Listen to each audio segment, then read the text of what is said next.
Welcome to Älvsbyn. We're here for the fourth weekend of the Rallyx series. Jim Beaver along with Hal Ridge. Hal, I mean, we're at an iconic rallycross facility. All the drivers talking with them. This is one of their favorite tracks to drive. They say it's a true driver's course. Tell us a little bit about what makes this one special. Yeah, up here in the far north of Sweden, Älvsbyn is a proper traditional old school Scandinavian rallycross circuit. If you look in the background, we're doing this during free practice. It's raining a little bit, very slippery at the moment, but you've got this amazing flowing sequence of corners on gravel and tarmac, as is normal in a rallycross track, but it's not often you get these undulations on a rallycross track on the loose. This jump in the background where the cars jump sideways into this long right-hander, as we see Ollie Eriksson in the background, and then the Joker merge. The Joker's in the middle of the lap here, and the Joker merge uphill into a tight tarmac left-hander is action-packed. Yeah, well, they say too, very slippery track. You got a little bit of moisture in, makes it even more slippery. So, you know, I think it's going to be quite a bit of good racing this weekend. Yeah, really technical venue. We've seen a lot of little mistakes over the years when we've been coming here with Rallyx, but also high commitment. First corner's brilliant. A lot of debate as to where the first corner is, because you come off the line uphill, it's a kink left and then a sharp right, and that kink left actually provides just as much drama as the sharp right does, whereas as the pack bunches up, and yeah, a lot of undulation that you don't see on television, which is normal. TV has a habit of flattening things out, doesn't it? But yeah, a great venue. Well, you know, and talking about this season as a whole, I mean, I missed a couple of rounds when I was there in the States, started things out there at Valkensvard, but things have really become electric in the last couple of rounds. Went to Tierp there, also Finland. I mean, tell us about the last couple of rounds, because these points championships are really heating up. Yeah, lots of fluctuation in results. Ollie Eriksson leading the FC2 standings. Lost out on victory on the first day in Finland just a couple of weeks ago, but fought back to win on day two. But there's been so many different winners in all of the different classes. It's super competitive, isn't it? And a track like this, there's a lot of local drivers this weekend, but a track like this can really mix the order up, because there's just so many variables. Well, and I think you start talking about open two-wheel drive, and that's the one class that I really enjoy watching, but you have such a diverse group of drivers that seem to just stay in their region. So every time we go to a different venue, you've got all these new drivers come in, and there's people that can sneak in and make the finals, grab a podium that maybe we hadn't seen yet this season. Yeah, and some we have seen, but not necessarily in the same class. We've got Adam Oman this weekend in FC2 and in open two-wheel drive, much like we saw Joni-Pekka Raila, who was doing both a couple of weeks ago in Finland. But you're right, there is a lot of local contingent at each of the venues we're going to, and yeah, there's a lot of track specialists. No restriction on testing, so for sure those drivers local to here, we all know about Victor Hansen and Simon Tiger, Marcus Norman, who are regulars in the Rallyx fold. They'll have been here driving more recently than those who live further away and won't have been here since last season.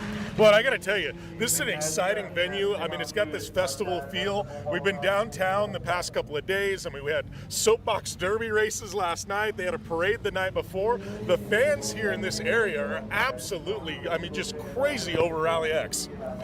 Yeah, I think it's prior to Rallycross coming back here a few years ago, which is largely thanks to Victor Hansen and the club here putting in a huge effort. It had been a very long time since Top Flight Rallycross had been here. European Championship was here in the early 90s, but there's a real love for the sport, and you can see that by the amount of local competitors. They have a good local scene here, but it's a long way from, you know, it's a flight from Stockholm, isn't it? It's a 12-hour drive by road, so these people don't necessarily get to the other rallycross venues in terms of local spectators, so it's fantastic that they have this event, and they're really getting behind it.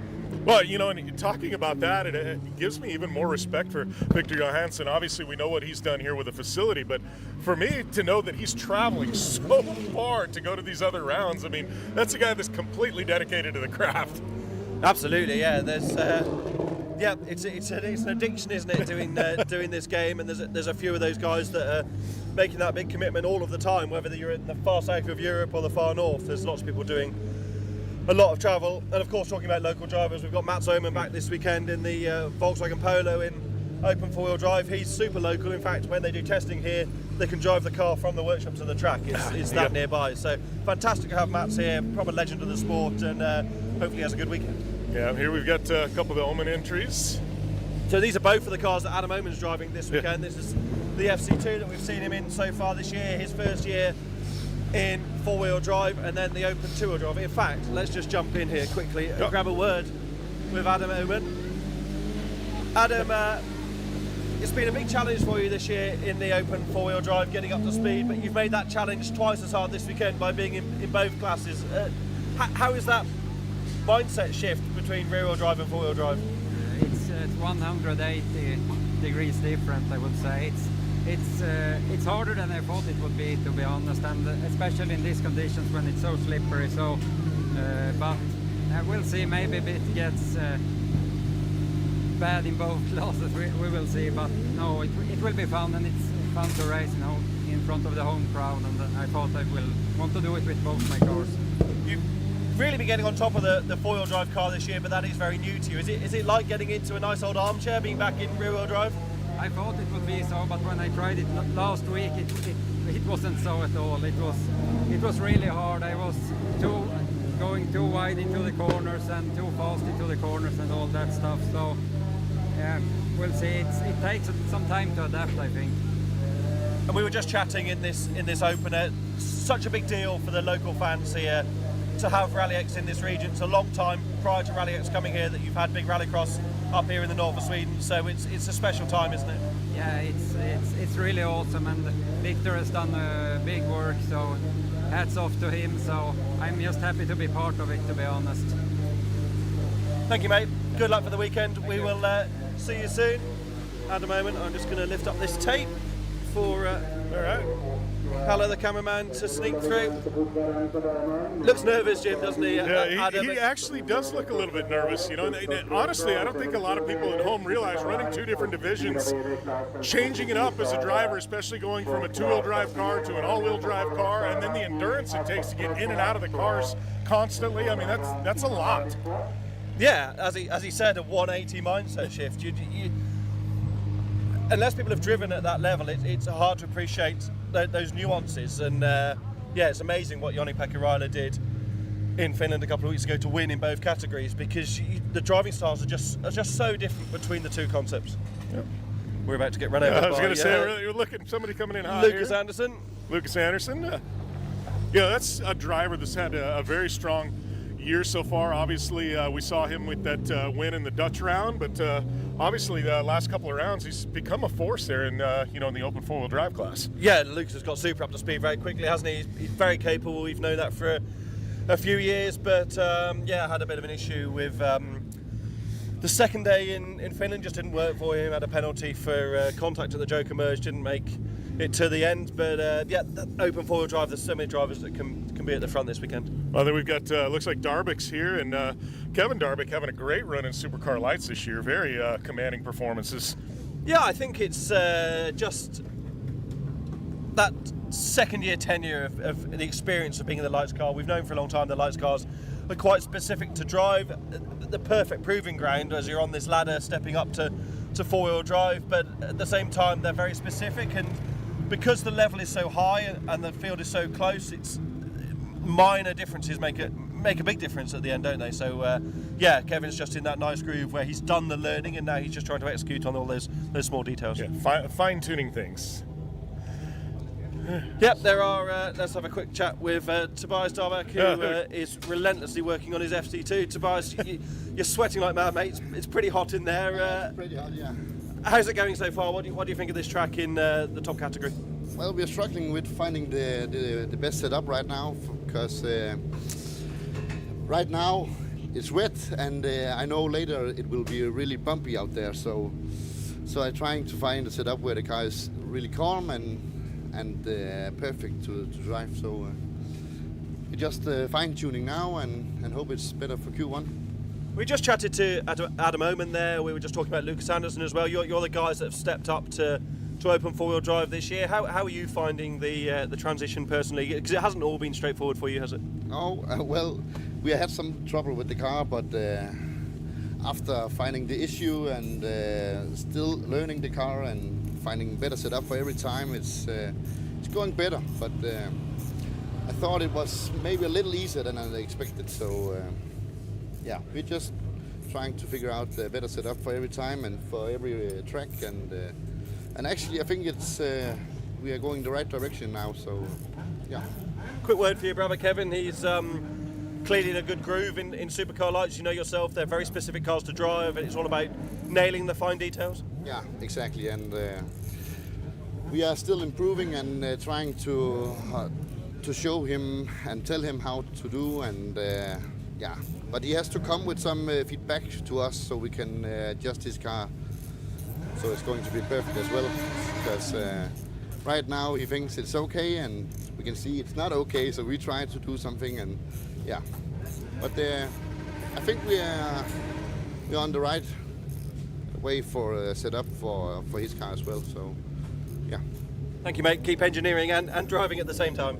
Yeah, and it's an interesting thing he just mentioned about his brother. He's got to bring you know, some data to him and stuff like that. And I know as a race car driver, you get behind a wheel of a car, and it's the first time you're in that discipline, and you think your car is really fast because you don't have anything to compare it to. And then you get in a car that's actually really fast, you go, oh wow, I didn't know what I was missing. So I think sometimes as a driver, you think you're fast until you're in a fast car, and then you realize you weren't quite as fast as you that's thought. the difference between testing and racing, isn't it? So often you can be world champion at testing, can't you? But racing is a very different thing. Yeah, looks like we got some cross cars getting ready to go off the line here. Yep, so Crosscar are getting ready for their free practice sessions, and we are going to take a look at some of what happened downtown here in Älvsbyn, both on Thursday with the fan zone and yesterday with the soapbox race. All right, we're here for the grand finale of the inaugural Rallyx Soapbox Derby right here in Älvsbyn. We've got Team OMSC with our car they just built today, and we've got one of the veteran teams. They've got an old Red Bull Soapbox car. They're getting ready to do battle head-to-head on the streets of Älvsbyn. You want to watch this one. This one's going to get out of hand. We're going to have bumping, we're going to have banging, we're going to have two of the best soapbox cars in Sweden doing battle right here. All right, you just won the soapbox. How you feeling? Very good. Very good. Very good. All right, so I mean, you brought it out of retirement. It's got a big win. You know, we're going to see it again next year, huh? I think so. Defend the title. Yes, of course. Oh, we're doing donuts, celebratory donuts. So I think the problem was you lost your V12 Ferrari power. Yeah, I think you know my push crew here, they were a bit tired. He did a great job the first round, but you know it was only like a 5 minute 5 minute rest, so he lost some power. So you know, well, the car felt good. Just you know, we lost one cylinder, I think, in the V12 to a V11. I think the crew they probably deserve some cold beers after this one. I think so as well. So fun day.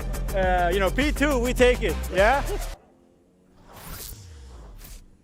Well, that was definitely eventful, Hal Ridge. I know you missed that, but the inaugural soapbox, I got to tell you, it was pretty fun in downtown Älvsbyn. It looked like it, yeah, and lots of people. Fantastic to start the weekend with something that brings the paddock together, but also gives the local community an insight into something different to just the racing. Well, and I think one of the cool things about that is, and I know we got racing on tap, but the local kids were able to build soapboxes and race against some of the stars of Rallyx. And I don't know when you get to do that, but it's not very often. Sure, and we often talk about Rallycross being the opportunity to line up in a grid against a world champion. So yeah, that's continued into the soapbox. The other lovely thing is, and this has all been led by Victor Johansson, is that lots of these teams built those soapbox machines to go and race. They all got brought back to the paddock last night on a trailer, and actually a lot of those teams have now donated those soapboxes that they built in a short time scale in the paddock to the local community, so the kids can continue to race them. And yeah, that's brilliant. Well, it looks like we've got Q2 getting ready to go on tap. We had Q1 earlier on this morning. We'll get to those results here in a little bit, but right now it is Cross Car Junior. This is race number 2, Q2, and yeah, we've got quite the lineup here, ready to go racing here in Älvsbyn. Looks like we got Ministo, Isexetra, Huka, Hermaki. So the grid's actually the opposite way round to how you're seeing it on the screen. Manisto on the right-hand side, left-hand side on the graphic is etc. alongside Matlamaki, Hukar and Mina Perimaki. Conditions are slippery this morning, Jim. It's a bit different to the weather you had for the soapbox race yesterday afternoon, and this track is super slippery. We had some torrential rain the last time we came here last year. It hasn't been quite like that, but conditions still tough, especially for these young drivers. Yeah, well, and talking about these young drivers, let's talk a little bit about Ministo, because talk about dominance. I mean, 3 wins in a second in the last 4 races here, just dominating the points here in Rallyx. Great season start for him. Yeah, great run through Honky-Ocky, home track for a lot of the Finnish drivers, of course. Last time out, just a couple of weeks ago, it was really between Ministo and Mähtlämäki where the pace was at the front. So they came together at one point in Finland, but yeah, as you say, Jim, great run so far from Ministo, and that's how you start building a championship campaign, isn't it? Just those consistently strong results. Crosskart Junior so tough. I mean, to have 3 wins, in the last 4 rounds as the green flag is out. We're looking for that number 13 there on the top side of the screen. Mähtlämäki with the best start from the middle into this tight right-hander. Turn 1 or 2, depending on how you number the corners here. Hukar also going with the race leader. Mähtlämäki tidy on the brakes. Ministo around the outside. High side there. We're going to see who's going to dive in, take the Joker. There's Hukar there with the Joker, the number 47. Hukar takes that extra route this time around. The top 2 getting bunched up in that super tight left-hander in the middle of the track. This is, of course, where the 2 Ericsson boys took each other out a couple of years ago when they were developing the FC2 machines. Highly entertaining for everybody except them. Look how slick that is. Bit of a clip of the curb there from Ministo. Just couldn't get up the inside. It's so tight, that right-hander at the bottom of the hill. Look at the transition. Mähtlämäki sideways through both apexes. Ministo's got a great run here up the hill. Mähtlämäki doing his best to block. Got Ministo going to the bottom side. Nothing quite there. It looks like a little bit of contact going into that corner. All right, we're going to go up into this very, very tight right-hander. Ministo down to the bottom. Oh, he's going to come in. It's a little hot. Mähtlämäki going to go and take the Joker. Very wise from Mähtlämäki, I think, to get out of that fight. Clearly, Ministo got good pace. Mähtlämäki, though, drops behind Jere Hukar, who was really quick last time out in Finland, but just didn't quite get it down a podium on the first day from memory. Just off the podium on day 2. Had actually gone for a wild ride in practice and went off the circuit and couldn't get back on over a bank, but now he's under pressure from compatriot Mähtlämäki. So slick at the bottom of the hill there, Jim, really struggling to get these little junior cross-car machines stopped. We haven't had much rain today. We've had a slight kind of a drizzle. It hasn't come downpour, so it's just enough moisture to make the track slick, but it's not overly slick. So these cars, especially these cross-car juniors, really have to tiptoe through things. Just come down into that tight right-hander right now. That is Ministo leading. We're going to see if he's going to take the Joker. He does. Got to last lap on this occasion. Hukar's easily going to move into the lead here. Oh, look at that. A lot of speed there. Ministo, a little bit of contact. Great closing speed, isn't it? I said it was going to be easy. It was actually much closer than that big chunk of curb there on the right-hand side. Very few track limits here on this circuit. The track limits are mostly natural, smashing down the markers as they come down the hill through the left-hander. Get it stopped now for the right. Ministo piling the pressure onto Jere Hukar. Hukar protecting the inside. Very good. This is going to be a drag race to the finish line. Hukar stops the clock with a 2:59.2. Not quick enough to beat the previous bet set by Alex Antila. Will be good enough to be second fastest in the session though for Hukar. Ministo 2 will be third overall, and indeed Mähtlämäki will be fourth, and Smashinis, etc., who we barely saw in that race. You can see on the right-hand side of your shot there, made a bit of a mistake on the opening lap, lost a bit of ground, will also be inside the top 5. So solid run from these drivers, but Antila, who we didn't see in the first race, setting the best time. Yeah, it's actually raining again now, Jim, as well, outside our commentary position here in the paddock, so the track's going to grease up again. I think, look, it had started to dry. It had rained heavily when we left the accommodation this morning to come here, then hadn't really rained but drizzled a little bit, and you get that horrible, like, greasy window, don't you? And I think now it's raining again. That's going to get a little bit worse, actually, for the later classes, open two-wheel drive lights and open four-wheel drive. Really, they could do with some more rain to a degree to allow the wet tyres to really bite into the surface. That brings us to our results here for Q2, race 2, it was Hookah top honors. Ministo in the second spot, just 0.3 of a second back. Great battle there to the finish. Matt Lamaki finishing up in the third spot. So we're going to have another round here. This is cross car, Q2 race number 1. Ministo there on in the 131. We got Tree, Rosmom, and Isik Setra in this one as well. Isik Setra in the pole position.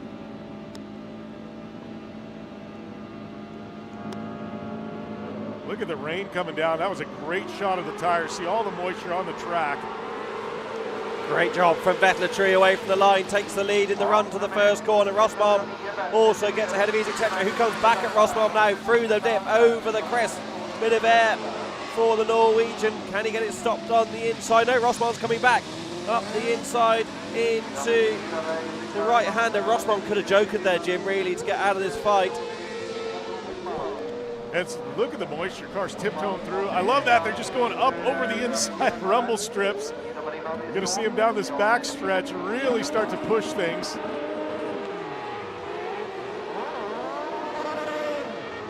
Rosmom taking a big chunk of curb there. If I was Rosmom, I think you probably would have joked just to get out of this fight and run it clear air, but that's so tricky when you've got Ministo behind and she's just a little bit off the back of this trio on pace. You end up in that strategical challenge. There she is in the background. Ministo, will anyone joke this time around? I think Isik Setra does have the gap. So is Isik Setra going to go in? Yes. See the attitude in the car. Rosmom thought about it, decided better of that. We'll try and get a hot lap in to cover off Isik Setra. And actually, Rosmom will have the benefit of that pace down the hill. And as we've been here the last few years with Rallyx up in Älvsbyn, we've seen so much drama at the Joker merge, and I'm sure we'll see that later on today as the stakes ever increase. Isik Setra got a little bit of a line there, a little under rotation.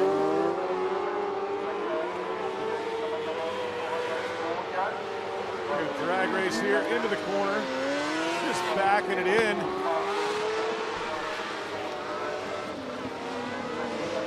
Up front to Tree, who is currently leading. Going to take the Joker. Should have plenty of time to get this thing covered. Big run down the hill. Hasn't worked out strategy-wise, this one for Rosmom. So easy for me to say up here, but I would have joked.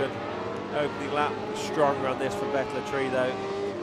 Only 8th overall in the first session and made a couple of mistakes, did Vettel. This is a much more convincing performance against Isik Setra, who is another one of the front runners in this highly competitive category. Stops the clock on a 2:44.2. Vettel Tree walking away with top honors in this qualifying session. So you go back here to the highlights. With just the whole shot, really walking away with this thing. Lots of action behind. Never really pressured much. You see him up and over the big rumble strips, and I walked this track yesterday, and those rumble strips are really, really deep. Like 2 or 3 inches tall, so every time you see him cut those corners like that, it's really putting a lot of abuse on those tires and that suspension package. Brings us to our results. Vettel Tree, top honors. Isik Setra in the second spot. Rosmom not able to get around. Isik Setra settling for third. Ministo there in the fourth spot in the 131. That is race number 1 for cross kart. We're going to move on to race number 2 in Q2 for cross kart. This one we've got Hookah in the mix in this one in P5. Svedlund in the pole. Merstad there in the second spot. Yalami in the third spot. Bomanis in the fourth spot. So another round of cross cars. This qualifying session number 2, and I love that shot there. See the rain and the moisture. Really tough in these 2-wheel drive cars to get some traction. Svedler makes a good start from the inside, bit of contact for Thomas Eek Merstad. Hukar manages to get all the way around the outside. Merstad's dropped it, contact with Baumanis. Baumanis spins at the bottom of the hill, looks like broken steering to me on the Latvian's machine. Svedlin gets it stopped at the front of the order. Merstad jokers at the first opportunity. It looks like Hukar was there in the second spot. Hukar up the inside of Carl Svedlund at the tight left-hander in the middle of the lap. Just lost out a bit, did Carl, in the middle of the corner. Hukar, ever the opportunist, got up the inside. That was a great move by Hukar, just forced the issue there around Svedlin, and you got to do that with Svedlin. Been so good all season long. You got to be aggressive if you're going to get around Svedlin. That's what Hukar did, sealed the deal, now off and running. Hukar's so experienced in this cross-car category, he's been here before, of course. Svedlin in his first year of the senior cross-car competition. Look at the attitude of Hukar's car. Really strange conditions at the moment. Dust flying on the loose section, but at the same time it's slippery. The drizzle's still coming down. Wipers on the front of these machines. All right, so it is going to be Svedlin, going to take the Joker. Going to get that one in the bank, going to have one more lap, knowing Hukar is going to have to take it. So Svedlin going to try and put in a hot lap here, but he's going to have some traffic to deal with. Lost out to Merstad, who jokered at the first opportunity. Merstad's car doesn't look like it's got amazing traction. Is he got a problem on the left rear? Quite off the pace. 52.7 for Hukar so far. He's not on the pace of Vettel and Tree. Merstad on a 53.8 but has been in the traffic. Puncture. It's difficult to see from that shot. Maybe just running lower pressures. 52.1 this time around for Ricky Hukar, but not on the pace so far. Better Tree 51.9 in the background for Merstad, who's on a charge. Merstad could have this. We don't yet know what the Joker Delta is in these conditions. Hukar into the extra route. Watch for the red car on the inside. Oh, what a thread the needle up and over. Came all the way across, hit the rumble strips. Svedlin took the Joker a lap earlier, really going to try and put in a hot lap, got caught in traffic, wasn't able to make up the time, and going to have to settle in this one for looks to be third place.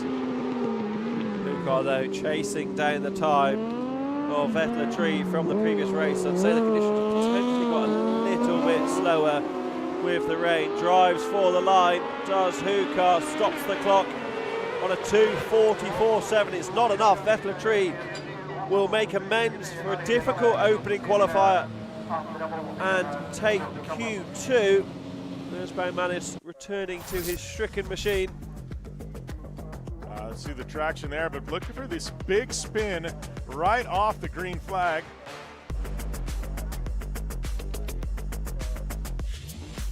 Here's the contact. Baumanis just big spin there. Looked like something may have broken that left front. Yep, that is left front steering linkage.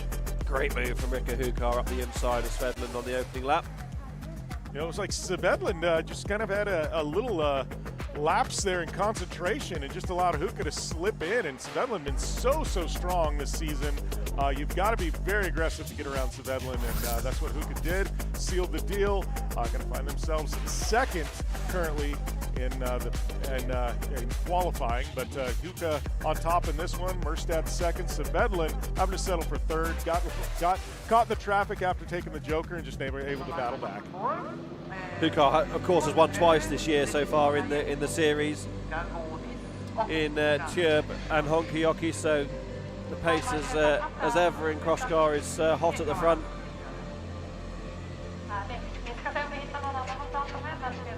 Gonna get that Baumanis pulled off. Bringing out the heavy equipment to get this one off.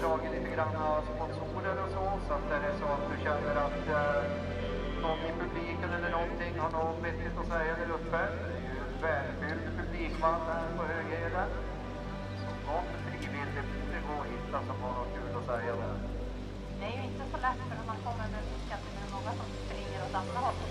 Du måste lära dig att spänna ett ben bakom dem så att det man som bankar som faller. Jag ska prova och se om jag ska se om jag hittar något.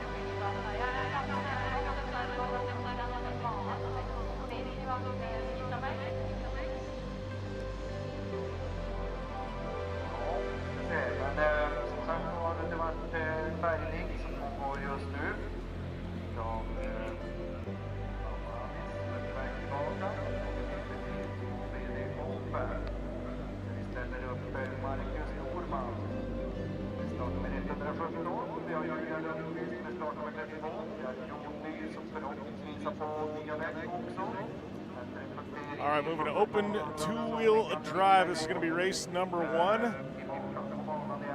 Victor Johansson there in the 4th spot. Norman Lundqvist, Nye. Victor Johansson having a gearbox issue. I know, Hal, we were able to catch up with him before we went live. You got some details on the gearbox issue. That's why we didn't see him in the first round. Yeah, more difficulties for Johansson. Watch the light right on your screen. All right, so Johansson, well, gearbox issues prevented him from qualifying 1, but to qualifying 2 out front, got a lot of making up to do. On his home track, Victor Johansson exactly where he needs to be. A lot of quick cars in open two-wheel drive this weekend. White wheels on the big Mercedes indicates that he is on wet tyres, like I'm sure everybody will be through this session. So Johansson's problem was that he broke the output shaft on the or the input shaft on the gearbox, and his spare gearbox wasn't here. His spare gearbox was given to Simon Tiger when he had gearbox issues in Finland just a couple of weeks ago. So someone jumped in the van, drove down to the workshop to pick up the rebuilt spare gearbox that Simon Tiger had been using so far this year. Had a different input shaft on it, so they had to do some alterations. Massive job from Victor Johansson's team to get the car back together. And out for Q2, important that he did that after failing to get a time earlier on. Marcus Norman, though, finally this year able to enjoy driving this car at home. I think his post on social this week said, we're going to try again, and again being the operative word as Johnny goes into the Joker this time around in his ex-Philip Martinson machine. But yeah, Marcus Norman's had, if he's had any luck, it's all been bad with that car, but finally he's away and racing, and I'm sure he's absolutely delighted. Very excited to be out there. That is the 69 there of John Nee. Had a big gap there, didn't lose any track position. Now going to try and put the pedal through the floorboard, try and make up a lot of time on this burner hot lap, because he's going to have a shot at the local Victor Johansson here. This time by Johansson. Going to have to take the Joker on this final lap, so we're going to see if there is enough time for John Nee to get around. Johansson betters his best lap, 53.1 this time around. But so much effort. This is, oh, knees run wide right to the bank on the outside, trying to extract everything from this lap. The gap is 2.9. That'll give us a good read on the Delta. Oh, almost a spin there. John Nee with a little bobble going into that wet corner. Looked like it just enough to prevent him from being able to make the pass. So Victor Johansson going to come out of the Joker on top. This is the final lap. Look at the car rotation there for John Nee in the number 69. Really slinging the rear of that car around in the slick weather, but right now Victor Johansson out front, about a 5-car length lead over John Nee. Is going to take a major mistake for Victor Johansson to give this one up here on his home track. Coming around these last couple of corners, it is going to be the local Victor Johansson taking home the top spot in this one. John Nee going to have to settle for second. It looks like Norman going to finish up in third. Julia Lundqvist going to finish up in the 4th spot on that one. I'll get a shot back here of the start, and it was Victor Johansson out front early. John Nee in the 2nd spot. Nee just crossed the white line there that you're not really allowed to move across at the end of the grid. I wonder if anything will come of that. We'll keep an eye on that in the later races. There's been lots of action here in that fast left-hander over the years. Interesting to have a look at as we get confirmation of the results. Johansson, Nee, Norman and Lundqvist. Can anyone beat that time in the races to come? All right, next group of open two-wheel drive. Senval in this one, Gunnarsson, Lindman, Mortzel. Ackerland in this as well. Just don't have them their name on the screen.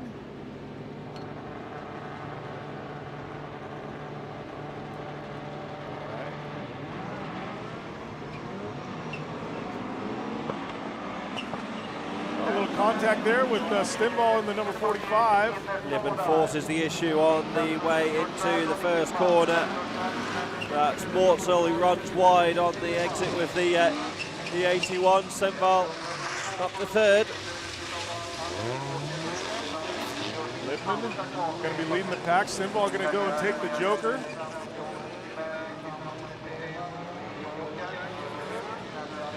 Anderson in the mix there in the third spot. Gunnarsson, a familiar name to long-time Rallycross fans. Andreas is indeed the son of Ingvar Gunnarsson, a legendary chassis builder up here in Sweden. Ingvar well involved in helping his son with the 240, but also involved in helping Libman, and I think there's signs that that's working with Libman. Step up in the pace this year. Libman with a big gap over the second spot. Almost a full 2 seconds back. So Libman with a burner of a first lap here. 52.8 already quicker than Victor Hansen managed in the previous race. It has stopped raining, but so little was the difference in the rain that I don't think will have that big an effect at the moment. Stenvall applying the pressure. Up and over the curbs there. So Gunnarsson in the mix there. Getting kind of hung out there in the third spot, kind of sandwiched in between Stenvall and Mortzel. There's nowhere to go. The strategy for the Joker hasn't worked for Stenvall at all. Stuck in this traffic. The first of those to take the cross trajectory. Looks to the inside to Stenvall. Gunnarsson opens the door. Very fair. Stenvall losing a lot of, Gunnarsson losing a lot of momentum on that one, getting pushed way outside as our leader Libman going to take the Joker. Going to have plenty of time to clear. Stenvall may have a shot here at the second spot. See if that works out for Stenvall. Going to come in. Does make it happen. The number 45 of Stenvall going to take away that second spot over Mortzel, the number 28. Now we got them all stacked up behind Stenvall. Libman just running away with this thing. Ackerland there in the Omen back machine drove the car to the circuit this morning from the workshop, just a K.5 away down the road. Absolutely brilliant as Libman takes the victory and just misses out on the fastest time. He does a 47.860. Johansson had done a 47.847. Libman had done a faster lap on the opening 2 laps, but Victor Johansson's Joker must have been absolutely epic.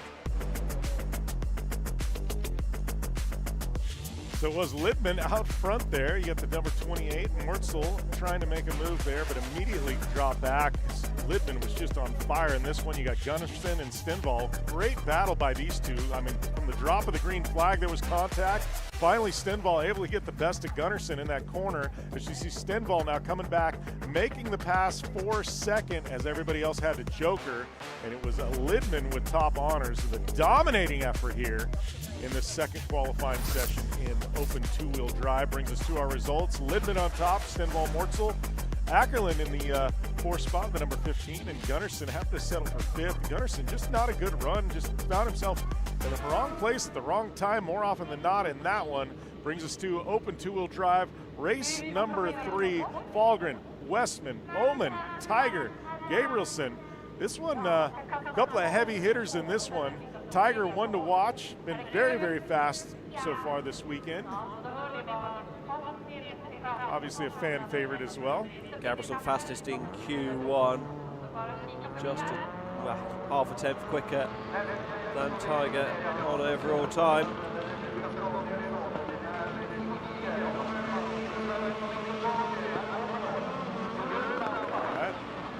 Great start from Gabrielson on the inside. Omen. Massive lead for the little starlet. Omen also gets ahead of Simon Tiger. I'd be looking for Tiger to hit the Joker this first time by. Knowing he's got the speed, we'll see if he does. Tricky traffic-wise though, isn't it? He won't want to give up track position and risk running at the back. Really depends what Westman does behind. He's lucky that Fahlgren goes as well. risky strategy, but like you say, Jim, sometimes you've just got to throw the dice.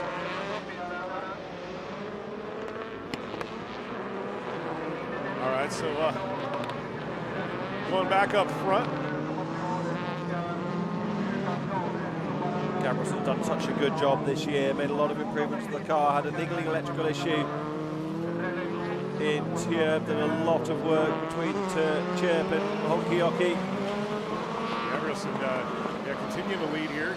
Great run, big gap over second. Omen just trying to play catch up here, but Gabrielson just burner of the first lap. I think you're going to see Omen. Nope, doesn't. Oh, and that is Westman with a little bit of a spin there. Going to take the Joker. Try and reset things. Try and get back in this fight after that spin, but that track, a lot of moisture. See Westman there up and over the inside rumble strip, those curves. Westman had such a strong run in Tjerp. The victory in a P2. His home track this weekend will be looking for similar, but so slippery where all the loose gets dragged into that tight right-hander.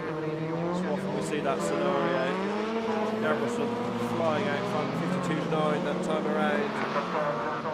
Still not troubling the best lap time of Lindman, but Lindman equally didn't manage to do the best overall time, so it's just about being consistent. This could put Gabrielson to the top of the order if he can consistently execute.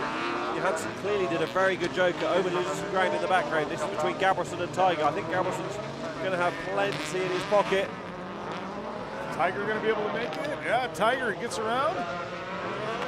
Simon Tiger taking that early Joker pays off into the second spot. Omen now trying to put a little pressure with a couple corners to go to get back around Tiger. Tiger's a tough one to pass as Gabrielson just running away with this one. So much cutting through that left-hander has made the track super slippery on the inside. A real clean line through those two corners at the bottom of the circuit as well. Gabrielson drives for the line. He's going to stop the clock sort of 2:47.7. Going to take the fastest time of the session by just a tenth of a second from Victor Johansson. Great salvage job by Johansson. Gabrielson there 2 from 2. Going well for him so far up here in Älvsbyn. And here's the start. Gabrielson with that great hole shot. Just pulled 2 car links on the rest of the field. Omen settling into the second spot there from the drop of the green and just going to have to settle there most of the race. That's Simon Tiger there into the third. There we saw Westman with a little bit of a spin trying to get things regrouped. Had to take the Joker because of the spin. As he reconvenes with the rest of the field, had to slot into the 4th spot. Yeah, Gabrielson on that last lap taking the Joker. Omen having to take the Joker as well. Simon Tiger taking it the previous lap, was able to slot in right in front of Omen. So then it became Gabrielson, Simon Tiger, and Omen into the 3rd spot, and that was the way they would finish up in that one, with Gabrielson taking top honors. Simon Tiger with a great use of the Joker early on was able to come back, battle back, get that 2nd spot. Adam Omen 3rd, and then we had Fahlgren there in the 4th spot. Brings us to Supercar Lights. This is Q2 race number 1. Janssen in this one, Haug and Holmqvist.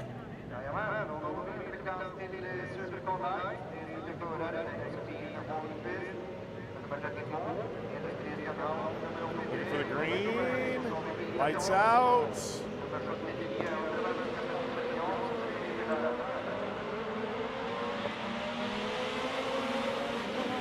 A lot of moving away from the line by Holmqvist, manages to get it squared up and not run across the lines too much. Mikko Janssen takes the lead on this opening lap. Niels Christian Haug returning to the series this weekend, running 2nd at the moment. Janssen's run super wide but carries the momentum down the hill. We've seen that so often here at this circuit. You can get away with running deep in that corner to carry the momentum if you know you're staying standard lap. Janssen now trying to protect Haug there, trying to put a little pressure. Holmqvist taking the Joker early, decided to let these run away with it, trying to get a couple of speed laps in and see if they can make a move for position. Holmqvist driving the car, then we saw Chris Cake drive in Tube a few weeks ago. She's stepping up from junior cross-car to supercar lights. We've seen that transition from drivers before. Janssen, though, out front, looking super comfortable in the lights machine. Janssen now, pretty big gap back to second. Haug. And look at that. Josefin trying to battle back into this. Might have a shot here. Will have the momentum down the hill. Oh, almost contact. Look at that, trying to dive back in. Josefin, look at that little pressure to the bottom. I like it. Look at that little bump. Great pass there for Josefin Holmqvist. Back sideways on that loose gravel. It's getting dragged more and more onto the circuit. Holmqvist up the inside. Solid job from her. That was a good lap actually to close on Haug. On lap 2 into the final tour. Janssen's got a comfortable lead, 4.5 seconds the gap out front. 51.4 was his best lap last time around on a charge into the Joker. Don't let the rear run away. Still dry to a degree up there in the alternative extra route. Comfortably out in front. Holmqvist though is also gapping Haug behind. Yeah, Haug just a little off the pace now after getting past there, with a beautiful bit of racecraft from Josefin Holmqvist. So last lap though, it is Janssen just continuing to run away with this one. Holmqvist second, Haug in third. Final corner. Michael Janssen taking away top honors in this one. Josefin Holmqvist, after that beautiful pass, going to set it up into second. Nils Christian Haug going to have to settle for third spot. Not going to be happy with that, but brings us to our recap here. It was Michael Janssen out front early. Haug into the second spot. Haug had to take the Joker, and that is when Josefin Holmqvist comes to the bottom. Nothing there. Brakes. She was able to get by in that last corner as Michael Janssen taking top honors in this one. Janssen top honors. A couple seconds back, Josefin Holmqvist. Great pass by that young lady. Nils Christian Haug into the third spot. Brings us to our next group here, Q2 Race 2 Supercar Lights. Mads Larsen, Lindqvist, Darvik, and Oskarsson in this one.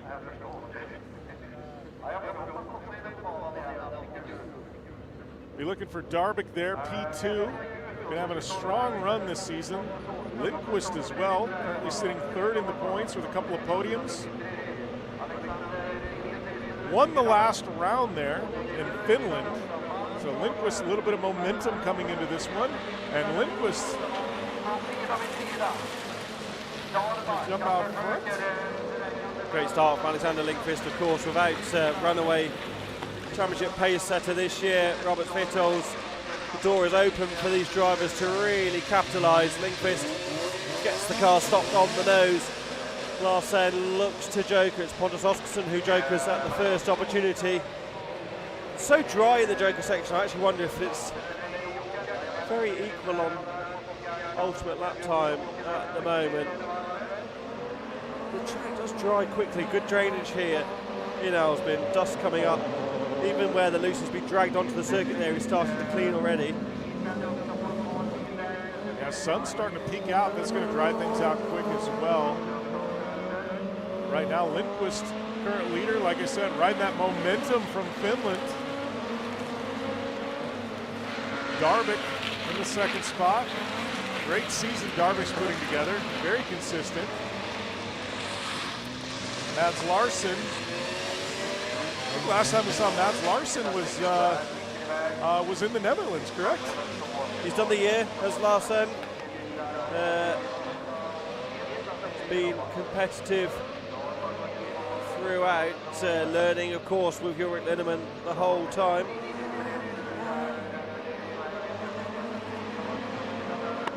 All right, so now we got Darvik behind Larsen. Lindqvist leading.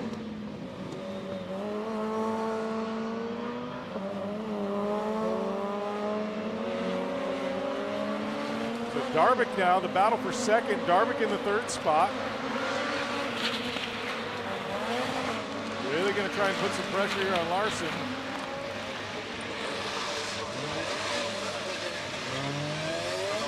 All right, so leader into the Joker. Larson into the Joker. Darvik had already taken the Joker. Now this is going to be the battle here. Is Darvik going to get it? Darvik looks like he is going to get around Larson for the second spot. A little contact there with Oserson and and Larson. So now Larson going to go all the way to the back. Oskarsson blocked well there. Larson gave him good racing room. Just touched front wheel to rear wheel.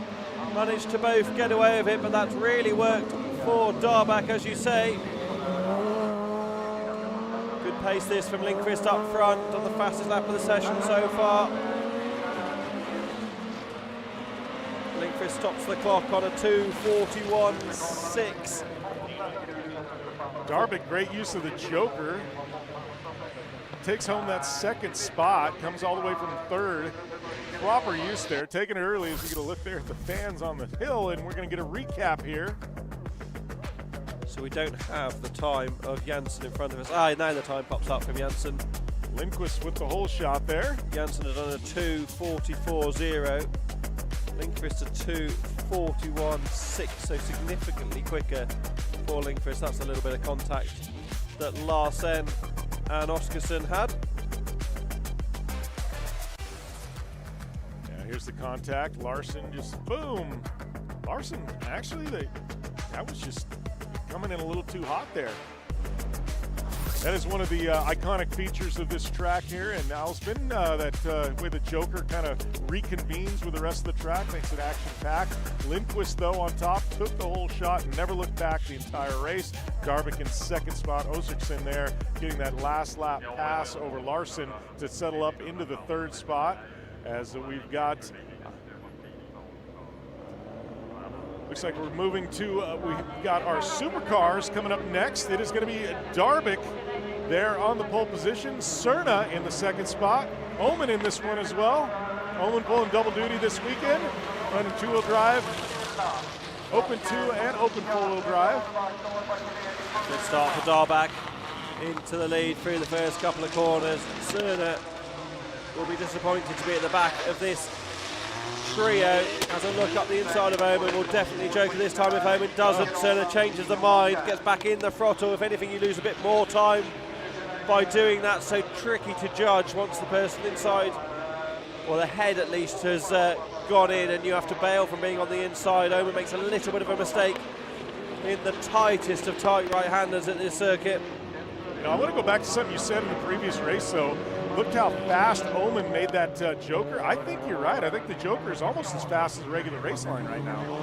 Tricky in these conditions, isn't it, to preempt all of these things. Look at the different line these cars take as well, running in the wetter section of the track relative to the open two-wheel drive and the lights that have come before. This was such a shock to the system for Adam Omen, who is now using that front differential to good effect that he didn't have in open two-wheel drive earlier on. Cerna Jokers this time around. Spotter Jarmo Vosa sends him in. This is to try and get ahead of Omen. He's going to carry the speed around the outside and get that little done. Contact. Nothing untoward. They both live to fight another day. Omen's really struggling with the rear of the car moving around, driving a little bit like an open two-wheel drive at the moment. Needs to tidy that up in the open four-wheel drive machine, or runs right to the edge of the circuit. Stays in the throttle to direct the nose back. Darvik now, big gap over Cerna. Going to have to take the Joker this last lap, but as fast as the Joker's been, I think Darvik's going to have plenty of time to be able to clear Cerna. We are going to see here in just a moment as our leader, after this corner, is going to dive in, take the, big roll, Omen, huge rollover. Massive, massive crash for Adam Omen in the background. Darvik into the Joker section. I think this will run to the end because we're on the final lap. Cerna going to take the lead away from Darvik. Cerna in command of this one at the end, but not what we expected at all. Just tiptoeing through. 51, it's been red flagged, has it? Haven't seen a flag out there. We're on the final lap, so I'm surprised they've red flagged it. There is the car.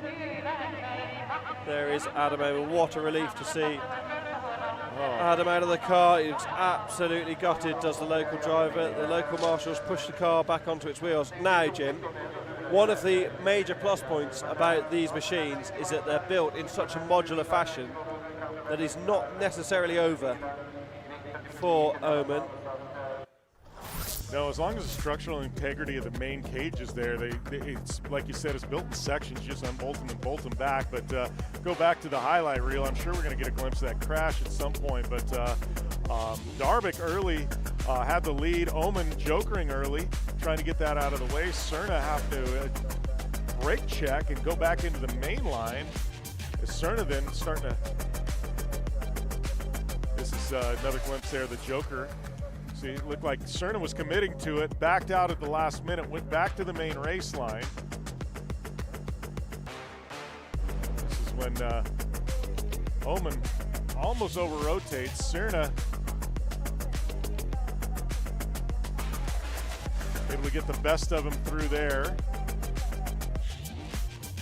A little contact, that joker being such a crucial piece of this racetrack. Just digs in the background, doesn't it? And over it goes. He's got so sideways over the crest there. It's dug in on the left-hand side of the car, and that sent him into a vicious series of rolls. Massive, massive crash for Adam Omen. Here we see it from the drone.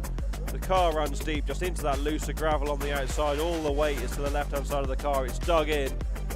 Actually, though, the momentum was taken out of that with a barrel roll, so I don't think there was any big hard hit on any part of the car. Hopefully they can get it repaired. No, it looked like the car dissipated the energy pretty quick. Darvik going to take top honors in that one. Cerna in the second spot, and then Omen going to be in that third spot. But man, that was rough rollover. Very thankful for Omen to be okay on that one, out walking around. Eminenta sjukvårdare bara för att kolla att allting är okej. Så att vi ger det någon minut och låter dem bärga i lugn och ro där borta.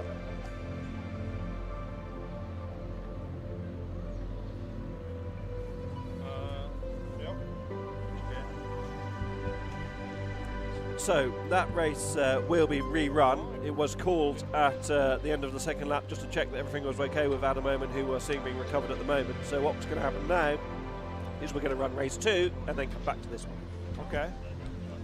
All right, so Cerna going to have another shot at that one. Looked like he was running really strong there. So Darvik and Cerna, I believe we're going to have a two-car shootout on this one.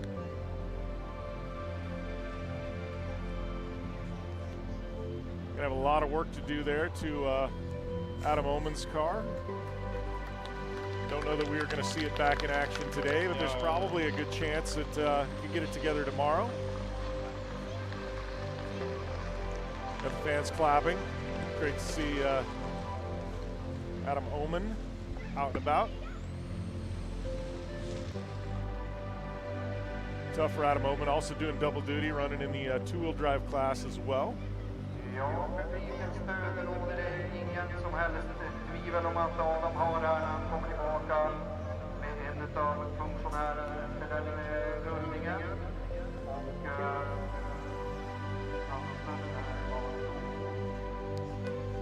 någonstans här kring Adam på väg tillbaka i alla fall och skickar en varm applåd och publikens stöd såklart.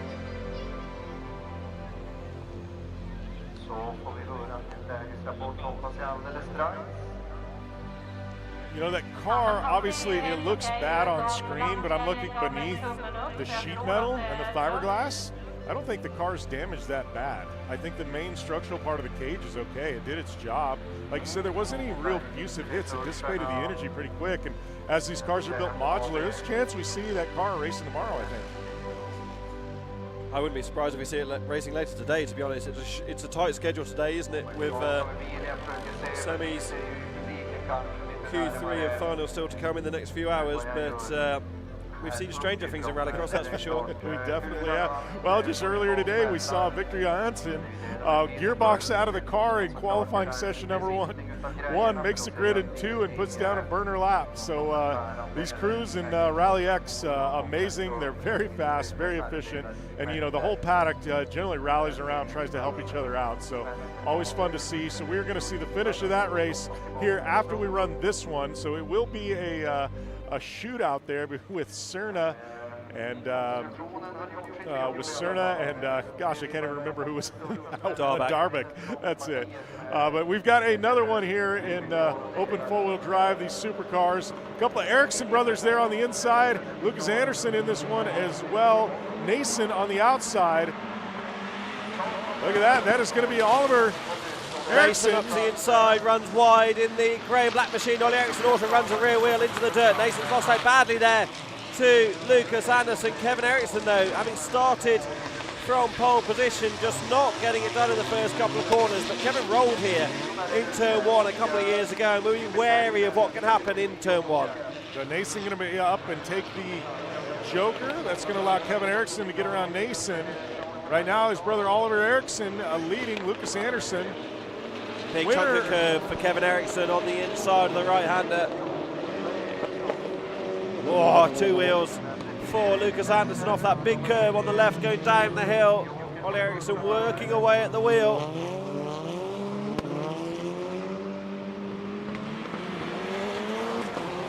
Lucas Anderson really coming into his own this season.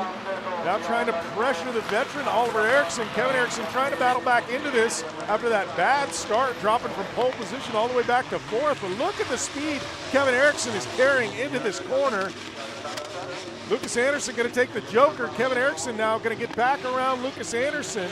Anderson carried great momentum into the Joker section, comfortably going to come out 3rd ahead of Emil Nason.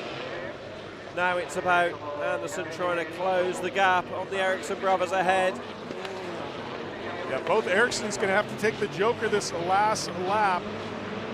Is Kevin there getting a little wide? Looks like he fighting for some traction there.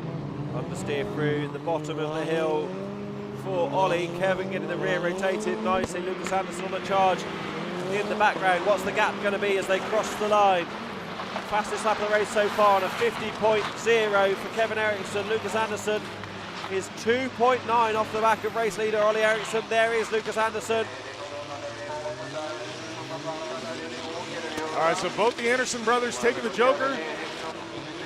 Or Ericsson brothers. We got Lucas Anderson now trying to come through. Looks like he's going to get around Kevin. Kevin all the way to the bottom, trying to get it back from Lucas Anderson. Nothing there. Oliver Ericsson's commanding lead right now. Oh, look at that. Kevin Ericsson to the bottom. Anderson out in the fluff. No traction. Nothing there. Kevin Ericsson very respectful through those couple of corners. Anderson really driving with the rear of the car, moving around. Ericsson applying the pressure at the bottom of the hill. Ollie Ericsson, though, is going to get this done and stop the clocks with a 2:38.741. Remarkably, Kevin Ericsson in Q1, his best time was a 2:38.745, and in this one, Ollie Ericsson's on a 2:38.741. So just 4 thousandths of a second difference between the two sessions for the two brothers. Nason carries so much pace into the first corner, then ran deep. Yeah, ran way deep. Oliver Ericsson there trying to protect Lucas Anderson, Kevin Ericsson. Anderson able to slip past Kevin Ericsson there through the Joker when he had to Joker. So it was going to be Anderson in the second spot, Ollie Ericsson leading. Got Kevin looking all the way to the bottom. Anderson, as he floated wide, nothing there. Have to settle for 3rd. Lucas Anderson 2nd. Oliver Ericsson top honors. Nason back in the 4th spot. 2:38.741 for Oliver Ericsson.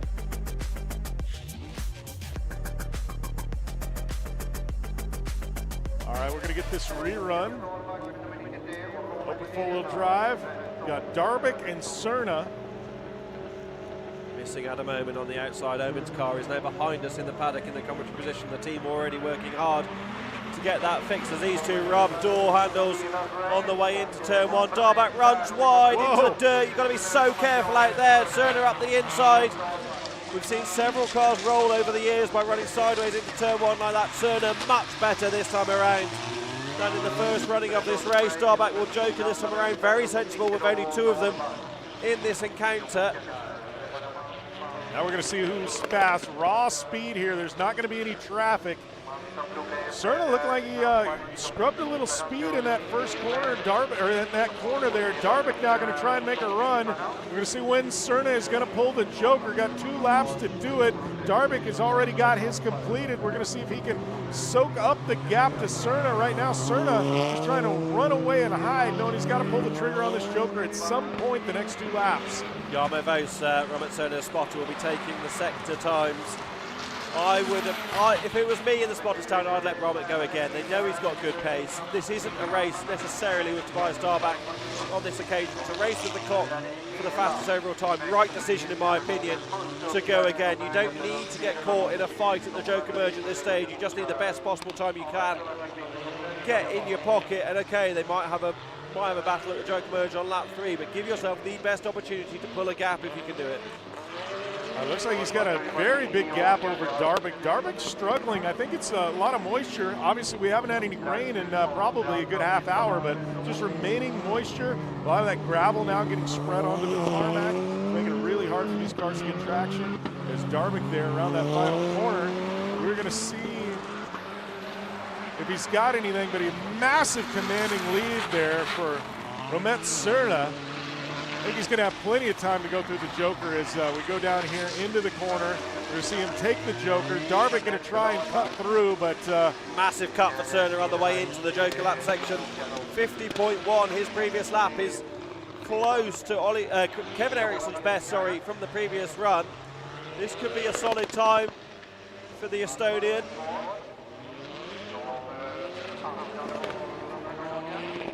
All right, so Darbic now going to have to settle for second unless something happens to Serna in these final corners.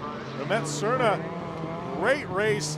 Got that pass on lap number 1 with a small mistake there from Darbic. And he's going to come home with top honors in this qualifying session. Drives up the hill, 2:39.0. Not enough to beat Ollie Eriksson from the other of these 2 races, despite potentially having slightly better conditions. Still, nonetheless, Serna will be pleased to be in the mix. A little contact there between the 2. Romet Serna able to get around him in that first corner, though, and Serna just never looked back the entire race. Beautiful bit of racecraft. Hitting his marks, walking away with the victory here. Is Darbic. Settles for second in this one. It is Romet Serna and Darbic. Obviously, Adam Omen having that big incident here not too long ago. We had to rerun that race. Hoping to see Adam Omen back later today or tomorrow. We're getting a glimpse here of the back as we go on camera. You can see back here, we've got Omen's car. Lots of fans crowding around. Oh, I pointed the wrong way. There we go. So difficult to point when you're looking at a screen. But yeah, hard work going on. Kim from Hanson Tyres in the background. They're working hard, moving the car in and out of the awning on the jacks. Adam is immediately there as well, seeing what he can do to help. The good news is when you see everybody crowding around, they're already starting to pull sheet metal off and fiberglass, and they're really trying to get it back in the paddock. That means they've got intentions to get that back out on track today. I think one of the things with these cars being all composite bodywork is that it always looks worse than it actually is. From a bodywork aesthetic perspective, sure there's some suspension damage, it lost a wheel, but they are very modular, these Space Rain machines, and yeah, they've got a good chance, I'd say. That was Serna there taking the victory in that last qualifying session. That's got to feel good for Romet Serna. He's really come into his own this season. Yeah, learning quickly, isn't he, in open four-wheel drive, and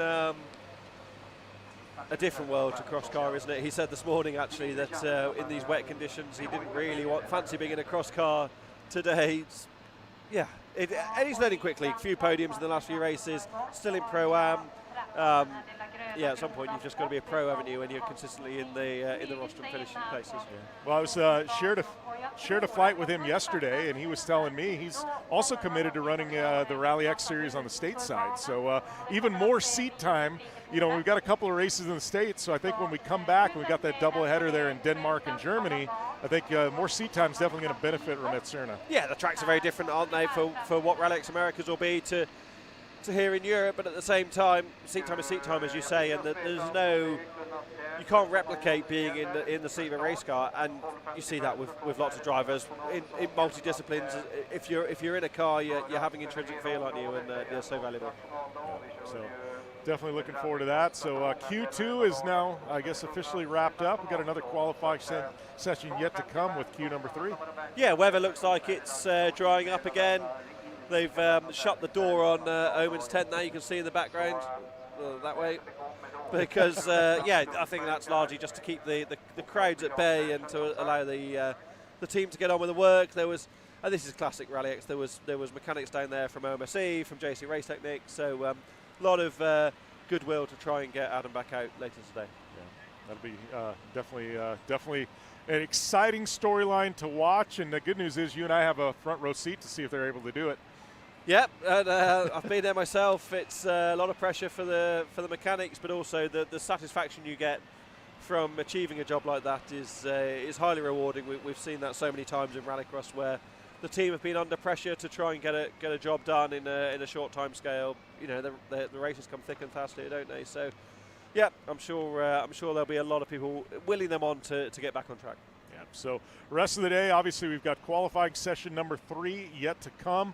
Lots of storylines heading into that one. Then we're going to move on to semifinals, and then to cap things off today, we're going to have our finals later on. So and the best thing is we get to do it all again tomorrow. These double headers is pretty intense for racing. From what we've seen so far, and we're just into the qualifying sessions, I think my first time here to Älvsbyn, this track is definitely living up to being one of the best rallycross facilities in the world. I mean, the stuff we've seen in these qualifying sessions, and everybody keeps saying this is a proper old school rallycross track.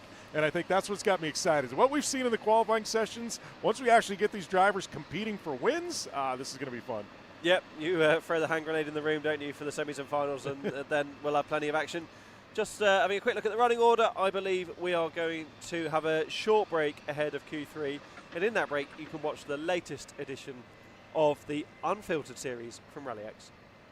Tiger's third, Omen round the outside, perfect for and Omen spun again after further contact. Getting close between Darback and Ryler.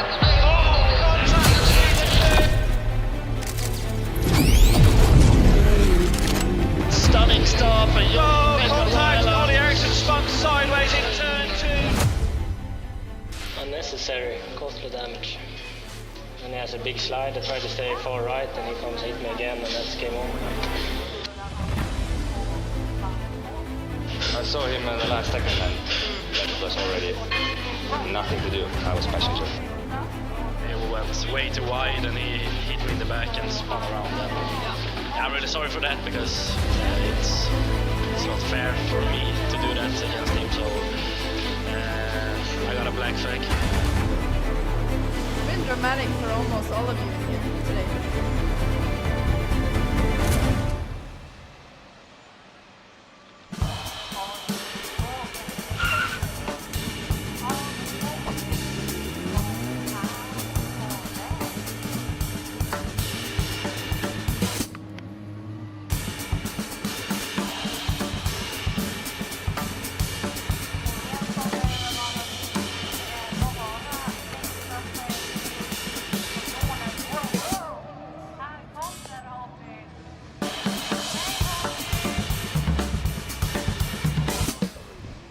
Can you talk a bit about, you have your family with you when you're out racing.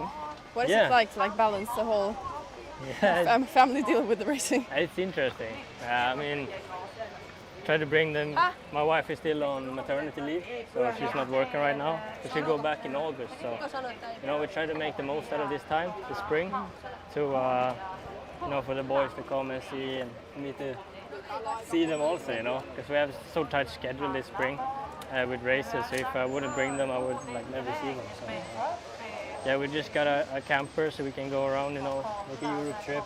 What up, everyone? I'm Oliver Alexander. This is my crib. This is where I do all the hanging out, chilling. This is where the man can. I am proof it happened twice. Yes.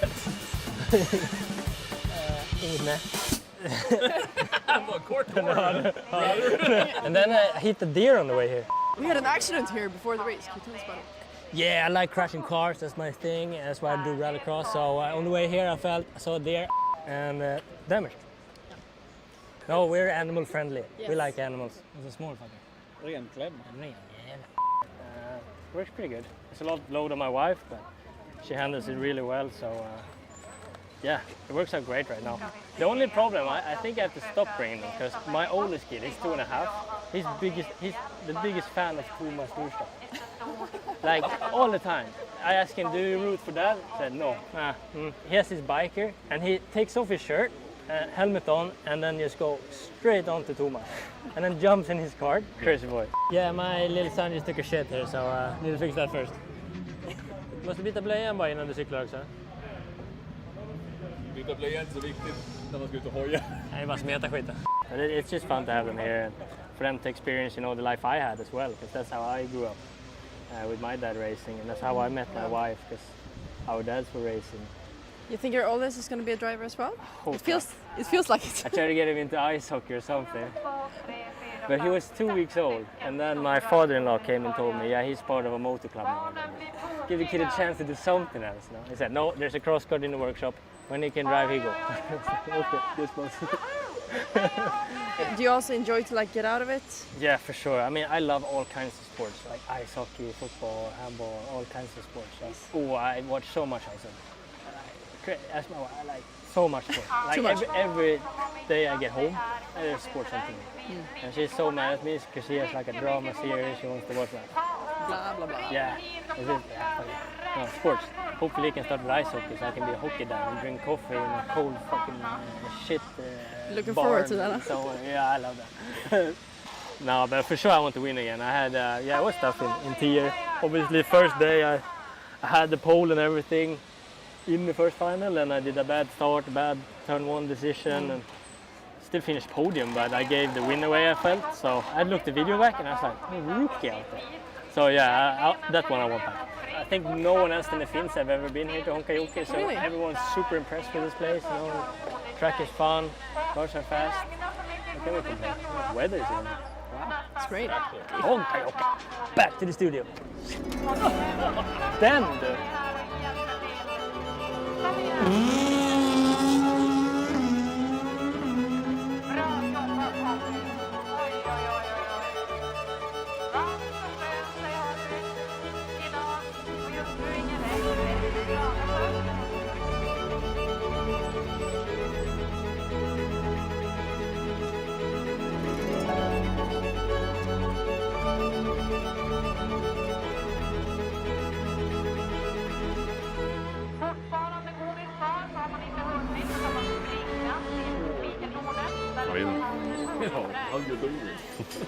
Yeah, what are you doing between rounds? Changing some springs on the car. I don't have the pace right now. I don't know if the car, if it's me. Someone told me that you don't like wake up or leave the trailer until like 10 minutes before your race. Is that true? Yeah. Usually day 2, like tomorrow when it's a warm-up, I usually skip the warm-up so I can sleep longer. Ah. Then I go straight to Q. I asked someone else how often you practice. Yeah, nothing. In Swedish we say träning är för de talanglösa. Training is for the talentless people. Yeah, you should probably practice more, but usually it's in 1,000 pieces after a race, so and you want to spend the time doing something else also. So do you play a lot of golf when you get home and stuff like the Western? Yeah, too much golf. Get out of the bubble often? Yeah. It gets a little bit too much for me. I've been doing this like since 2018 now. Having this car since 2019. Yeah, since I was born we've been traveling in the bus to races. The first time I was in a car I was 18 I think. Before then it was just doing whatever, playing video games. Then I hopped in a car when I was 18 and I liked it. So yeah, here we are. Yeah. So does your dad still? Do you work on the cars together, or is this a separate interest for you now, or how does it work? No, we work together. He's more of does the engine and stuff around that, and I do almost all the other stuff. I'm not a big engine guy. I don't have the patience to pick them apart. And of course, I learned a lot since I've been in the paddock and on the races since I was a kid. Earlier, when I started my career, I watched a lot of YouTube when he was driving and the driving style he had, and managed to create my own driving style instead. Now it's me who's learning him. Oh yeah. When he borrows the car, I tell him how to drive it. So it's different now, but earlier he gave me some tips and tricks and how to drive, and then I just created my own driving style. I drive with a lot of traction in the rear, and he likes it a little more slippery in the rear. He wants the flow more, and I wanted to yank the handbrake and full pedal to the metal. Yeah. Last year we had major issues with the engine. It was the ignition that was failing on us. Yeah, we blew like 5 engines. I had no power, never had a chance to adjust the suspension or anything because engine was failing all the time. I was throwing in the towel, but my father and my sister's boyfriend, the husband, wanted to race so bad, so they pieced it back together. Yeah, this year a little more motivation, but I'm still not quite there yet. I just wanted everything to work like it should and win. And when I'm not, it's not fun. Yeah. What is the best thing with driving then? To win, that's the only thing. Oh yeah? Yeah, we try to win again. Yeah. I want to win again. Was your dad the same though? Have the drive to win? Yeah, he still have. Since he was 15, and he's 50 something now. He's got a bigger interest than I have. Every chance I got, he jumps in the car. So when you stop racing, we're gonna find you on the golf course? Probably. Oh, yeah.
Yeah, so we normally we use this system, which is the Beaver system.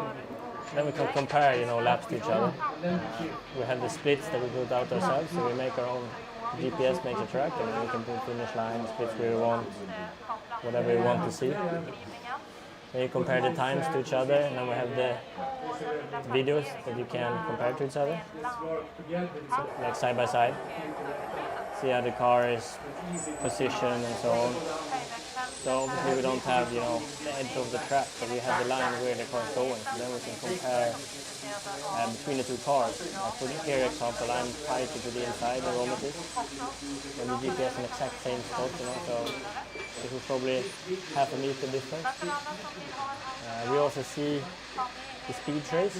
So the top graph is the speed trace, where we carry more speed, braking, the acceleration, how aggressive the braking is and so on, and then also time loss on a graph underneath. So like the first thing we check is every split. It's big loss for Romet compared to me, split 1, 3/10, and then we can focus on only that split. And then we see where in the corner the loss is. So for here example, it's during mid-corner, so you lose all the time, and then we can check the speed and the line. So in this case, its mid-corner speed was too slow for him, which made him lose about 1.5–2 tenths. just by carrying a bit too little speed mid-corner. So stuff like that, to perfect everything. So it's just finding the details, I don't know, my mentality, my state of mind is I can't sit too much. I need to just sit here until I know, figure out, I can get half a tenth there, half a tenth there, and then I need to go. And then I sit, I like sports.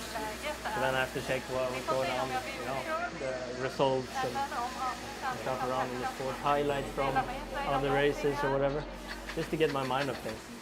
It's a fun, it's challenging in a way that you have to keep so on the edge of grip. But if you go over the edge of grip, it's hard to get it back because of the speeds.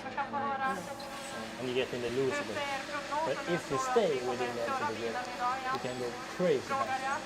And that's fun. I like that. It makes a challenge. Rallyx weekends are really long. We have a lot of driving since we have 2 race weekends, or race days. So you have to always build speed the whole time. The Holland was a great example. When Lucas came day 2, completely different. From the get-go, he was super. And that's, progressing through the days of rally. If you have a tactic before the race, how often can you actually make that happen? That's Stefan's job. He always said the good tactics. Just take the start. Yeah. Just take the start and you win. Yeah. Yeah. Perfect. Yeah. How it can be.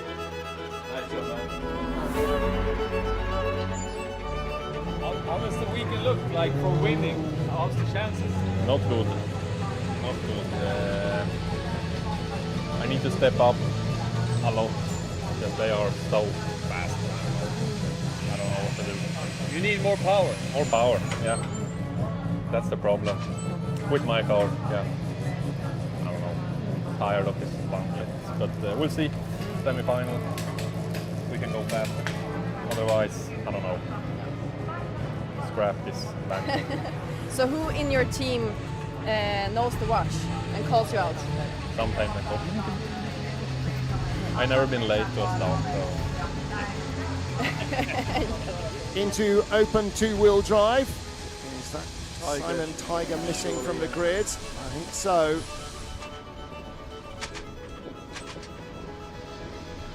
Now then, you can see the marshal in the background beckoning him in through. Here he comes. All right, that's really good news.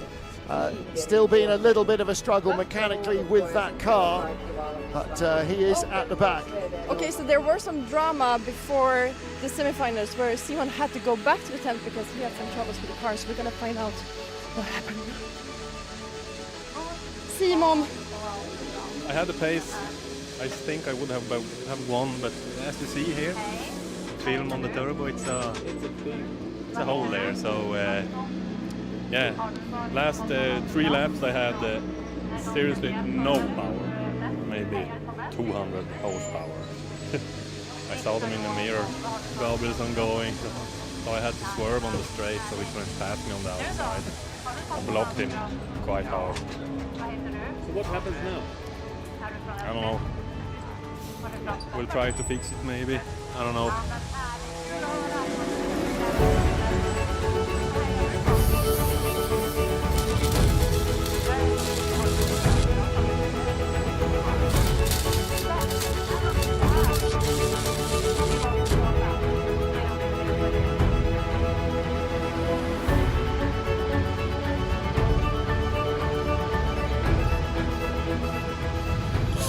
Load the gearbox in the practice, then we change the gearbox and then the clutch brake in the start.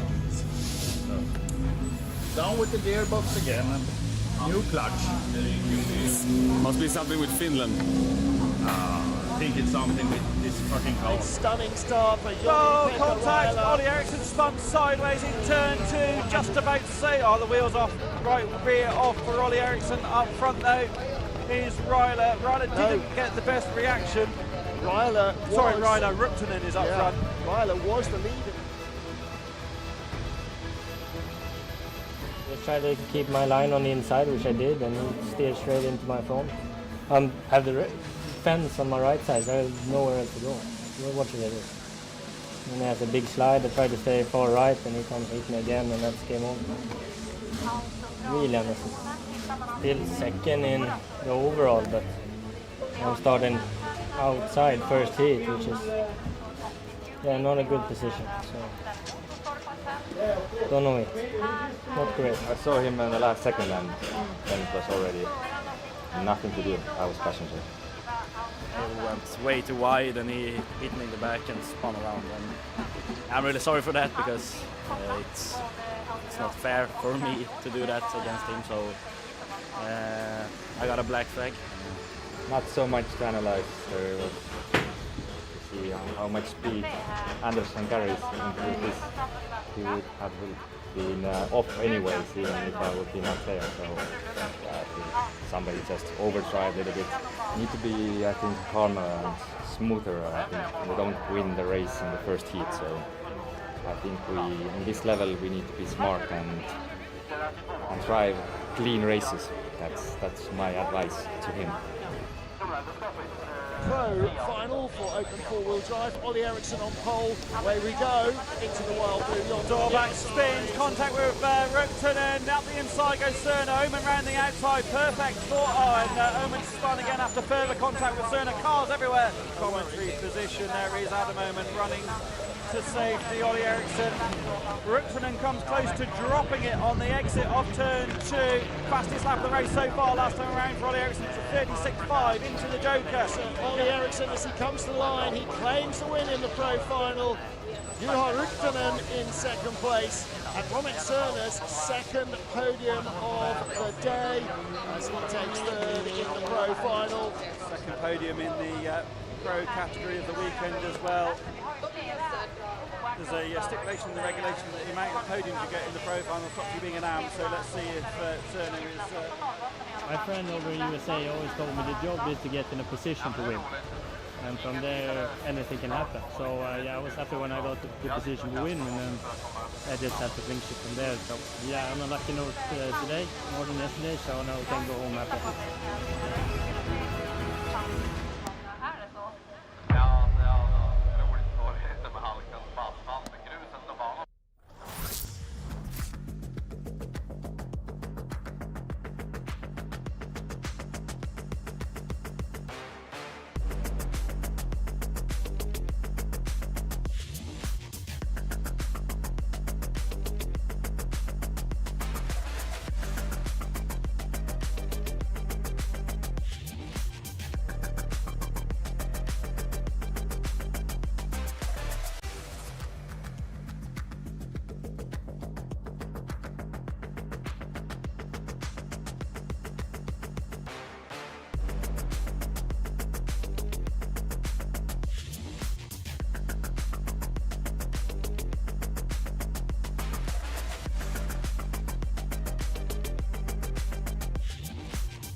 for Swedish National Day here in Sweden.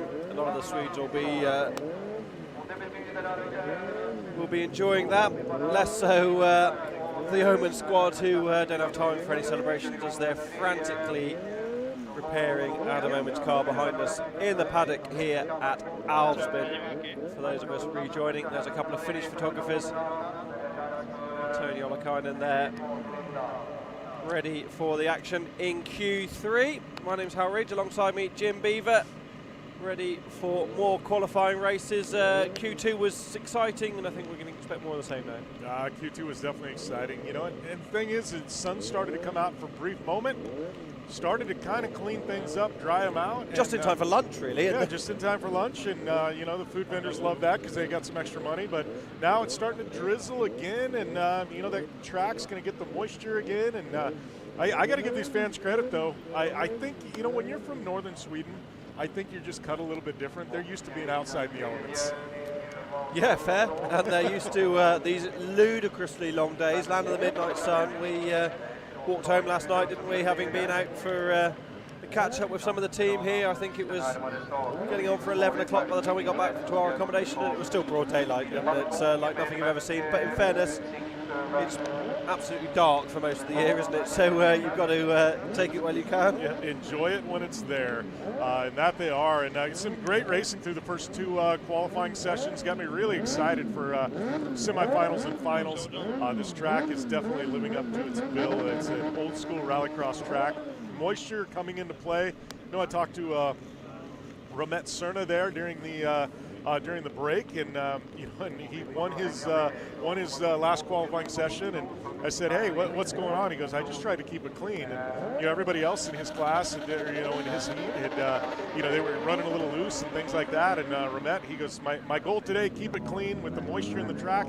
He goes, it's really slick. He goes, you know, just want to keep it clean, and I go, I think that's what it's going to take to be on top here, is just keeping it clean, because we saw a lot of cars drifting out really wide in the corners, you know, just scrubbing speed, giving up positions, things like that. So I think it's going to be the drivers who keep it nice and tidy today that are going to walk away with some of the top spots.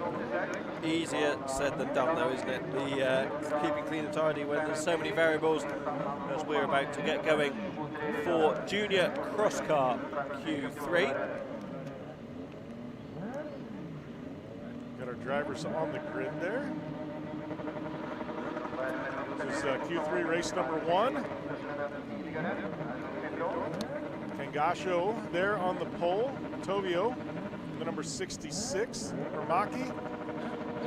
Yalami. Main. All right. Going to be 3 laps here. Cross car junior. Got a joker at some point. Very good start from the inside for Kangasaho. Paramaki, who's been so competitive this season. Nina Paramaki up to second. Look at that lead for Kangasaho, though. Big lead early. Great job from Paul. Manipulating the throttle there. In the right-hander down the hill. In the background, it's Yulalami, I think, that's gone into the joker this time around. Yes, it is.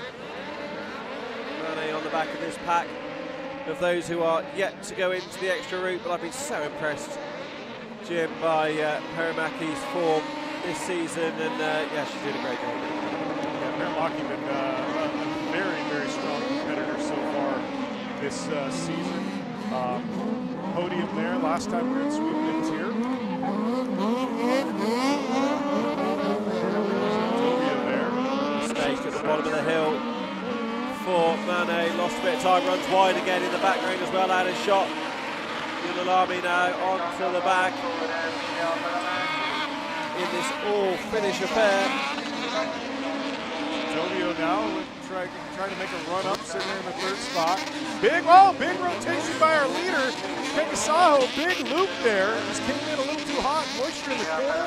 I know the gravel gets put onto that tarmac section, but big mistake. Stars it out with a donut, loses the minimal possible time. Paramaki now, benefactor of this. We got Tovio now up into the second spot. That literally couldn't have gone better for Mina Paramäki into the Joker that time around. The rest of the pack was held back when Kangasaho lost that ground. Oh, and round goes Mane. So slippery now. I think this extra bit of drizzle has just really greased the track up. It's so challenging, and as usual, it's the poor old junior cross cars that have to find this out first.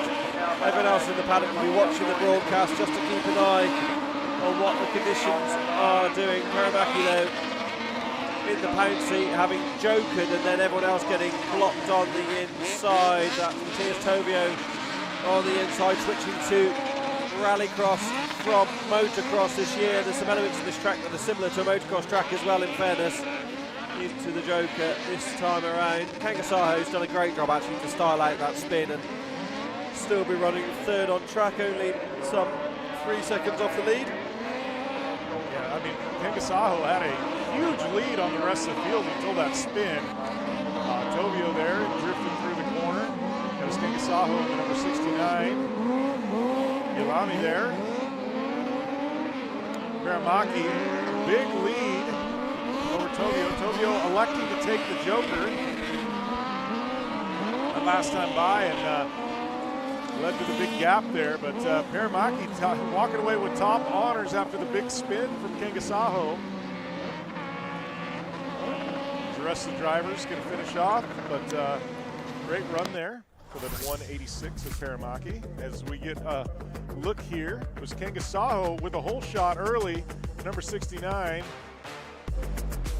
The time not really there relative to the fastest times from the previous 2 sessions, so we'll have to see how that compares after the next race. Here's the loop there. That was Kangasaho, just very greasy in that corner. You got a mix of the gravel being put on the tarmac and the moisture on the track.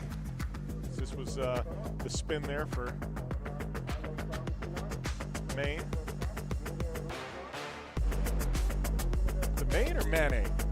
Mane, I think. Mane. That was the American pronunciation, so we'll go with Mane. We'll forgive you that. We'll give you that one. All right, brings us to our results. It was Paramäki top honors in this one. Tovio battling back for second. Kangasaho after the spin, fighting back for the third. Yalame and Mane finishing up your top 5. This is race number 2. This is a loaded one. Isik Setra, Matlamaki, Manisto, Huka, and Antilla in this one. I mean, loaded field here. Alex Antilla starting from pole position, moves across, gets the best run into the first corner. Huka has also lost ground. Look at the front wheels deflecting. Oh, spin for the number 48. Well, it didn't quite go around for Antilla. Massively saved there by Huka being on the inside and pushing the nose of the car straight. Obviously no front differential in these rear-wheel drive machines. That was always going right around until Huka gave a friendly nudge. Oversteer for Antilla, understeer that turns into oversteer for Isik Setra. The grip's so compromised down there at the bottom part of the track. It is raining again. Huka gets to the inside of Isik Setra up the hill. You don't really realise how big that hill is until you walk the track. Great racing from these young drivers. You can just see the rain on that shot as well, Jim. It's coming down again. Yeah, it's coming down, and you see them. It's almost like an ice rink when they're here on this asphalt or this tarmac. Look at that little connection. We got 2 drivers. That is Huka there into the Joker. Isik Setra behind as well, applying the pressure. You know, I see the drivers, the cuts are getting deeper and deeper, and I think that's a way for them to actually get some traction and some scrub, some speed. These corners are so slick. You see the cut getting bigger and bigger and bigger. They're up into the grass because you've actually got traction when you're in the grass. Just looking for everything you can. The tyres have these little nodules on them in the cross car category, and that does help dig in when you're in the loose dirt. All right, so Manisto out front. And Manisto, talk about this season. I mean, 3 wins in a second in the last 4 rounds. Manisto just on an absolute charge this season. You see it tiptoe through. Going to take the Joker, the number 13. Going to be followed by Antilla in the number 48. So your leader Ministo and Antilla now taking the Joker. All drivers on track have taken the Joker. This is the last lap. So it's going to be Ministo and Antilla. Matt Lamaki in the third spot. Matt Lamaki now getting some pressure from Hookah. Hookah to the inside, nothing there. Matt Lamaki able to close the door. So you've got Ministo and Antilla, Matt Lamaki and Hookah. Isaac Cetra distant fifth.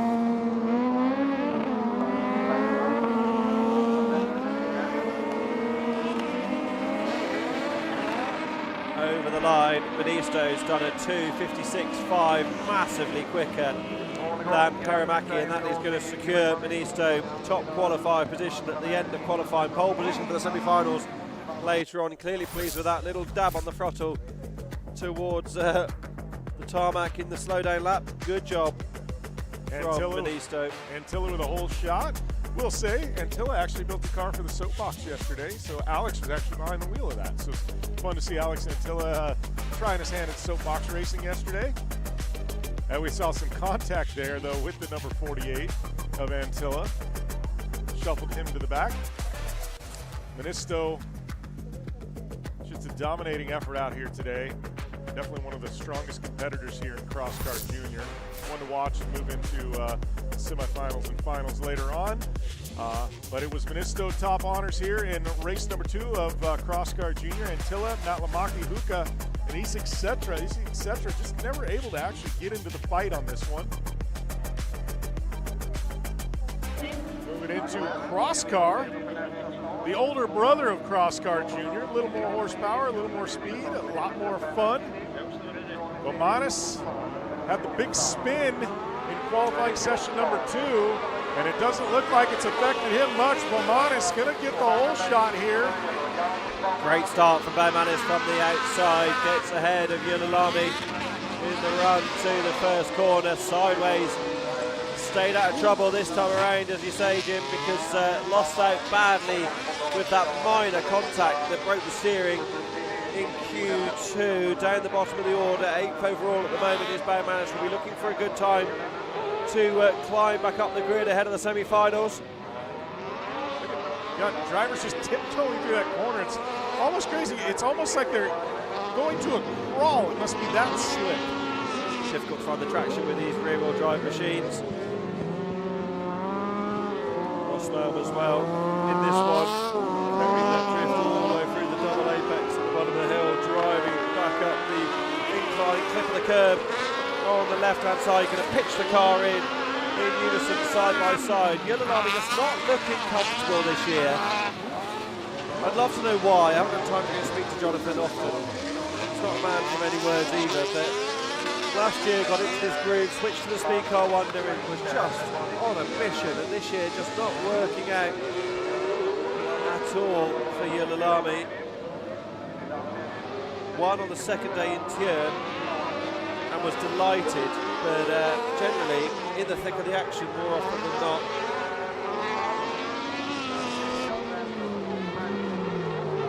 So close to the rear of Rosbaum coming down the hill. 52.4, the best lap for race leader Bomanis in this opening race of CrossCar. Rosbaum's got a good run from the bottom of the hill on the back of Yulalami.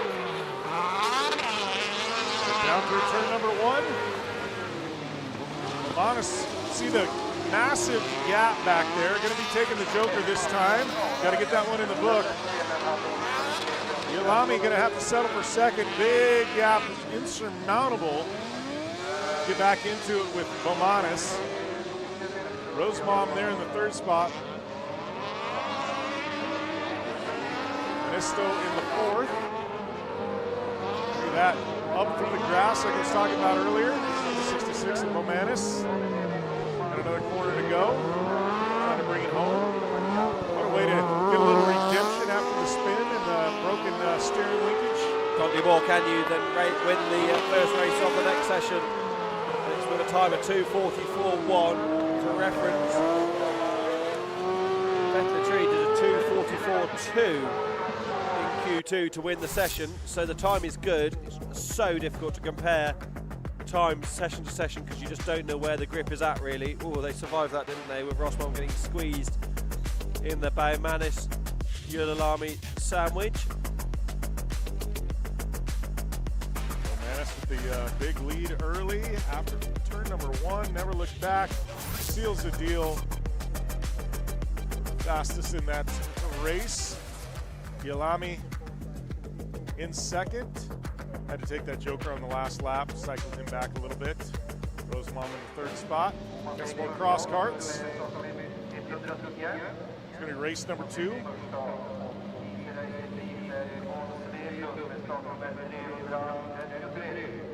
Svedlund, Merstad, Isicsetra, Huka, and Tree in this one. Very fast drivers in this heat. Looking for Svedlund. The number 333 coming from the outside. Oh, contact in the run to turn 1. Hukar gets spun sideways, pushed to the outside.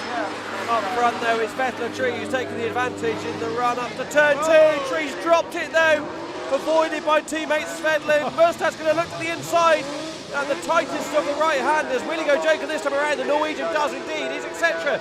Changes his mind, goes standard lap. Well, that was great bit of racecraft by all the drivers to avoid that spin in the first corner. I mean, I thought he was going to collect somebody as the number 2. That is Huka off the course. Looked weird, Hukar's car sat there. I wonder if we can see that again, please, Mr. Director, at some point, just to see what's going on with that car, because it looked like it was well deep, but it was all at funny angles. Yeah, there is the car. Broken suspension for sure. Looks like oh, that's the window up there. Right rear suspension, I would say, is broken on that. That's why it's sitting funny. Thank you for that. In the TV truck, meanwhile, Thomas Ekmerstedt, having been into the joker, is applying the pressure big time onto fellow Norwegian Espen, etc. Sorry, smashing the junior driver. Espen, the former European Championship title contender in RX3. Jokers this time around. That's perfect for Thomas Ekmerstedt, allows Ekmerstedt to get the hammer down and get after Carl Svedlund out front. Ekmerstedt may have a shot at this one. Carl Svedlund, our leader, has not taken the joker yet. Ekmerstedt in the 2nd spot has. Isicsetra in the 3rd spot has as well. Ekmerstedt can narrow that gap going into this last lap. May have a shot at getting around Carl Svedlund. On a charge, he was half a second quicker last time around. Final sector, what can he do here as they cross the line? Svedlund does the fastest lap of the race on a 53.2, 53.2 for Ekmerstedt as well, 0.02 of a second quicker than Svedlund. Vettel Tree in the background is driving livid, does the fastest lap of all on a 52.4. Into the joker goes Carl Svedlund this time around. Thomas Ekmerstedt on the inside in the red and blue machine is going to take the advantage. Svedlund though carries the momentum. Oh, contact! Just nudges into the rear of Ekmerstedt. They got stern talking to all of the drivers from Raiders Nittis yesterday afternoon in the drivers briefing about contact there at that part of the track, and I would say so far it's worked because there's a lot of respect, a little nudge in the rear of Ekmerstedt, but nothing untoward. Let's wait till later when there's a victory at stake for that sort of thing. Yeah, Carl Svedlund got into the brakes, and I think that he did the best he could possibly do to avoid the contact there. Really got under the binders and just had that momentary, bump. But great move there by Ekmerstedt. Ekmerstedt takes the win. Sorry, Jim. 2:48.5 is not enough though. With all of that fighting to beat the time of Yannis Baumanis in the previous session. So Baumanis takes a session win, 3rd different session winner of today, all bunched up into the first corner. That's where Hukar's suspension broke. That bit of contact, door coming open for Ekmerstedt as well. You see there, that was Rika Huka way wide out through the rough. It's already broken at that stage of suspension for Hukar. Here's Vettel Tree dropping it and just getting avoided by his teammate. There's Hukar retiring in the background. A little contact there. That was Svedlund into the back of Ekmerstedt after the joker. The racing incident. Brings us to our results and a heated one there in Q3 race number 2 for cross car. Ik Merstad coming away with the top spots. Vedlin, Isak Setra, Vettel 3, and Huka can round out your top 5. Just get a look there at Huka in the number 2. Sen har vi klart för 2VD Open. Viktor Fagen startnummer 100.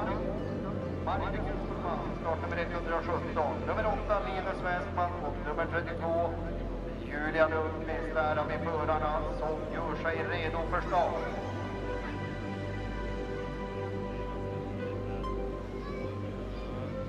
Fast då har vi bärgningen kvar. Jag har närminne som tittar av denna värld. Så att vi bärgar först. Vad är det? Så väntar vi på att släppa starten i OVD Open. Jag har tagit fast i den lilla för den basen i livsfältet. Så hur går det här? Ja, men det är bra. De är nöjda med lunchen. Trevlig stämning. Bra. Ställe att vara på starten. Ja, men härligt. Så jag ser att det är mycket folk här som trivs och har det superbra. Det kommer bra något här med de som har regeln till just Beaver. De har väl köpt någon form av minipaket som har världen på den.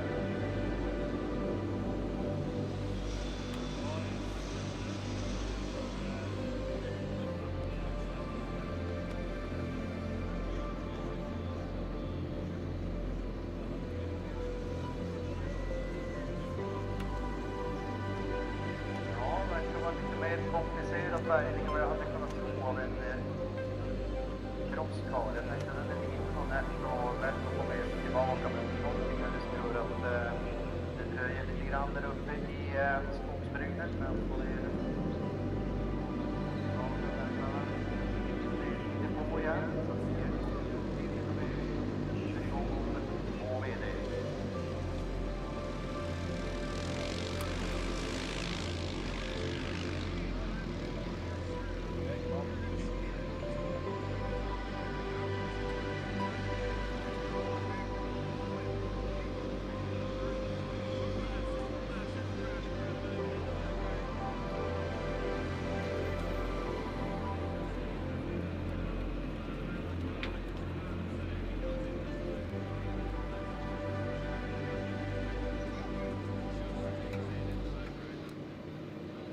All right, looks like things are going to be cleaned up there. Car sitting almost in the same spot as Omen's earlier. It looked like almost identical. The truck was getting pulled out, and see that back in action later on today. We're moving on. We've got open two-wheel drive up next. Lundqvist, Westman, Norman, Fahlgren. 4 cars. We have 3 heats here in open two-wheel drive.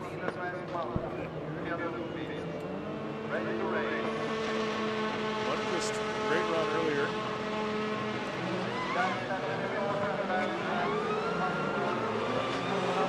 Westman with the big jump on the field. That's more what we used to see from Linus Westman getting out front. Of course, one in Chirp just a few weekends ago.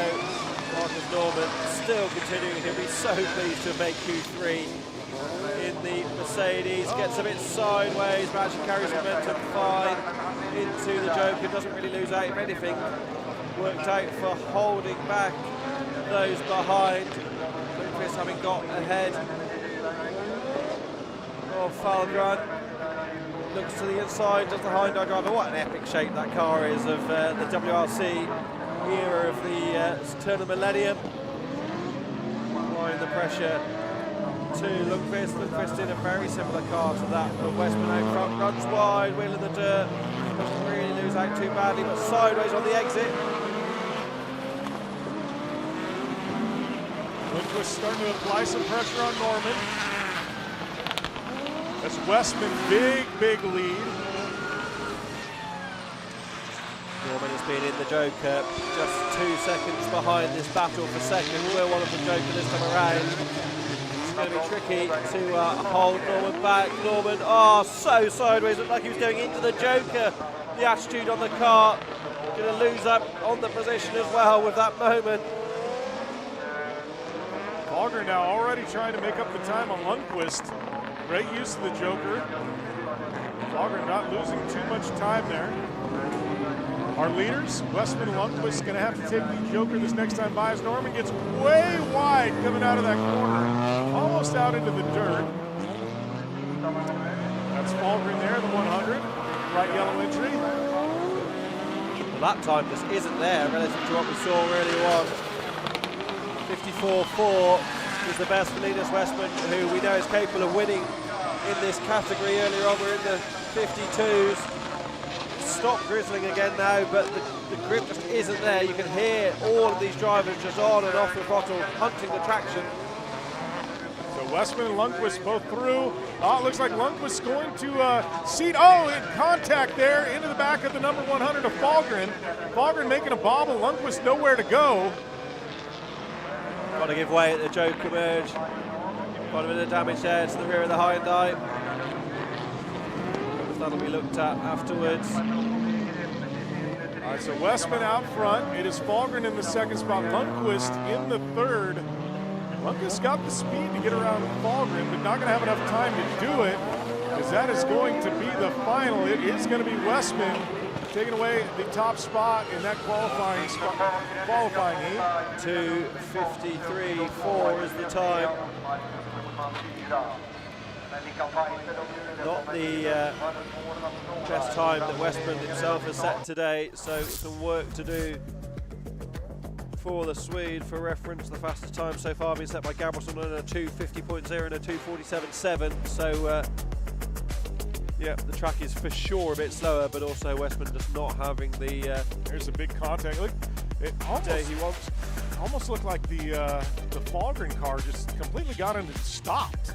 Well, you've got to get stopped for that left-hander, haven't you? That's the nature of this joker merge. Like, you've got to get it slowed down. Tricky for Lundqvist as well, because you carry so much speed, but you've got to be aware of the car on the inside too, haven't you? So it's Westman, Fahlgren, Lundqvist, Norman. That one brings us to another heat here. This is heat number 2. Gunnarsson, Mortzel, Oman, Stenvall. We've got Ackerland in this one as well. I don't see the name on the screen. There it is. There's the name. So Oman back in two-wheel drive, saw the big incident in the all-wheel drive car later on, or earlier on this morning. So great to see Oman back behind the wheel of something today. Yet to be determined if he's going to be back in the open four-wheel drive category, but whole shot here in two-wheel drive. Contact in the pack between these drivers. Big chunk of curb there for Mortzel on the inside. Brilliant start though, as you say, Jim, for Adam Oman. I'm sure we'll see him back in open four-wheel drive, maybe even in this session. He's left the team to work on the car to race in this session. Oh, look at that, Gunnarsson with all kinds of damage on the front of that car. Bodywork hanging off. Won't really affect things unless his visibility gets hampered. Stenvall looks to the inside of Oman over the curbs. Oman struggling for traction on the inside, manages to get the power down in the Lexus to run down the hill. Stenvall though in the older Escort has in the background. Gunnarsson is shedding bodywork. If anything at that stage you save a bit of weight, but you just don't want the bodywork, especially the bumper, to go under the front wheel into the rear. Speaking of bumpers. Goes Stenvall. Well, it looks like Stenvall's got the speed to get around Oman. Oman had that great hole shot. Stenvall now. Stenvall with the fastest lap of the race on a 55.6. Nowhere near the best time, lap time wise, set by Linus Westman. Stenvall surely, Jokers this time around does indeed go into the compulsory extra route. Joker lap conceived here in Sweden all those years ago. Looks to the inside of Mortzel, who defends the position. Mortzel now on the inside for the tight right-hander. Stenvall can't get the car stopped quick enough to get the switch back on the inside. Not working out at all this for Stenvall, because Mortzel's yet to joker. Right, so Stenvall now in the third spot, starting to apply some pressure to Mortzel, looking to the inside, trying to make a run up the inside, drifting out. You can see the moisture just coming off the tires. They drift through those corners. Mortzel now doing a great job protecting the second spot. Owen and Mortzel still yet to joker. Mortzel fastest lap of the race. Mortzel having absolutely zero respect for the curbs. Great job in the little BMW. Gunnarsson, bodywork flying off the front of his Volvo relative to the rear bodywork flying on the back of Oman's Lexus up front. Oman's struggling for traction, isn't he? Also, I guess, having had that massive shunt today from four-wheel drive, would just be a little bit wary, whereas you may not be had you not had that predicament. Stenvall, though, going to drive to the line and stop the clocks. We're at 2:54.5. Not going to be quick enough to beat Linus Western, second fastest at the moment. Great battle there for Stenvall to seal the deal there with the leaders electing to take the Joker on the final lap, but it was Adam Oman out front. Huge gap right off the beginning. I mean, 5-6 car lengths at some point. There you see Stenvall into the second spot after a bit of contact. Stenvall did a great job to, as you say, to close those gaps. I thought Oman had that done, to be honest, but did a really solid job. That was Mortzel just running it up the inside, over the curbs, over the rumble strips, over the barriers. Caution to the wind, but got around and made the position. Brings us to our results. Stenvall, top honors. Oman, Gunnarsson, Mortzel, Ackerland having to settle for the 5th spot in the number 15 car. All right, so we got another round here of open two-wheel drive. This is our final qualifying race. We got Tiger all the way on the outside in P5. We got Nee, Lidman, Johansson, and Gabrielson. Remember, Gabrielson, very, very fast in qualifying session number 2. One to watch here all the way to the inside in the pole position. But between Nee, Lidman, Johansson, and Tiger, hands are going to be full. Look at what I like to go out. It is out. We're looking for the green. We'll see who's going to get it. Great run by Nee, but Victor Johansson going to take it. Gabrielson going to be into the second spot. Tiger up the inside of Nee in the background. Lidman also getting through. We need to see the front of the order. Johansson under pressure from Gabrielson, who's in the top qualified position at the moment. It is in fact fairly safe to take the TQ position unless he runs into drama. Tiger into the Joker. Lidman's run wide on the way in. Gabrielson chases Johansson this time around. This could work out nicely for Simon Tiger if he can get the hammer down. So much curb for Lucas Gabrielson in the little Toyota style. It just loses out. Traction limited on the run out of that corner on the loose. You saw Victor Johansson just pulling away in the big Mercedes. So Gabrielson trying to find a way to get around Victor Johansson. Johansson knows his track better than anybody.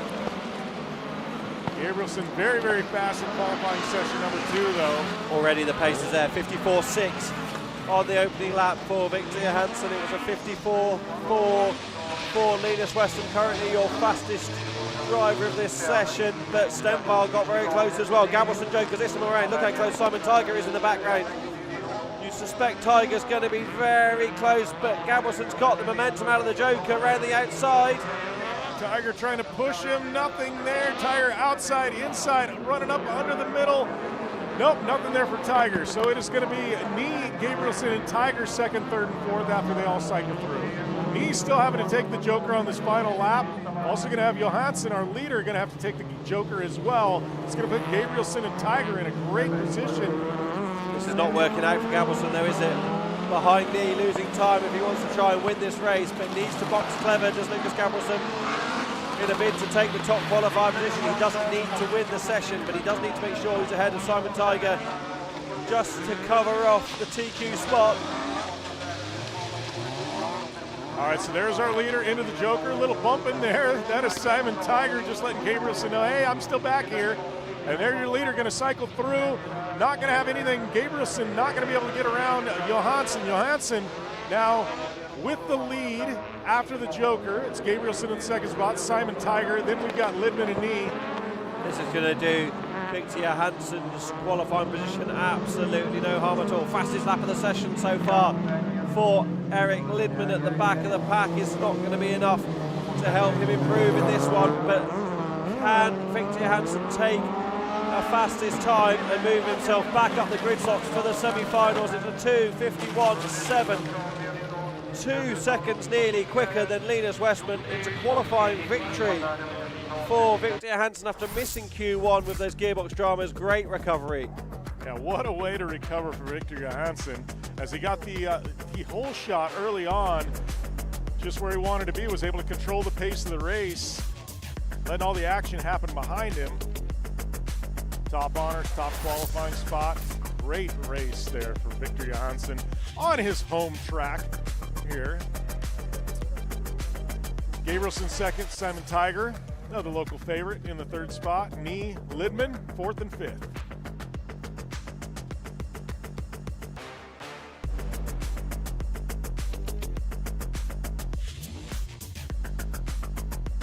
Seeing some of the carnage there earlier.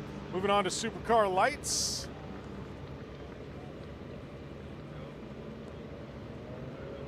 Qualifying session number 3. Larson on the inside, Holmquist and Haug. Remember Josefin Holmquist with that great pass over Haug to take the second spot in that last qualifying session. Great to see Josefin and see her just really starting to put some pressure. I think Larson going to have his hands full there in the pole position. We're going to see how this one goes here in a few moments.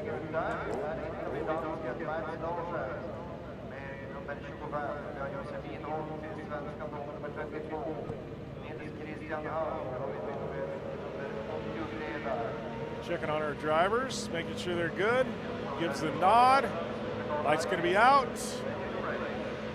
Looking for that green. Oh, that was a quick one on the green. Look at that, Josefin. It's going to be Mads. Josefin got the bottom side though. Not going to be there. Mads Larson going to get the whole shot. Josefin going to be in the second spot. Larson, the class of the field in this one, based on previous form, will be looking to trouble the drivers in the next session on time alone. Haug into the Joker this time around. This could be Haug's only appearance of the campaign, due to become a father in the coming weeks. Josefin running up the inside there, trying to get around Larson. You gotta applaud her. She's been very, very, I guess, creative in her lines, trying to make passes. You gotta appreciate that. Do indeed, although running up the curves like that is tricky, isn't it? Larson clearly had the momentum around the outside.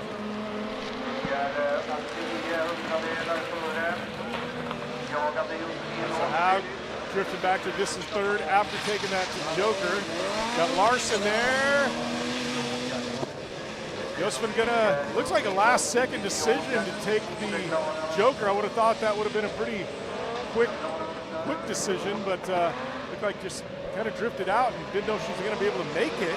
Carrying the momentum in, good job to not lose out too much on the entry. Haug drops a wheel into that loose gravel on the outside. The car just ebbing away off the side of the circuit. Larson though dominating out front, sort of 51.9 best lap. Is he going to better it this time around? We'll have to Joker on the next tour.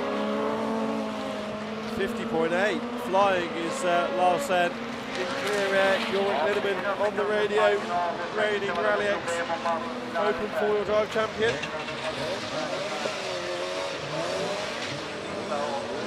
To the Joker goes Larson over the top of the hill. The Danish driver under absolutely zero pressure at the merge. This is exactly the sort of run you want when you're looking to better your grid position. Currently 5th overall in qualifying is Larson.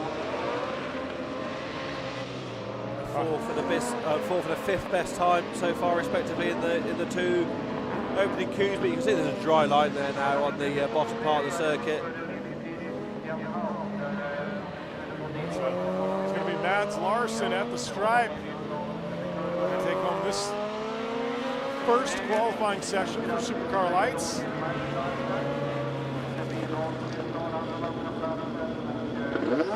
Holmquist in the second spot. Haug finishing up in the third. Go back to some highlights, and the highlight was Mads Larson. Got the whole shot. Never really looked back. Had Josefin looking to the inside there, but she wasn't able to make the deal happen. Mads Larson walking away with the victory in the fast lap. Holmquist, Haug, second and third in that one. Got another group of Supercar Lights starting to get gridded up. got 4 in this one.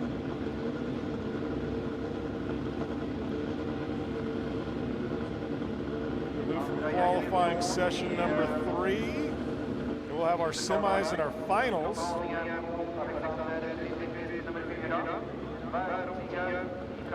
This one's got Oskarsson, Darvik, Janssen, and Lindquist. A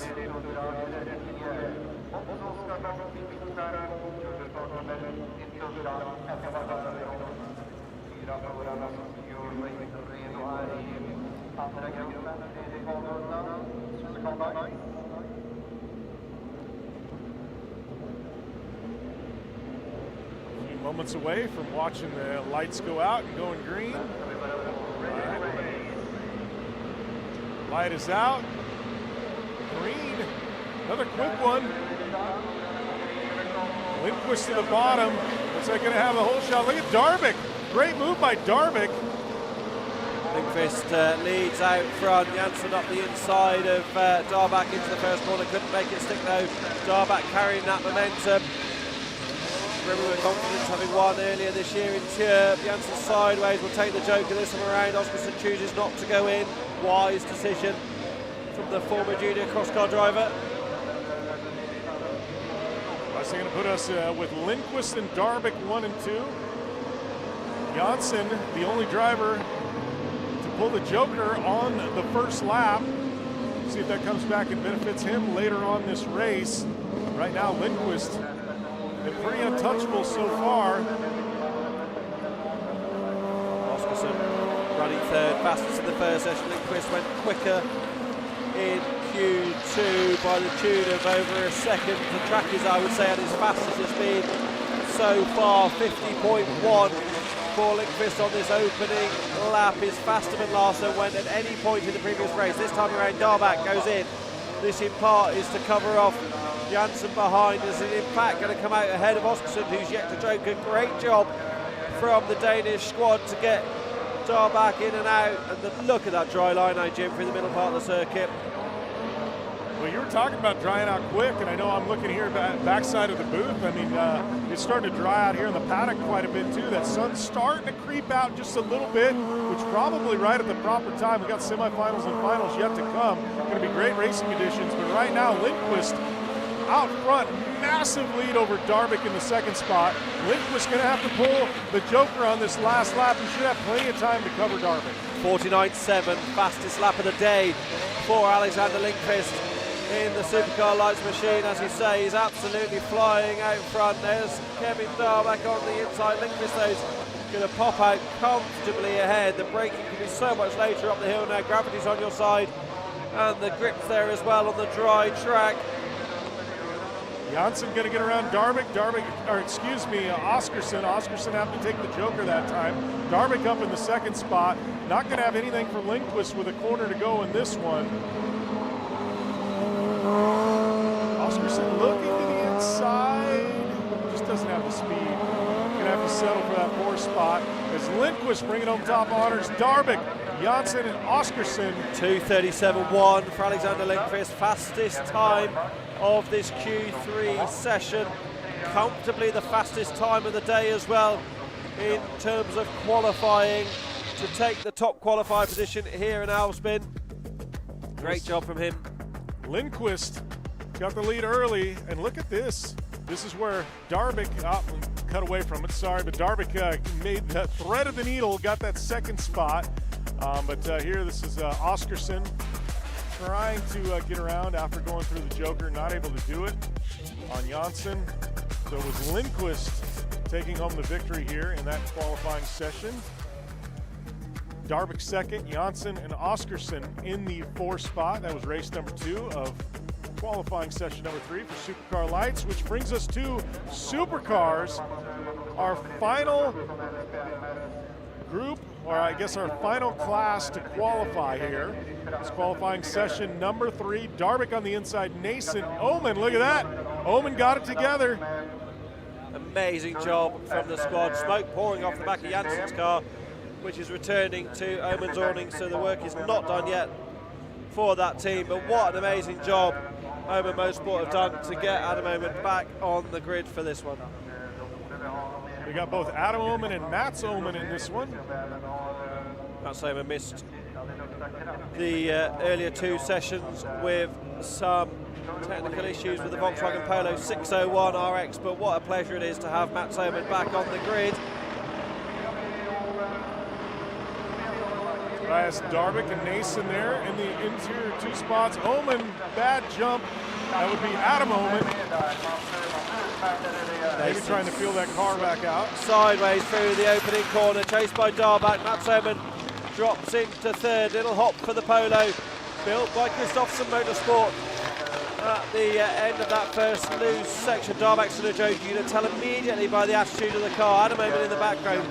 I suspect they haven't had time to do setup on that car, so it doesn't look particularly comfortable at the moment, but an amazing job by them to get that out. Flames spitting from the back of Mats Omen's car up front.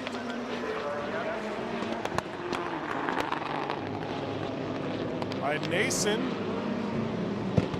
Continue to lead out here.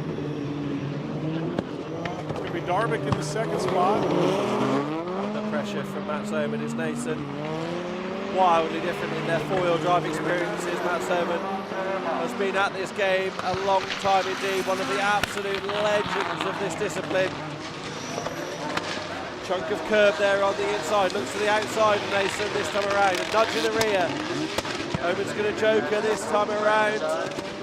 Darvik's going to be close on the inside. Omen over the hill, carries the pace around the outside of Darvik. Now he can get the hammer down and try and get after Nason. Needs to fend Darvik off here in the right-hander. Outside, inside, Mats Omen leaving a little bit of door open. Darvik not able to slide through. I just think he carries so much more momentum around the outside. Oh, he's got a front row puncture as Omen. Looks very low on the front of the car. Yes, he has. Runs that bit deep, does Omen. What a shame for Omen, but it's important that he gets to the end of this one if he's to move through to the semi-finals. Needs a time on the board as Mats. So he needs to be a bit steady through here, not to go off and not finish the race. Nason up front with a substantial gap into the joker this time around.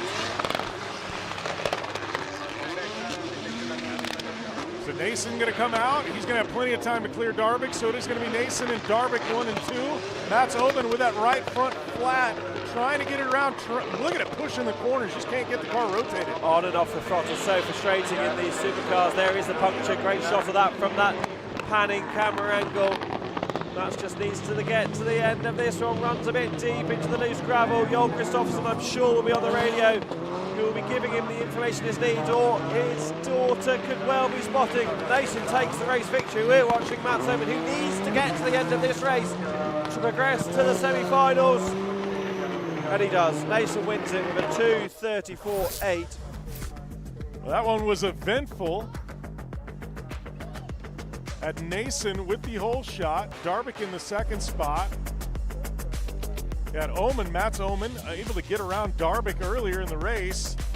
Start to apply a little pressure. Then we have the puncture from Mats Omen, which really dropped him back.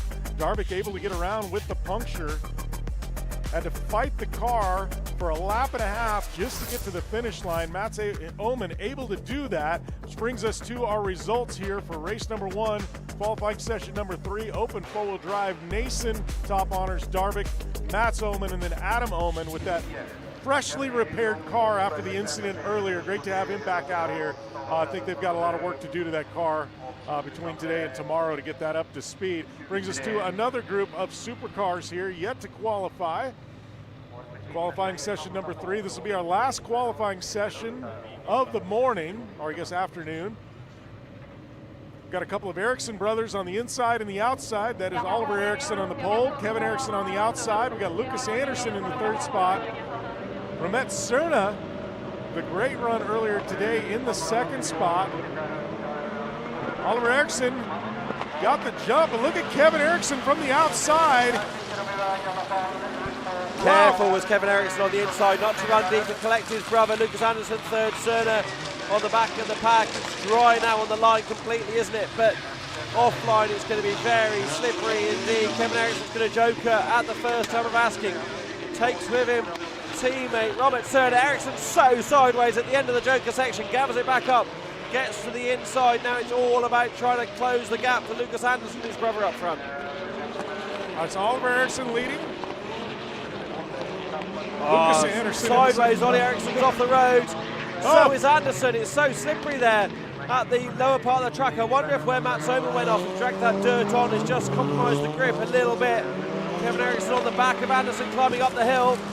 Well, this is a bad spot for Anderson to be in. Kevin Eriksson already having that joker. He's really going to be able to push now. He knows that at some point Anderson probably this lap is going to have to take the joker. It's bad for Kevin Eriksson though. He's in a fight to be top qualifier with his brother. There's only 5 points separating them in the intermediate classification. Really, Kevin Eriksson needed Lucas Anderson to go that time around so he can get the hammer down in free air. That's Oliver Eriksson, a little bit of gap over Lucas Anderson with that mistake earlier. Kevin Eriksson up, little contact. Kevin Eriksson going to try and run up the outside to get around Eriksson. Looks like, or Anderson, excuse me, not going to have enough. Eriksson wide, he's going to open the door to Robert Cerner. This is not working out for Kevin Eriksson. Ollie Eriksson, meanwhile, up front, is free of this drama, and if he can get to the end of this race in the lead, he'll be the top qualifier here on day one in Älvsbyn. Kevin Eriksson in the fight with Lucas Anderson. Anderson still yet to joker. He's going to drop back behind these two behind when he does indeed go in. There goes Oliver Eriksson into the joker, going to have plenty of time to clear. Lucas Anderson going to go into the joker. He's going to believe Kevin Eriksson going to have a shot there to get around Anderson. He does. Cerner gets around as well. Lucas Anderson cycling all the way back to the 4th spot. It's always going to happen. They were so bunched up, but Oliver Eriksson fastest up in the day on a 47.4 up front. Comfortably in the lead. This is going to give him the top qualifier position. Anderson super sendy as we saw last time out in Honky Hockey as well.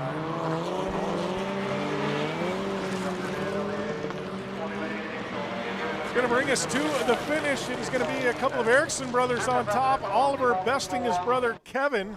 Kevin just getting caught in traffic for most of that race, but Oliver Eriksson with the whole shot. You see Kevin Eriksson running up the outside into the inside, being able to go from 4th to 2nd early on. Look at that, dragging the tires there in the gravel.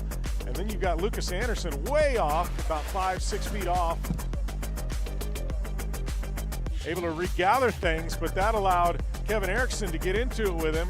Running up the inside, nothing there. Anderson was able to slam the door. Oliver Eriksson, though, taking home the top spot, got that clean air, never looked back. His brother Kevin Eriksson into the 2nd spot. We have Ramet Cerna in the 3rd spot as well. So it was Eriksson, Oliver and Kevin 1 and 2, Cerna and Lucas Anderson. Strong run, just a couple of mistakes, cycling back into the 4th spot. Oh man, all the qualifying's done. Now the fun stuff begins. We got semifinals and finals coming up. Absolutely, that's secured Oliver Eriksson top qualifier position. He'll start on pole for the semi-finals.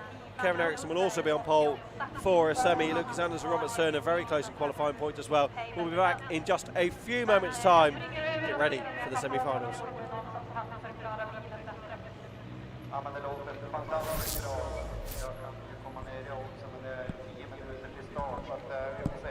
know if it came across, but it was when I was talking, it just was crackly and breaking up. I don't know if you were hearing me clear.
So this is the new stream, right? This is for so we're just doing one constant, we're not doing the dual streams again?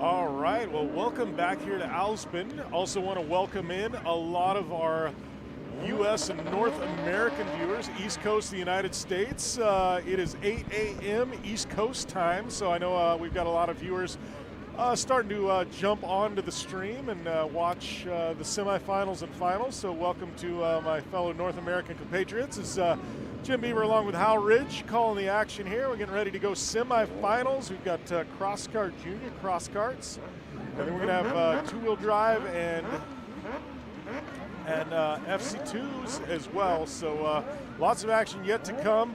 Semifinal format here.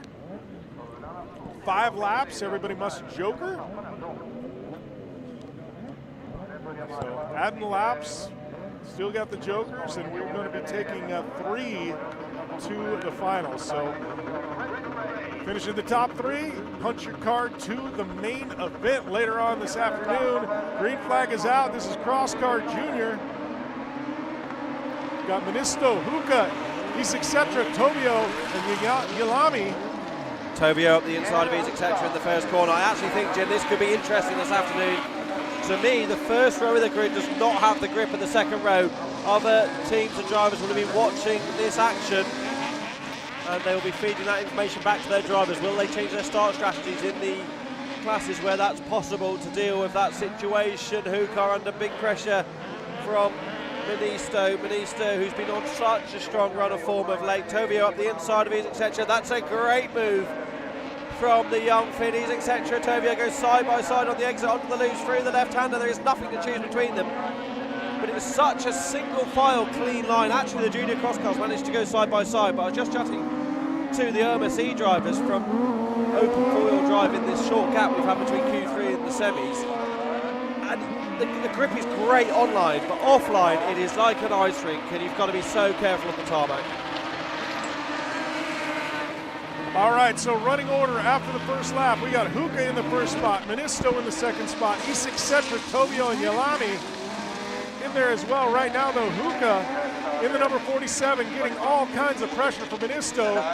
Huka protect the bottom there. We got a shot there. That is a 66 of Tobio, who is taking the joker. Yalami off in the background as well, lost a bit of time. That's really opened up an opportunity for Tobio to get the free air. Remember, the top 3 move through to the final later on this afternoon. Hukar in the driving seat, under pressure from Ministo, but Ease etc. will be under pressure now from Tobio. Tobio with the clear air, having been into the joker. You can see a line starting to form during the race line. As we went to that break, the rain shut down. We got a little bit of sunlight out. You're starting to see a little dust start to come in. You can see the speeds, Jim, as well. Sorry to cut across you. Just how much air the cars are getting now over that little bump. We haven't seen that pace from any of the classes, never mind the junior cross cars. Here's etc. runs deep again. He's got to go again because he's trying to increase the margin over Tobio. I think Tobio's made a mistake somewhere because the gap back from his etc. is nearly 4 seconds. Now, top 3, Huka, Ministo, and Isicsetra all still having to take the joker. We got 3 to go. Huka now getting a little bit of breathing room over Ministo. Ministo's been so good at managing these Rallyx rounds of late, just being there or thereabouts and then really nailing it when it matters. Hukar, though, has been super quick as well, yet to be on the top step of the podium, but has had that potential. Big jump there, look at that. I mean, coming in way hot is Ministo. Looking to the inside, Huka, Joker, gonna cede the position to Ministo. Looked like he might have not wanted a Joker. I think he had so much rotation, it was just easier to take the Joker. I think it was intentional, in the hope that Ministo follows in. They know Ministo's got great pace, so if you can dummy in and hope that Ministo follows, you maintain track position. Now this is all about a lap and a half shootout between Huka and Ministo to take the victory. Ministo with the fastest lap of the race last time around on a 52.8. Huka runs deep into rock in the gravel trap on the outside, climbs up the hill. The gap though between Huka and Ministo is 2.4 seconds. I think Ministo can get this done, Jim. Yeah, I think he can too, especially that mistake there by Huka. That was exactly what Ministo needed. Maybe just a half a second mistake, but it was probably enough. Right there we got our leader Ministo into the Joker. He is not going to have enough in second as Huka. Huka going to have to settle for second as Ministo seals the deal with a couple of car lengths over Huka. In the background though, we need to be seeing the battle between Älvsbyn and Tovio. Älvsbyn has got it done, I think, at the merge. The Norwegian in the blue machine, yes indeed, just seeing in the back of the shot there. Tovio, who I've been so impressed by this year, just not having the pace in the semi-final. Ministo has had absolutely the necessary pace when it was needed most to get into the lead, coupled with that little mistake from Jaro Huka. Ministo is going to progress to the final. Tovio on a wild old ride in the background, not able to make it through. Huka and Älvsbyn are your first final qualifiers here on day one in Älvsbyn. Well, that was a tough break for Tovio, who's been strong this season, and not to what Tovio wanted to do, be outside looking in as we're taking 3 to the main event. But we're going back to the recap here. That was Jerry Huka out front early, getting a little bit of pressure from Ministo. These two had a battle there. Huka, where Huka elected to take the Joker, ceded the position to Ministo, and then Huka, making a mistake later on, was dropped too much time. Ministo, when he went through the Joker, had plenty of time to get around Huka and take home the victory and punch his ticket to the front row of this final later on. We got Huka in the second spot. Älvsbyn finding his way to the final as well in third spot. Tovio and Yalami, both outsiders looking in, as we've got another group of cross cars here. We're going to be taking 3 more in cross car junior to the final. This one's going to have Alex Antilla. We're going to have Matt Lamaki, Paramaki, Pingasso, and Mane in this one. Alex Antilla with the speed car machine, not the latest version of the speed car that expected to come very soon, but different to the Edge that Antilla has driven in the recent weekends of Rallyx. Starting from pole position, we're about to get going. Great start by Kingasaho in the number 69 from the outside, able to make his way over into the third spot. Matt Lamaki takes the lead on the inside. Second position, if he can nail the start, is not such a bad place to be. Antilla started rolling a little bit before really dropping the clutch and just lost out in the run there to the first corner. Kangasaho considers jokering on the opening tour, decides better of it. I think that's wise given the pace difference between these top 3 drivers and Anton Mane at the back of the pack. All right, so our top 3, Matt Lamaki, Antilla, Kangasaho. Look at the dust coming off the tarmac section there, where it's got so dirty through this opening wet part of the day and is now completely dried. I think everyone with the option of going for dry tyres in open 2-wheel drive lights and open 4-wheel drive this afternoon will be on dries, but you've just got to pray you don't run offline, because outside of the grippy section it will be very slippery indeed. Look how dry it is over the loose, and as we saw in the first semi, getting lots of air now over that jump that we haven't seen at all so far today, Jim, with just how much slower the track was. It was like an ice skating rink earlier. I mean, drivers in all the divisions. Oh, big loop there. That's number 23 of Mane. Out of the fight, really, anyway. Unfortunately for Anton Mane, and is now dropped further back. Kangasaho, though, round the outside. of Alex Antila. We missed whatever happened to Antila in the shot when we were watching Mane's Joker. Kangasaho claims second position on track at the moment. That'll help massively, but they can still switch the Joker section up. Kangasaho runs wide, that gives the place back to Alex Antila, and they're coming under pressure now from Mina Perimaki, who has been so strong consistently through this Rallyx North season. Perimaki there in the fourth spot, so our top 4 drivers all still have to take the Joker. We're going to see if anybody elects to take it this time by. Yes, we do have one of the drivers, that is number 69 of Kangasaho, taking the Joker on that one. So we're going to get that one in the books. Perimaki now moving into the 3rd spot. Remember that 3rd spot, that is the final qualifying spot to advance to the finals. So Kangasaho made a mistake, which is going to cost time. Perimaki now needs to get the hammer down to try and increase this gap if she's going to maintain her impressive run at the moment.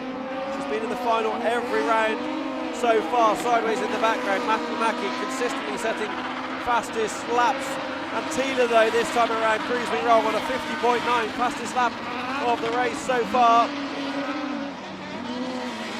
The gap between Perimaki and Kangasaho is what interests me most here. It's 2 seconds, that should be enough for Perimaki if she can be nice and tidy through the Joker. Good entry, there's Kangasaho who's flying in the background. Yep, up through the Joker. Kangasaho able to get it back. Very respectful for Perimaki, who gets up the inside. Great job from the young Finn to just use enough curb to get up the inside, not too much to lose ground. Wow, what a pass there. With 2 laps to go as we go back up to the front with Matt Lamaki. Currently leading Antila in the 2nd spot.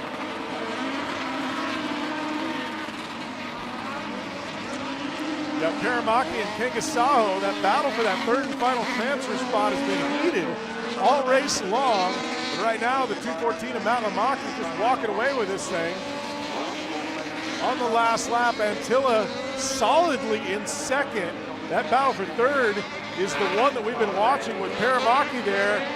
And Kangasaho trying to make a run on Perimaki after that mistake. She's got enough of a margin, hasn't she, just to be free in the braking areas. Great job from Mina Perimaki. Going to maintain her run. Jinx her in the next couple of corners and being in the final at every event so far. Kangasaho's through the kitchen sink and getting up the inside. There'll be no way through. Matt Lamaki's going to take semi-final number 2. Alex Antila 2nd. And behind, Perimaki does indeed cross the line 3rd out of our shot. Wow, what a race that one is. Eventful from start to finish, clean racing, and what a battle as Antila got the whole shot early. Had a big loop there with the number 23 of Mane on his own in the back. Decides to take that as Kangasaho up into the rocks and the gravel. Minea Perimaki there, getting around Kangasaho. Have the momentum coming up. Comes all the way to the bottom. It looks like big mistake there for Kangasaho. Went out into the rough. Minea Perimaki able to seal the deal, punch her ticket to the final later on as that wraps up junior cross car. It was Matt Lamaki with the top spot, and Antila Perimaki in that final transfer spot over through that heated battle with Kangasaho. Mane finishing up in the 5th spot. We'll see them in action tomorrow. Now we're moving up to cross car. This is semifinal number 1 for cross car. Once again, 5 laps, taking 3 to the main event. We got Svedland in the pole, been very strong today. Ilame in the on the outside of row number 1, Tree, Hookah, and Manisto. So this one loaded with talent, and we've only got 3 spots. When that generally happens, you know there's going to be fireworks, and I think we're going to see this in semifinal number 1 here in cross car. Need to get through that first corner clean. Svedland in the catbird seat to be able to do it, sitting there in the pole position. Light's going to go out. We're going to go green flag racing. There's the green. Look at that, the number 2 of Hookah from the outside. What a run for Hookah. Wow. Riku Hookah just absolutely blown out of a cannon. I said that I think the second and third rows of the grids are going to play a big part of what happens this afternoon. No grip on the front row where that rubber's been laid down all morning. Be very slippery indeed. Yulalami goes into the Joker for the first time of asking. It's a JC race technique, 2 and 3. Svedland and Tree, second and third at the moment. Tree looks to the inside of Svedland, but Riku Hookah, what a stunning start, looking to join his brother in the final places this afternoon here in Älvsbyn. What a phenomenal effort there. We'll see if Riku Hookah can hang on. Just going to start getting some pressure from Svedland here. Svedland getting his bearings about him. Going to start making the charge. We know that Svedland can do that. Tree there in the third spot as well. Our leader's almost in a breakout pack. Yalami trying to make it interesting in the fourth spot. Going to have a lot of work cut out for him. Hookah, the only driver to have won twice so far in this season. Yulalami's also been on the top step, as has Tree and Svedland. So you've got the class of the field here in this opening semi-final for Crosscar Senior. Yulalami in the background could be a problem for Vettel Tree. Look how close the purple machine is. So similar from the outside, doesn't it, to Tree's speed car wonder as well.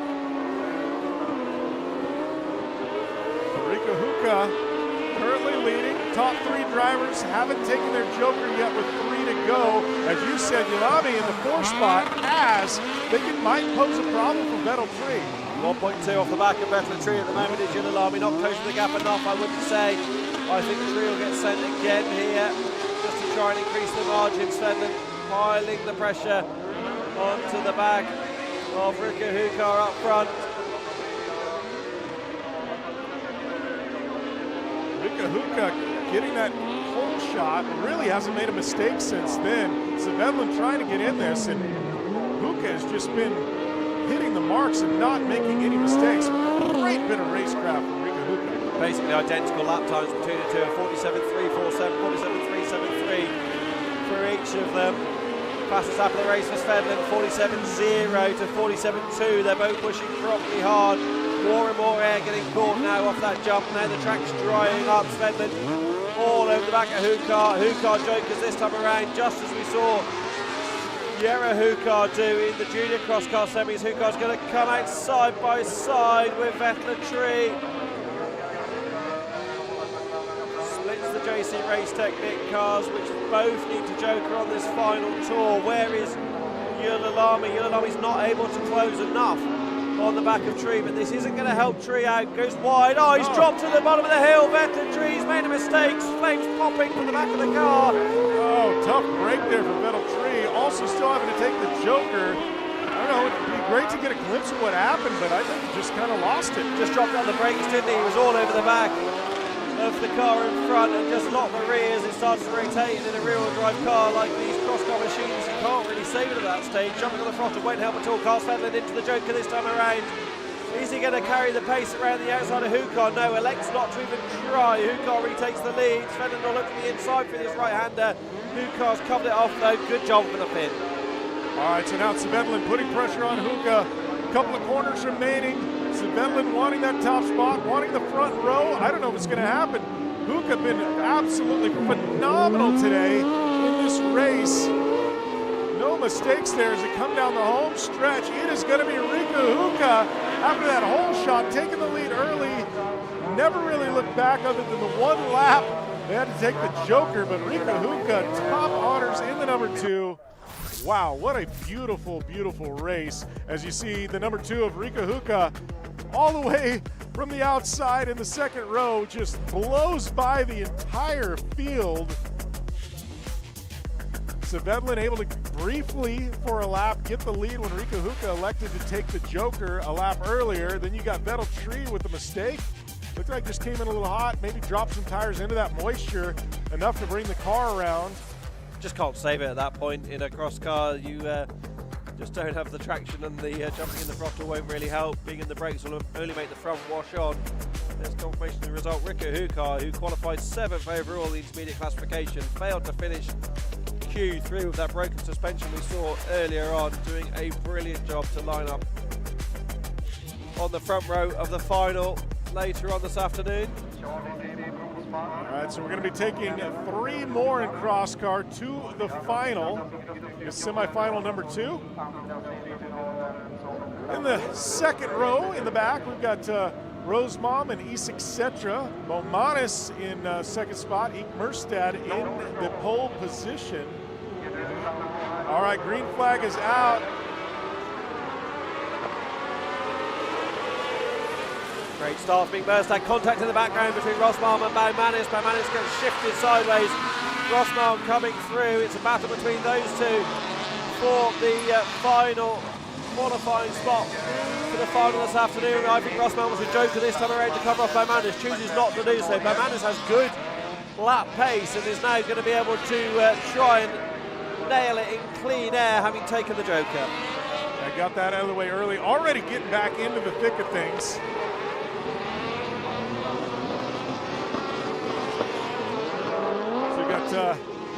Merstad, Isak Setra, Bomanis, and Rosemom in this one. 4 cars taken 3. Gonna get some split times here at the stripe. It is Merstad leading, Isak Setra in the second spot, Rosemom in the third final qualifying spot.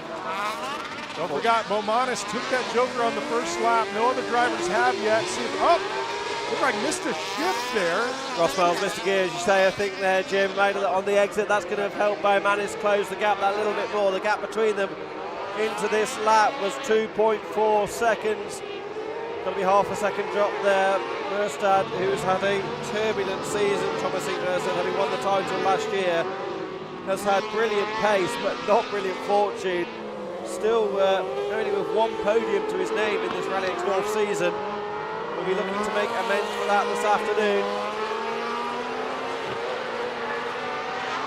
Bomanis now way back in form. Yeah, but something's happened with Baumanis because he's lost even more time despite that little mistake from Rossman. Rossman should joker this time around, has the gap to get in and out, and if they don't, they're not very good with the stopwatch, but they are indeed well on the ball. This is to try and cover off the Latvian driver. Baumanis on the inside. Rossman carries the pace. Brilliant move that by Rossman to cover off the position. Wow. Bomanis having to get into the binders to avoid contact. Great bit of driving. I mean, wow, that was a close one, but great use of the joker. Cleared the position. Now we're off into the races. So both third and fourth place have both taken the joker. Ike Merstad leading. We've got Isak Setra in the second spot. Both having to take the joker. I would assume you might see Isak Setra take it this time by. I think Merstad will go because he's got a comfortable margin to get in and out. Runs the car wide, gets the rotation done, chooses not to do so. Isak Setra, you're right, Jim, does indeed go in. Isak Setra is comfortably going to come out in second. Merstad clearly not wanting to risk the traffic, but he had plenty of margin to do so. Oh, a little bit of contact there. That is Bomanis and Rosemom there. That is for the final qualifying spots. This position does matter. This is going to transfer you to the final. Bomanis not going to sit back and just wait. Has to get it done on track. There's no alternative for the Latvian. Looks to the inside. The traction is there now, isn't it? Again on the inside. He's going to get great drive out of the corner. What a move. Rossmal spins. Almost in frustration. What a shame for Rossmal. That was a tough one there for the number 88 of Rosemom. Got to gather. All right, so we got our leader here, Ike Merstad, taking it. He gonna have enough. Ike Merstad's made a mistake somewhere because he's lost a lot of time. Isak Setra is going to take the lead of this second semi-final. Gets good drive out of the corner on the loose. Needs to just keep it neat and tidy in the final couple of corners. There's Rossmalm off the circuit. Looks like he's broken the car or sent it off in frustration, perhaps. Carrying the tire through that corner. Great pace from Isak Setra. What happened to Thomas Ike Merstad, maybe we'll never see. But he's going to finish second in this one. Baumanis salvaging a spot in the final. They've some work to do on that car. Looks like the geometry on the front's a little bit all over the place. What a shame though for Rossmalm. He had it in his hand halfway through the race. You can see the frustration as he's unbuckling his helmet as we go back up here. What a wild one this was. Little contact there with Beaumanis in the beginning. And Rosemom. That battle ensued pretty much the entire race between Rosemom and Beaumanis. Merstad and Isak Setra up front having their battle. Here's a spot where Beaumanis had to get into the brakes hard to avoid contact, and then Beaumanis coming back, trying to force the issue. Look at the inside. I wonder if that contact broke the suspension on the rear of Roswell's car, because he spun there on that corner, and then later on he dropped it into the gravel on the outside. Brings us to our results for this one. Isak Setra, Ig Merstad, and Beaumanis, your top three. They're taking home the top three spots. They're going to transfer into the final, and Rosemom with a DNF after that contact with Beaumanis. Oh yeah, so it did break the left rear suspension as we suspected. What a shame for Rosemom. That'll need recovering. Definitely a tough break there. They'll be back though. They're very modular, these cross cars, so they'll get that fixed up and they'll be ready to go again tomorrow morning. Plenty of spare parts in the pits, in the paddock. That was a very, very heated cross car. Semi-final in both heats. En lycklig vinnare var Viktors bil och Åses bil. Så att vi återkommer att se längre fram.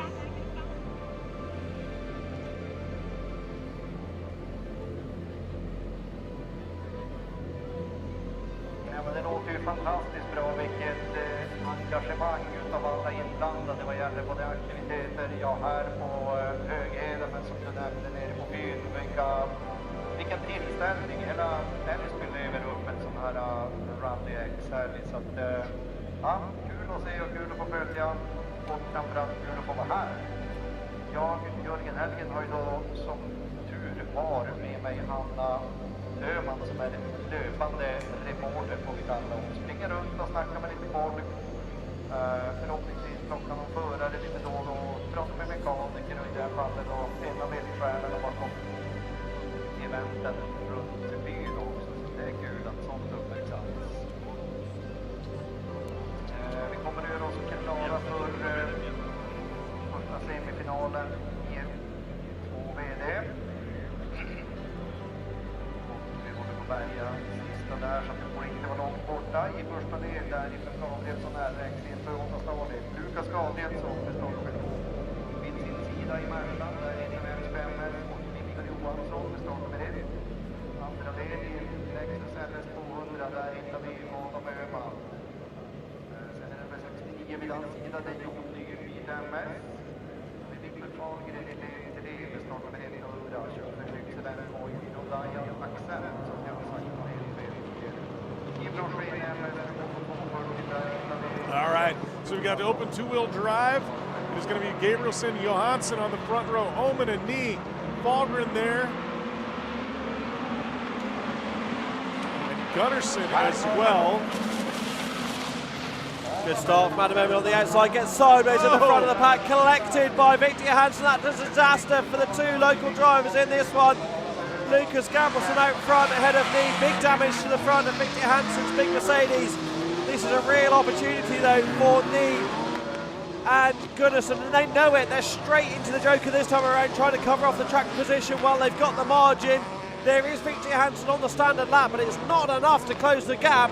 He's going to have to get this done on track, Jim, if he wants to move through to the final. Well, and we know Victor Johansson, we've seen it play out this year before. We've going all the way back to the Netherlands, and Johansson was able to come from the back all the way to the front and ended up ultimately winning. So if there's one driver that can do it, it's Victor Johansson. But this one, 5 laps, he's going to have his work cut out for him. We're going to see how this plays out. That was on Joker strategy though. I just don't think there's the opportunity here to make the moves on track, especially when he's got all the bodywork hanging off the front of the car. There he is in the background, Johansson, who puts so much effort into running this event up here with his local motor club. What a shame for him. It was sadly Adam Omen who's properly been in the wars today, hasn't he, Omen? Gabrielson into the Joker this time around, trying to make amends for losing out in Q3. At the front in this one again, ahead of Knee. That is Johansson trying to put a lot of pressure there on Gunnarsson. Gunnarsson have already taken the Joker. Actually, everybody except for Johansson has now taken the Joker. So the one guy that probably already needed to take it hasn't taken it yet. This is going to be very, very hard for victory. He's going to have to get around Gunnarsson early, and I don't know that he's going to be able to do it. Not going to happen unless there's an issue or a mistake from one of these three drivers at the front of the order. Gabrielsen, running very wide there, loses the rear bumper off the little Starlet. Lee can see the race lead. That must be so tantalising to start on the front row of the final. Later on in his ex-Philip Martinson machine, made such good ground over the winter on that car. Hasney's team into the Joker. Victor Johansson goes this time around. He maintains 4th position, and now, as you say, it's just about getting the hammer down, see if he can get back onto the rear of Gunnarsson and apply some pressure. Well, and if there's one driver that knows every inch of this track, it is Victor Johansson. I just don't know if he's going to have enough time. This thing's drying out. It's definitely going to be to the benefit of Victor Johansson, but he's going to need a mistake for Gunnarsson to really be able to make up that ground. Right now, as we get a look at Gabrielsen, who's just running away with this thing ahead of me out front. Both those in the qualifying spot. Right now, the battle's going to be for the 3rd spot. But Gunnarsson with a massive gap over 4th place Johansson. Bumper dragging off of the back of the big Mercedes. As Victor Johansson continues to wait and work his way through the middle, trying to catch up to Gunnarsson. Gunnarsson with about 6-7 car lengths. A lot of speed into that corner for Victor Johansson. Made up a little bit of ground, I believe, but I don't know that he's going to have enough out here today with 2 laps remaining. Adam Omen drops it in the background in the Lexus. This is not going right for Adam Omen so far today. Is in there he is recovering. He'll be back for more tomorrow and open 2-wheel drive. Gunnarsson though will be a brilliant result for him to be in the final, but he needs to keep it tidy. Look at Victor Johansson on a big charge. The background goes off. We cut away. Has Johansson saved it? He's in the bank. What a massive moment for Victor Johansson. Wow, that was scary. I guess the positive here is he finally ripped the bumper off, but now he's got Fahlgren in the mix. Not a good day for Victor Johansson. I don't know that he's going to have any shot at things here on the last lap at this point. No way, he's totally out of it, isn't he? All he can do now is hope he maintains 4th position and hangs on to the points for that, because they'll be important come the end of the season. A couple corners here remaining, and big Mercedes like it's shot out of a can, and Omen just saying, I'm done for today. Broken front right suspension, I think, looking at Omen's machine. Lucas Gabrielsen, though, takes the victory. Knee and Gunnarsson make it through to the final this afternoon. Great strategy from both Knee and Gunnarsson spotters to get them in the Joker after that kerfuffle in the first corner. Lost time for Victor Johansson. Johansson was throwing down so hard to try and close the margin, just couldn't get it done. We're going to get a look at the replay here in a minute. I mean, the most crucial moment of the entire race was right off the start. As we see the start here, Victor Johansson there looked like he had the whole shot. Gets kind of bumped in the back. You had Omen running up the outside, spinning in front of Victor Johansson, collecting Johansson just momentarily, rips a front bumper off, goes through the rough, and that was all it wrote for Victor Johansson. From then on, he just didn't have a shot. Such a good start from Gabrielsen, wasn't it? And then Johansson just got caught in the mess. Shame for him, this is the moment. Oh, just clips the left rear into the gravel. He is a lucky, lucky boy to get away with that moment. You know, that team has had their work cut out for him today. Missed the first qualifying session, put a new gearbox in the car. He's battled through, fought his way into the semifinals, and Victor Johansson going to go home early today. He's not going to have to go far because he is the local here. But Gabrielsen, Knee, and Gunnarsson punch in their ticket to the 2-wheel drive finale here. We're going to have that here in probably an hour or so, but right now we still got 3 more cars in the 2-wheel drive open class that have to qualify in, and look at that. Inside of row number 1, it is one of the local favorites. That is Simon Tiger, Eric Lidman on the outside of row number 1. Then we got Westman and Stenvall. Stenvall been very, very fast today. Mortzel, and Ackerland rounding out your 6 cars. To me, Stenwall, outside row number 2, that car and that spot has been very fast for starts. Be watching Stenwall today. I think he's got a shot there to make something happen on this first lap from the outside of row number 2.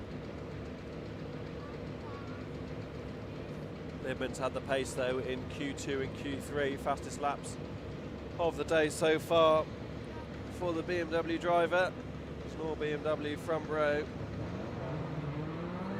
Stenvall's been quick in the traffic as well in that little Escort relative to some of the newer models. Like you said, it seems like the starts are faster for the drivers on the second row. We go green, we're going to see.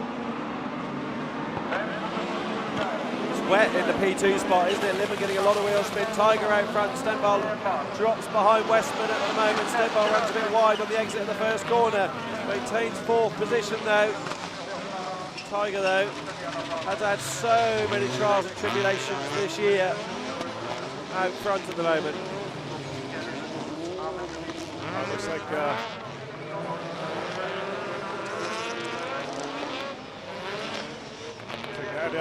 Mortzel taking the Joker there. We've got Stenvall getting into the back there of Westman. That is going to be the battle for the 3rd spot. That is for the transfer spot. All right, so Simon Tiger continuing to lead here.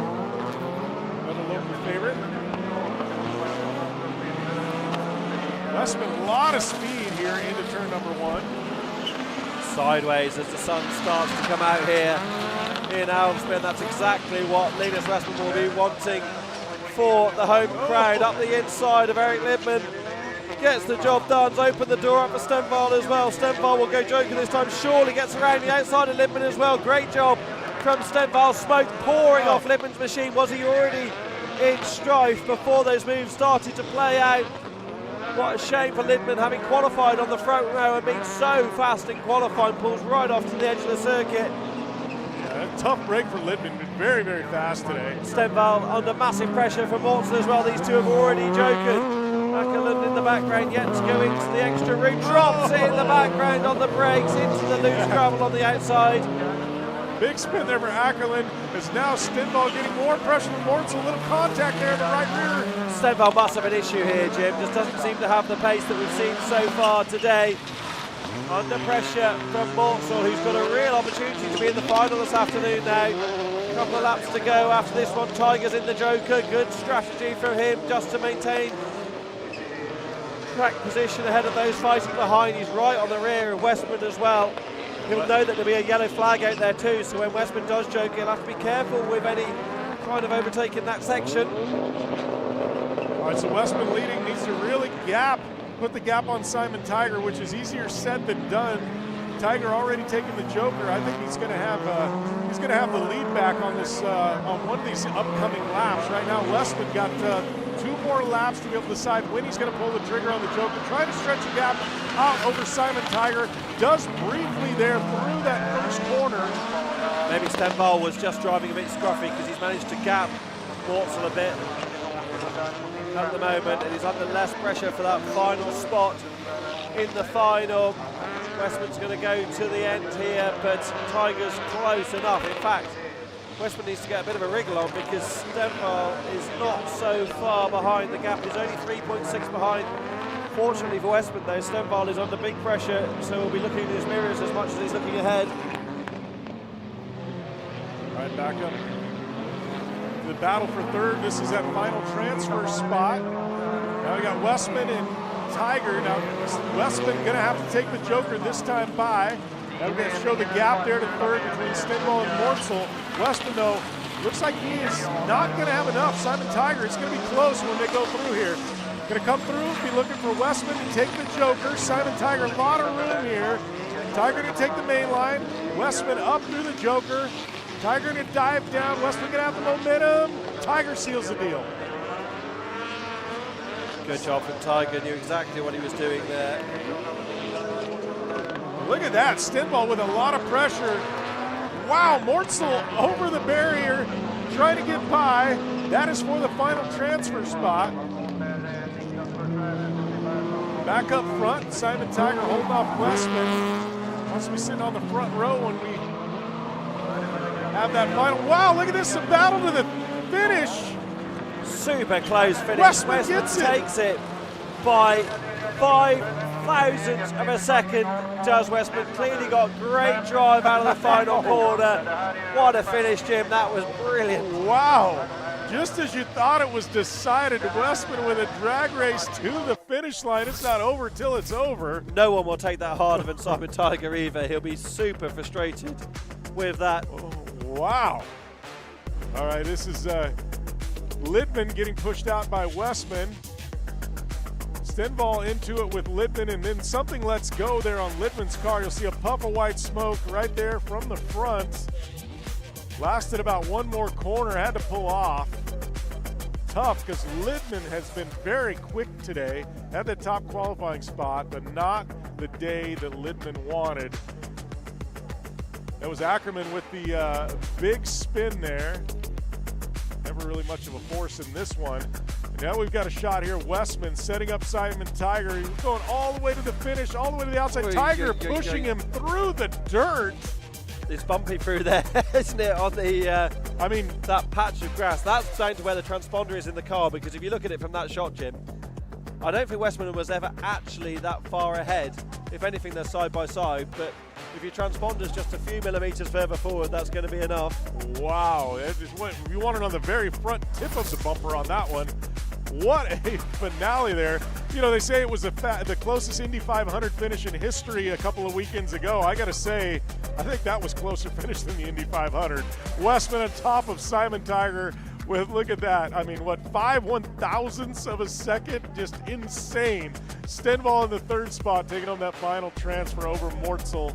Ackerland and Lidman not having the effort they wanted. As we move to our supercars, this is your FC2s. Open four-wheel drive. Semi-final number one. We've got Oliver Eriksson in the class of the field so far today. On the inside of row number one, Serna with a great effort. Nason and Oman, that Oman car.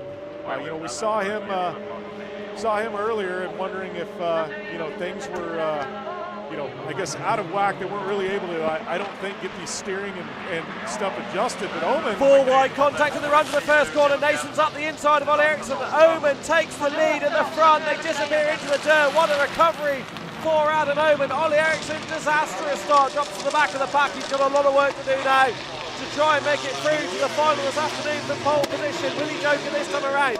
Serna goes in, Eriksson goes in as well. Oman leads out front with Nason behind. But I think Oliver Eriksson's going to be sitting there going, how did I go from the pole to fourth, and I've been the fastest driver all day long? I mean, what a... Nason just got a great start from row two. Put the nose of the car in the middle. They were four wide on the way in, and Ollie Eriksson's so astute and have known that you can't hang it around the outside there, so would have lifted it, just got stuck on the outside. Adam Oman, though, the old Hail Mary on the inside, sent it in. Great recovery and a massive reward for his team for all the hard work they put in to try and fix the car. But Robert Serna, the leading driver of those that are joking, is right on the rear of Emil Nason, who looks to the inside of Alan Oman. He's going to get the move done, but they're hemorrhaging time here. This is going to cost them both in the fight to be in the final. Yeah, because you've got the drivers, Serna and Eriksson, in the third and fourth spot. He'll both taking their joker. Serna in the rear of Oman, gets up the inside. Serna and Eriksson through to the final as well. Oman's gone from hero to zero in this one, was leading on the opening lap, now at the back of the pack. I think he's got a problem, Jim. Looking slow in the background. Ollie Eriksson, though, will be wanting to get right on the rear of his OMSC teammate, Robert Serna, to try and get at least that second row grid spot for the final later on. Romet Serna now looking to the inside there of Nason. Nason with a little mistake. Serna looking like a veteran. Wow, what a great run for Serna. Serna's on a good run of podiums at the moment in this category. Right on the rear of Nason, who's going to go again. There's almost no point in him jokering now because he's just going to get gobbled up by those behind. Oman into the joker this time around in the background. Serna a little bump there into Nason. Nason off the pace a bit. We've got to look at Oliver Eriksson now all over the back of Serna. Serna going to have his work cut out for him with his OMSC teammate. Oliver Eriksson looking to the inside, nothing quite there as this track continues to dry out. You look at that race line, just blistering fast now on the tarmac. Eriksson won't be lunging from at Cerner anytime soon. Customer of the team and also a teammate in the competition, but he'll be looking for an opening if Cerner makes a mistake, getting lots of air now off that jump. Will Nason go for this one around? Nason's got it in his pocket. Nose to tail. Nason's going to drop the third here. Still a place in the final though for this afternoon. Eriksson applying the pressure on the back of Cerner. Looking to the inside, Cerner protecting very well. Eriksson gonna have to settle back into second. Now we got a little breakout with the top two cars. Nason gonna try and get back into the mix. All three of these front runners currently gonna transfer into the final. Eriksson's got the fastest lap of the race by nearly a second over anybody else. On a big charge, Nason as well. Clearly feeling more confident with the FC2 machine. Up on the bike, we had both Cerner and Nason both almost rolling it. Wow, cutting that inside so much they both went up on the bike. The speed's being much higher now the track is dried out. Eriksson massively applying the pressure to Cerner. Will he look for the switchback here on the exit of the corner? He does indeed. Try and get the nose up the inside. Will he try and get around the outside? The grip isn't there on the outside. Has to tuck in behind. So Cerner gonna protect the inside here. Oliver Eriksson looking, there's nothing there unless Oliver Eriksson can get a slingshot out of this last corner. We saw it in the last race. It is doable, but it's not on this one. Cerner gonna be very happy with that front row spot in the finals. Oliver Eriksson gonna have to settle for second.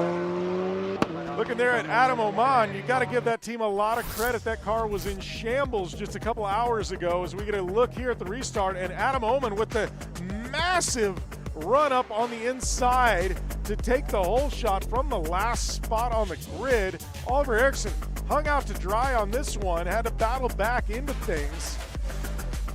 You had Nason there, followed by Cerner. Oman cycling back to fourth as Hal said he went from hero to zero in this one. And it was Romet Cerner with the top spot. He's got to be very, very excited about that one. It's been great to see the evolution of his driving so far this year. So Cerner, Eriksson, Nason taking the three spots that are transferring to that final here later on this afternoon. All right, so we got three more cars, and we're going to be taking these three, I guess, to the final. We got Eriksson, Anderson, and Darbic in this one. So this is basically going to be a shootout for track position, or I guess starting position. So important, the grid position for the final, isn't it? So they'll all want to either maintain or improve on their positions depending on where they're starting from. Remember how good Nason's start was in the previous one. He'll be Darbic in that same position will be looking to do similar.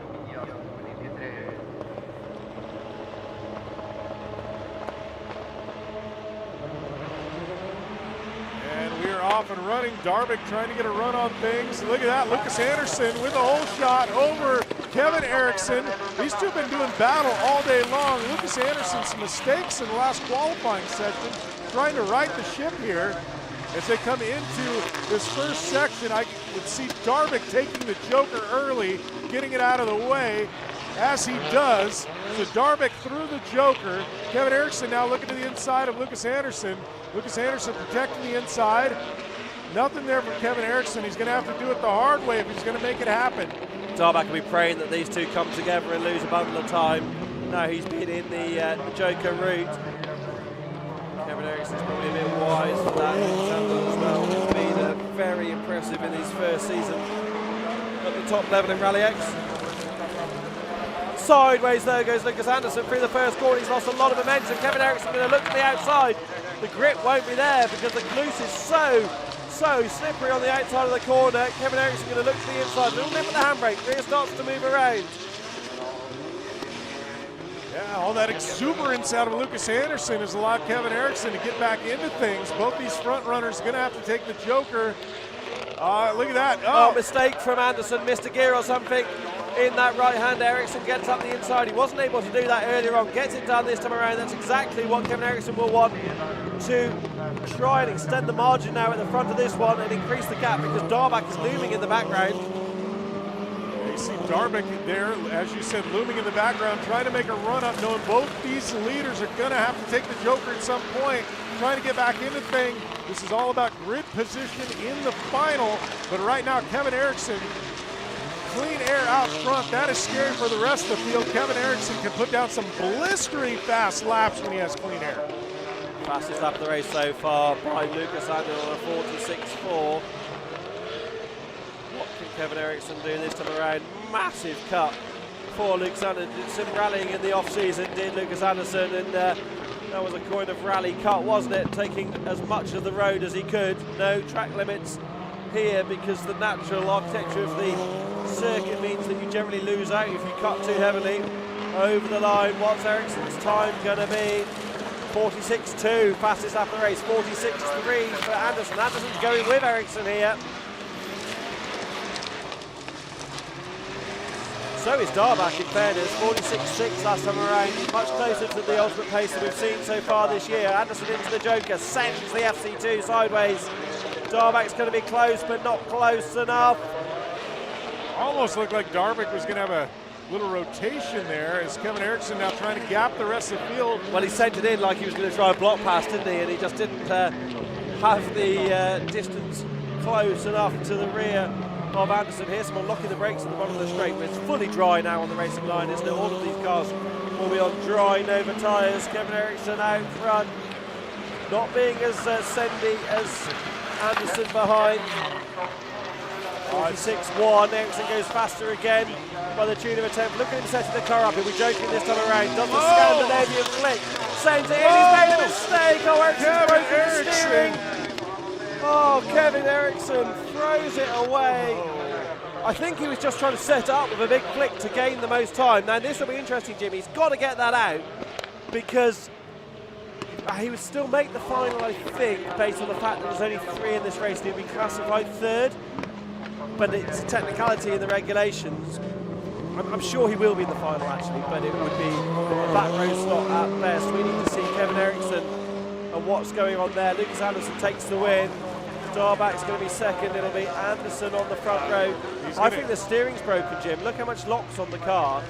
I think he's taken so big a cut that the wheels being open have broken the steering on the inside. That's Kevin's reversed right out of that bit of grass. Yeah, it's a DNF for Kevin Ericsson.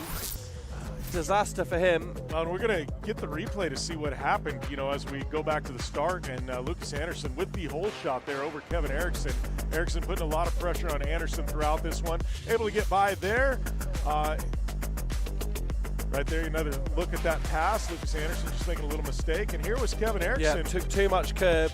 Just the wheel was open. You can see the front right wheel flapping around, broken the steering arm. That'll be such an easy fix for the team. But with the way those ridges work in that corner on the inside that bumper, they've got, it's about a 2-3 inch kind of rumble strips, and if you catch it just right on the inside of the wheel, you can really just kind of tear it out from underneath the car. That says a lot for Kevin's respect for Lucas Anderson's pace as well, that he felt he needed to send it in there to try and stay ahead.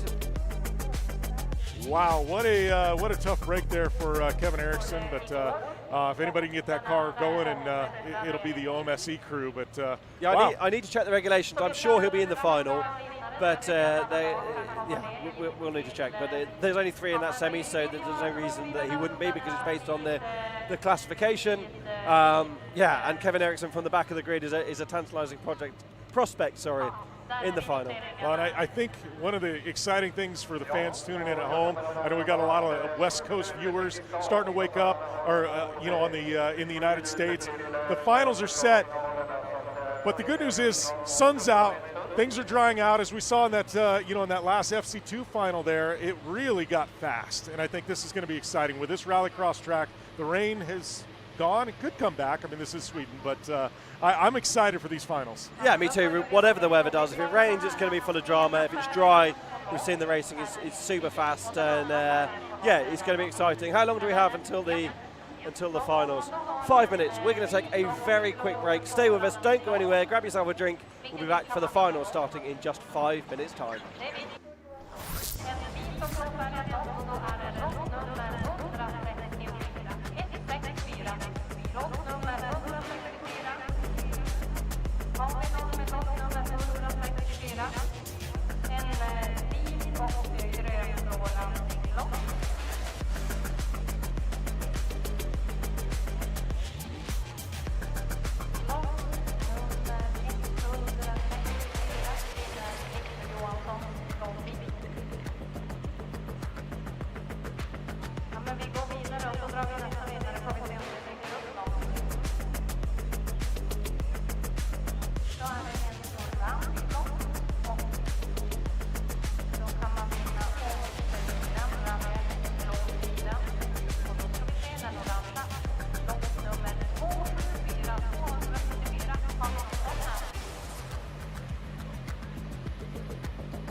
All right, it is finals time here in Älvsbyn, Sweden. Jim Beaver, Hal Ridge calling the action. We've been through qualifying sessions. We've been through semifinals. We've got our grid set for the finals. Hal Ridge, I know we got a little bit of exciting news coming to some of the viewers at home because had a little bit of a shift, and we're going to have some additional divisions racing in finals. Yep, so on top of the normal finals, we're going to have a new final for Open Two-Wheel Drive Super National Spec cars, which is a bit different to Open Two-Wheel Drive you'll normally see. Of course, we've got a lot of two-wheel drive entrants from up here in northern Sweden who would normally compete in Super National, and those rules are a bit more restrictive than Open Two-Wheel Drive. So we start now with Supercar Lights. We'll have Open Two-Wheel Drive Super National, Cross Car Junior, Open Four-Wheel Drive AM, then a track break, and then we'll be on Cross Car, Two-Wheel Drive, Pro and Open Four-Wheel Drive to round out today. And we're going to get going with the Supercar Lights final. Lindqvist, Darback, Oscarsson, Janssen, Larsen and Holmqvist are taking the start. We are go, and it is Darback who makes a brilliant start. We'll have the inside into the first corner. Oh, Darback going to get it. Lindqvist going to be in the second spot. Oscarsson going to slide into the third. Janssen making ground as well, up to fourth position as things stand. Larsen, I think, will joker from that position. Oh, Janssen does, followed by Holmqvist on her Supercar Lights maiden appearance. Darback, though, made the most of that P2 spot, and we'll see through the course of these finals, Jim, just as we did in the semis, that actually P2 isn't the worst place to be if you can get the best of the starts, because you've got the inside into that tight right-hander. All right, so we've got Lindqvist trying to put some pressure there on Darback. Got to have 5 laps to try and make something happen. Darback's been very strong this season, very consistent. Really finding some speed as of late. Coming down into this very tight corner. See who decides to take the joker here. Our top 2, 3 cars don't. That's going to be Mads Larsen going to dive in, take the joker on that one. So Larsen going to get that one out of the way early. Wow, look at that. Already making a move. Janssen's got it covered off into the joker. First time around, Larsen takes a big chunk of curb. This could be a fight for the final podium spot this afternoon, because they're not so far behind Pontus Oscarsson at the moment in the orange and black machine up front. This is a great fight between the Swede and the Dane. Hitting the limiter, going up the hill, we can hear in our ears. Larsen with a big old send, runs to the outside, car picks up on 2 wheels. You've got to be so careful doing that. Keeps it sunny side up though. Lindqvist piling the pressure onto Darback. I was chatting to Alexander Lindqvist just a few minutes ago, who was really debating what tyres to go on, if it was going to rain again or not, but he's on the dries. You can see this course really starting to dry out now. Obviously rain always looming this weekend, but right now Darback getting a ton of pressure from Lindqvist. Lindqvist's been very quick today on the circuit. Darback runs wide, that's going to give Lindqvist an opportunity on the inside, gets it done. Brilliant move by the Swede. Behind the other Swede, Janssen is still holding off Larsen, the other Danish driver in this race, but what a mistake from Kevin Darback. He's now driving a little bit ragged, he's frustrated with that one. Yeah, that was a tough one, just a mental mistake on Darback coming in a little hot. Lindqvist been very fast this weekend through. Darback now going to elect to take the joker. We're going to see if he's got it cleared from Oscarsson. This is to salvage a podium spot, Jimmy. Runs deep, it's to try and stay ahead of Janssen, gets that job done. He'll be on the rear of Oscarsson, who's yet to go in. Sensible from Darback's spotters just to try and calm things down a bit. Get into the joker, maintain your podium spot, then get your head down and try and get after it. Dane, a Swede and a Dane on the way down the hill. Larsen's going to look to the inside, has a nudge in the rear of Janssen. Again, Darback is sideways at the bottom. Oh, he's got a left rear puncture. Left rear puncture for Darback. Maybe that's why he made the mistake. Only on contact up the hill. Janssen spins, Darback spins. They both keep it out of the wall. Darback running on the flat tire, just got a little loose, collected a couple of the drivers, contact with everybody, but somehow Larsen got away with it. Great job by him just to avoid the carnage. And I wonder if Kevin Darback had a slow puncture that sent him wide on the previous lap. and then got worse and worse, and obviously caused that spin there. Or if he had it in fact gone right down, but I just can't see he would have had the pace he had last time around with a puncture. There's Janssen, who was a totally innocent victim in that. What a shame for him, because he was in the fight for a podium finish. Yeah, Darvik just trying to get around for the points. Wow, that was interesting there. Now it's Lindqvist, Oscarsson, and Mads Larsson, 1, 2, and 3. Out of the drama, Lindqvist takes the victory from Oscarsson and Larsson.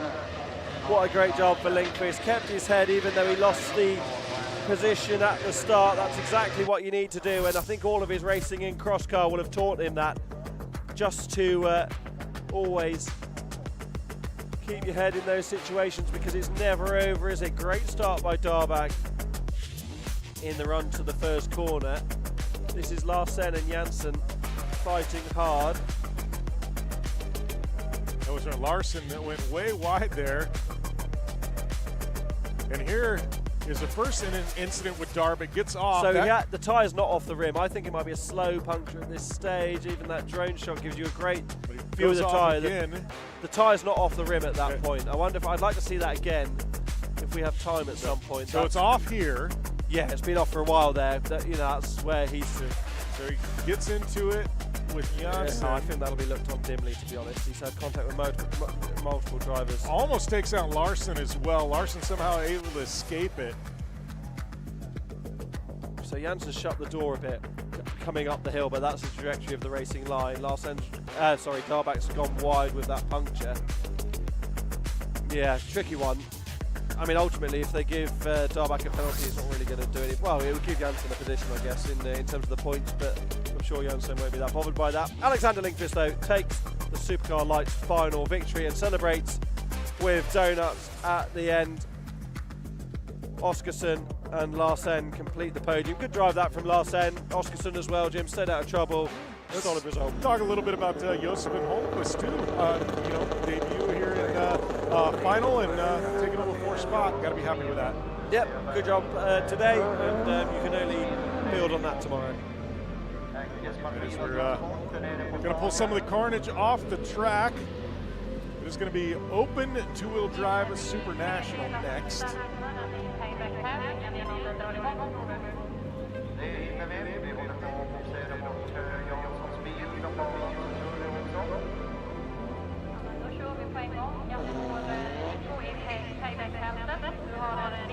I'm going to try and have a quick word with race director Rallyx.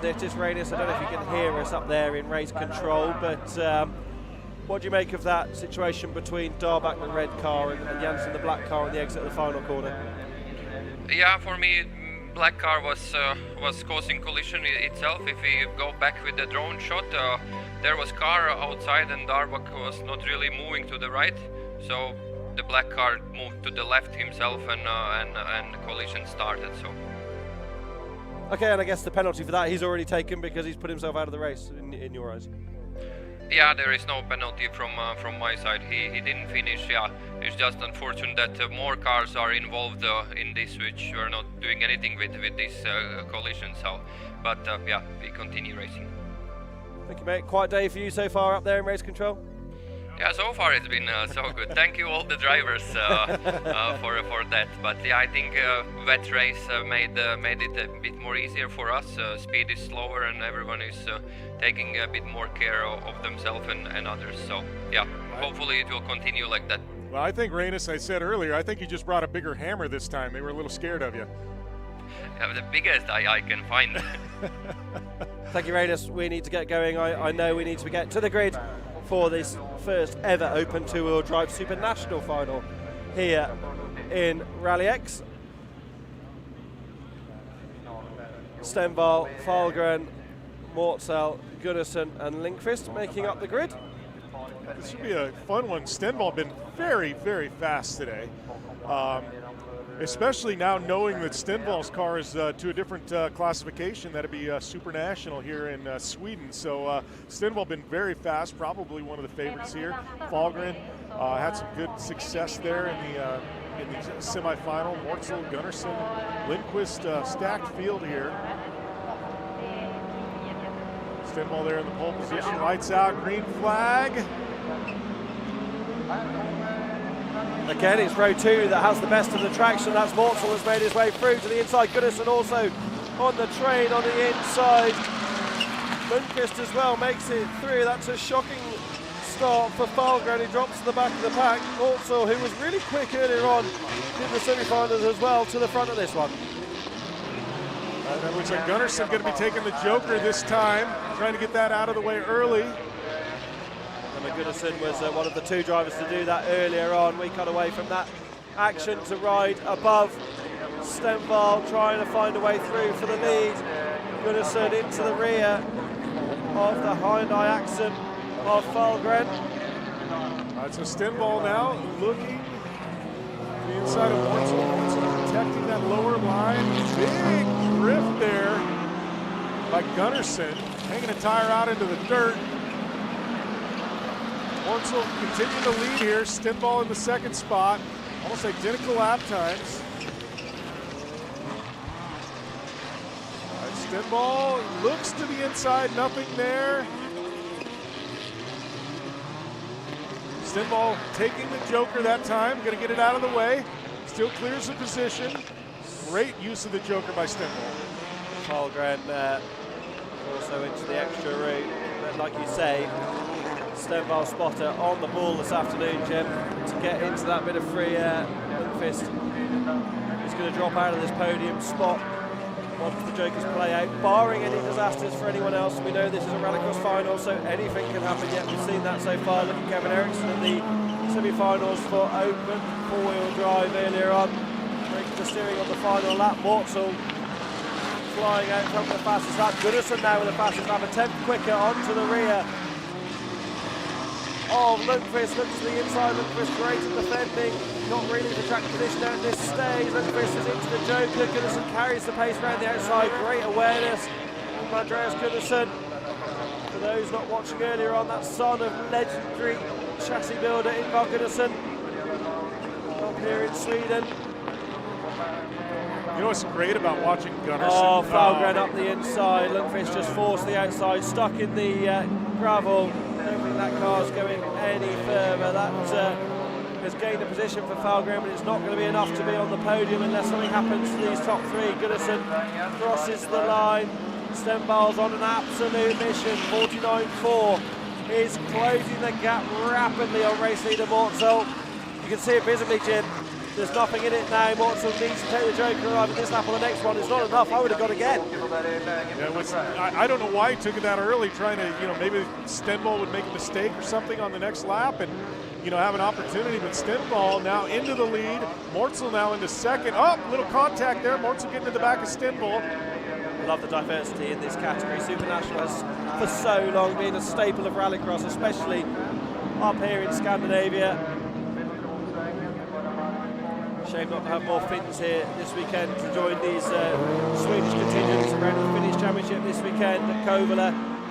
Can't not clash with everything. So difficult to put these Rallycross calendars together, as I know well. So of course you're always going to clash with something. Goodison up the inside of Mortzel, can't find a way through. Now looks to the outside, into the rear of the BMW. It's a 3-way battle for the lead here. Falgren also looming.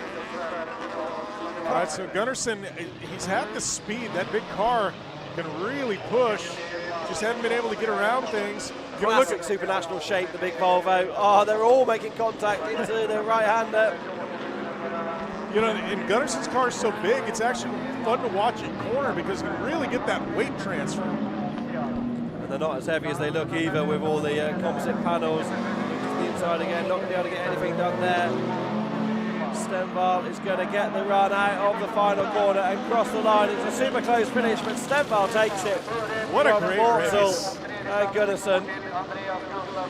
4 drivers and all the way to the finish. What a close one. 4 drivers in half a second as they cross the line. You can't get much closer than that. All right, so Stenvall getting beat from the pole there by Mortzel.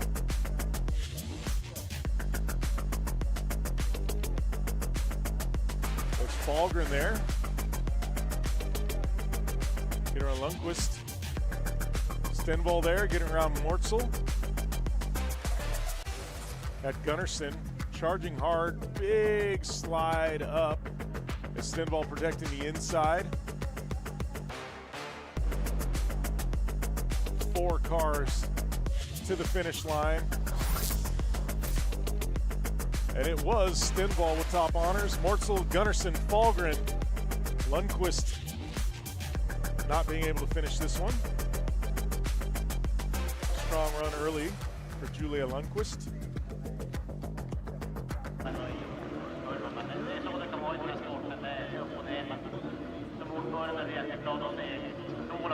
Pull those drivers off.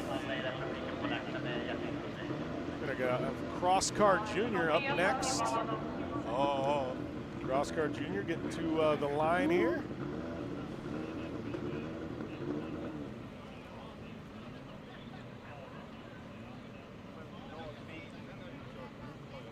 These cars have been the ones running in the rain with the worst track conditions today. Now they're going to get really prime track conditions. Really excited to watch these Crosscar Juniors now.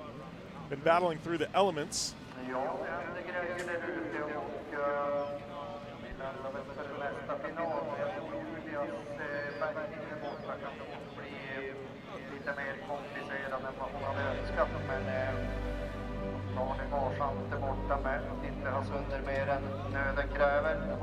Trying to get Julia Lundqvist off.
När man lägger upp olika högar där inne så kommer det nya papper och läggs ovanpå. Så att ber om ursäkt för min totala förvirring. Jag ska hålla mig borta från solen, dricka mera vatten.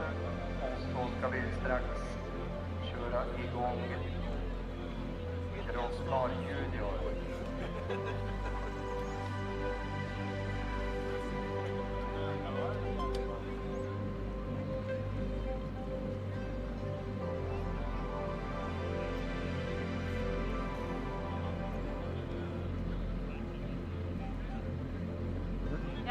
Jag träffade just Linus Westmans fru Stina. Jag tror inte att Viktors final har gått än, för hon säger att Viktor ska köra. Så jag tror att vi kan ha Linus med kommande. Kanske stämma. Jag står och håller igen listan. Det står Opel 2 VD, det får vi omtjänstdel. Andreas Gunnarsson och Westman är med. Men går man till supernationella 2 VD så ja, de har tjorvat in ingen av listor säger jag. Men jag ber väldigt mycket om ursäkt. Jag har varit innan insatt.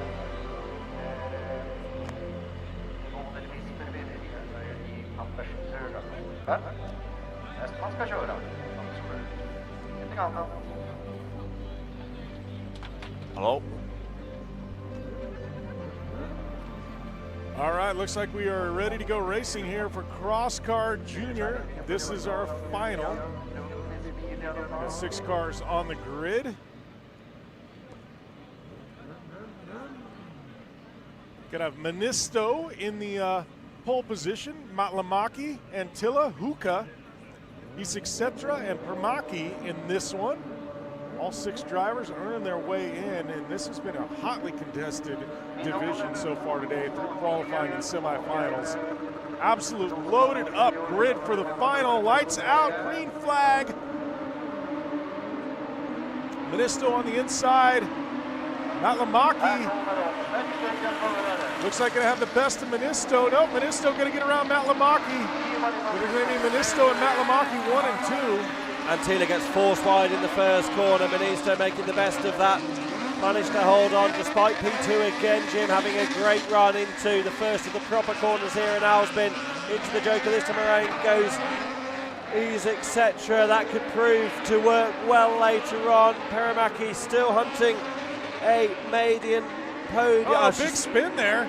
Hukar, just as I looked down at the results of the year so far, Hukar drops it in the right hand there. Paramäki was on the podium earlier on in Chirp, now holds a top 3 position again in this brilliant season for her so far. Got a strong run here today. Getting ready to end the first lap. We'll get some split times for you. Matlamaki goes up the inside of Ministo into the first corner of the second lap. Great move. Ministo loses ground, now under pressure from Paramäki. Matlamaki wants to take the fight for this title to Ministo, and that's exactly the sort of move he needs to be pulling if he's going to get it done. Look at Paramäki, I mean, all the way to the inside, really looking, fighting for inches. You gotta love this from Minea. Ministo's coming back at Matlamaki in the front of the order. Into the Joker, following that spin is Jere Hukar. Paramäki takes a big chunk of curb. Looks like Ministo has better pace than Matlamaki, but not the track position at the moment. Gravelly through that left-hander down the hill, where the cuts are just bringing all the loose dirt onto the surface. Etc. looking reasonable for a potential podium here, having been in the Joker, just loitering in the background. And Tilo also in the top 4, but yet to Joker. Listen to the cars bouncing off the rev limiter, these junior cross car machines. Big jumps there, almost a breakout pack with these front 3. Now we got 4th, that is Antilla getting into the mix there. Paramäki's now starting to get a little bit of pressure. Paramäki could Joker that time around and does indeed do that, but I think Ministo, who is all over the back of Matlamaki, couldn't take the Joker that time around because there's too much traffic behind. A slight touch between the wheels of the 2 young Finns. Yeah, Ministo all over the back there of Matlamaki. Both of them getting their rotation in early on the tarmac. Really living on the grip now, Jimmy. You can just see that on the tarmac, can't you? You can lean on the outside wall of the tyre so much better than you could earlier on. Matlamaki under massive pressure. I mean, just in lockstep here through these corners. Almost in America, we'd call that drifting in NASCAR. What a great bit of racing with these 2 drivers all the way in the side. Sets the car up early, forced Matlamaki wide, and Tila into the Joker in the background. It's all happening in this junior cross car final. Where's Paramäki? She's held up behind these, etc. And Tila's gained ground. This has not worked out for Mina Paramäki at all. Look at her all the way to the bottom, trying to fight back. No, she got hung out to dry, trying to get into podium contention. Our 2 leaders are going to have to take the Joker here with 2 laps to go. Ministo leading Matlamaki. He's etc. in the 3rd spot. Going to inherit the lead possibly. Trying to make a run up on these leaders. Etc.'s way too far away, I think, to be anywhere near the lead at the moment.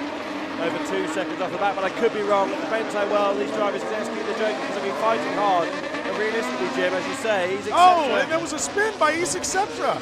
Commentator's curse, if ever there was one, because they've been really going well out of the traffic. And Tina, despite that first corner time loss, all over the back of Matlamaki on this final lap for 2nd position. What a recovery drive this has been. And it shows just how hard they've been fighting up front and losing a little bit of time. Fastest lap of the race for Jere Hukar in the background, but it's not going to be enough to get back to the podium. A big drift there as we come through down to the wire. Ministo with a big gap over Matlamaki and Tilla in the 3rd spot. That's how they're going to finish up. And Paramäki, unfortunately, outside looking in into the 4th spot. Great drive by that young lady, and just wasn't able to make it happen. 4th win from 5 starts for Ministo, but was made to work super hard for it in that fight at the front of the order. Matlamaki had a look to the lead in the opening corner, but Ministo carried the momentum around the outside. That's where Jere Hukar just lost ground, clipped the inside, rotated the car. Absolutely nothing that Hukar could do about it at that stage. Little bump there for the lead. Cycled Matlamaki into 2nd. Ministo took the lead there. Paramäki there, trying to come through. So many drivers have the pace to be on the podium there. He's etc. Hukar, Paramäki. In fact, every one of the drivers in this final, and you can't always say that. Often you can in cross car, in fairness, because cross car is so competitive, but every one of these drivers could have been on the podium. had there. It just rolled out a little bit differently. But those are your top three: Monisto, Matlamaki, and Antila here on day one in Älvsbyn.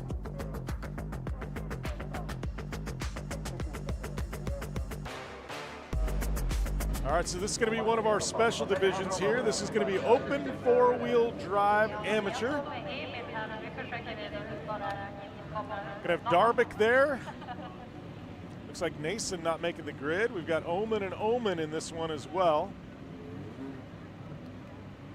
Uncle and nephew, Mats and Adam. Darvik alone on the front row. I wonder if Nason's just saving the car for the pro final a bit later on, if they've got dramas. No championship for open four-wheel drive as such, but individual finals, more seat time, really useful for both Darvik and Omen in their year of learning in this category. Perhaps Omen would be in the supercar final if there were more supercars here this weekend, but he'll also be keen to win at home, especially after only making it out for Q3, and in that he had a puncture, so did practice, had some technical problems with the car for Q2 and Q3, sorry, Q1 and Q2, made it out for Q3, had that front right puncture that cost him time, so we're yet to see the best of Mats Omen here. Are we waiting for Nason, or are we good to go? What's the situation? We're collecting Sebastian Isek's broken crosscar, a little nudge from the scoop.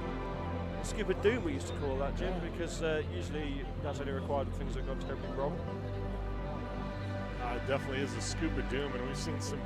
I can't say doom today because Omen was the worst shape and got it back together and made a great run. So it's doom when you want to be on the podium and you end up being recovered. But you're right, yeah, Omen, great job from his team. That would have been one of those if you had a camera and did a time lapse of that fix. Well, actually, we had a chat this morning, didn't we, about who's going to be in the unfiltered episode from this weekend this morning, and Adam Omen. Spoiler alert, could be part of that, and you know, fantastic that recovery period will be documented. So is that a commentator's curse also? No, it's just a great shout from producer Callum to choose him to go in the documentary. That's producer's curse. We're gonna put you. Yeah, if you get offered to go in it, say no, because it'll be drama. We're not gonna have anybody lined up wanting to be in this series. Okay, so we've got 3 cars on the grid. Doesn't look like Nason's going to be able to make this. So we got Darvik and a couple of Omen entries. Darvik going to be starting outside of row number 1. Omen having that phenomenal start. Adam Omen in that semifinal. So we'll see if he can replicate that. Mats Omen. Looked like stalled it off the start. I don't know, launch control wasn't working. Something happened. Big send in the background for Omen. Mats in the Volkswagen Polo 601 RX. Mats drives with only hand controls, and the launch strategy is sometimes a little bit complicated. Just didn't get it away from the line, did Omen, into the Joker this time around. We'll see some good pace from Mats, barring any disaster like the puncture he had in Q3. Adam Omen drops it at the Joker merge. Uncle Mats just gets around the outside. This has been a really turbulent day for Adam Omen, hasn't it? But yeah. Adam Omen's been through it today. He is. We'll still be on the podium in this one though, if he can make it to the end. Rear spoiler on the car looking much straighter than it was earlier on, but we ride above. Mats Omen with the drone. Front of the car washes out a little bit.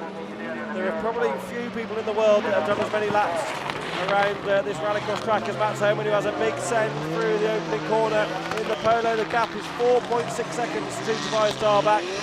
Darvik's going to joke this time around to cover off the position, which is absolutely the right thing to do. But can Mats Omen close down the young Dane? It's going to be tough for Mats Omen unless there's a big mistake by Darvik. Darvik been pretty quick in this one so far. Another shot there of Mats Omen. Powering through. Look at that, how dry this track was. The same drone shot earlier was just pure moisture and mud and just small remnants of that now. But the track has definitely become a completely different track this afternoon than it was this morning. Absolutely mad, isn't it, how much difference just a couple of hours makes, really. Darvik just hitting his marks, trying to affect his lines. Omen with a big old send. Love hearing that polo on song. Sounds so sweet, doesn't it, the Lehman engine in that thing. Spitting loads of flames. Run by the JC Race Techniques squad. Omen hopefully be driving again tomorrow to continue progressing with the polo. He hasn't had a fair crack of the whip today, so I think we'll see him back out tomorrow. Clearly enjoying being back in a supercar. I can tell you from experience of driving a Rallyx supercar, he's one of the best things in the world, so I'm sure driving one of the best Rallyx supercars ever built in the Polo by KMS is an absolute joy. And look at the pace, 46.3 is Matt's best lap, over a 47.2. Had it not been for the start, he'd have been clear out front in this one. He's also a gent, as Matt's able to. If he does get to the back of Darback, I can't see him firing him off. And he's really starting to reel him in compared to the gap that he had earlier on in this one. So Mats Omen really throwing it down. He can pull another second here on this lap out of Darvik. There might be something there. It's going to be hard to make a pass. Darback new to this level though. Will succumb to the pressure. You can hear and feel the polo off throttle, can't you, out of the commentary position here. We're just on the outside of the entry to the first corner. Omen now onto the rear of Darback. Like I say though, I can't see Mats Omen doing anything rash in this race. Nice for him though to have a set of clear laps.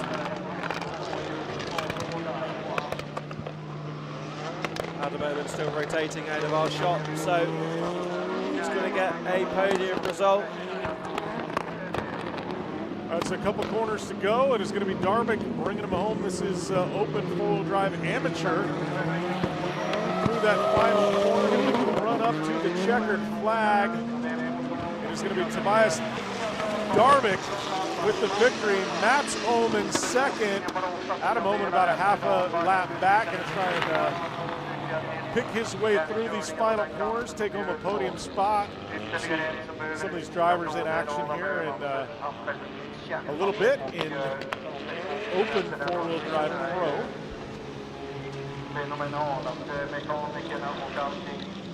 Darvik going to be happy with that result. So you got some results on this one, or a recap on this one. Darvik with a whole shot. Adam Omen trying to challenge early on. There's Mats Omen. Looked like, yeah, he just had a problem on the start. Yeah, a couple hesitations there. Cut, or excuse me, probably letting the clutch out, but that was Adam Omen with a big spin. Pretty much running order didn't change after that one. Darvik walking away with the victory in open four-wheel drive amateur. Mats Omen, Adam Omen finishing up in second and third.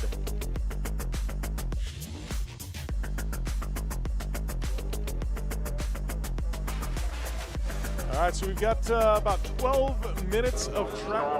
Oh, we're supposed to have some track prep, but it sounds like that may have been waved off here. Yep, I think we're going straight into cross car.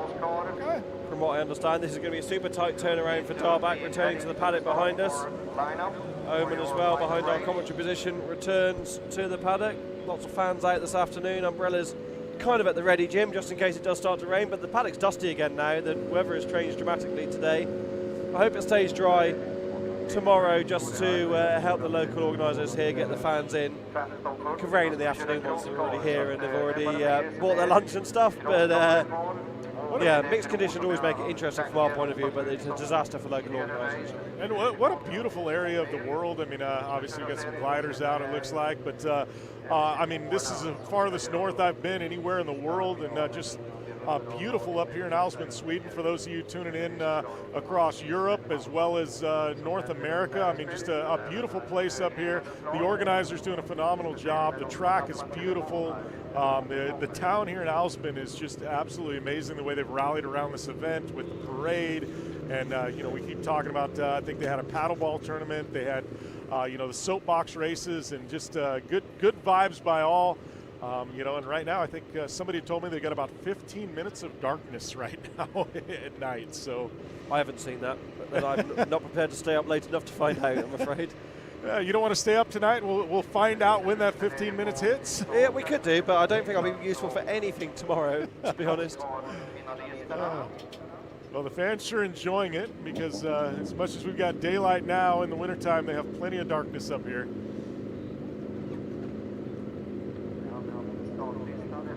Eccentra's car there.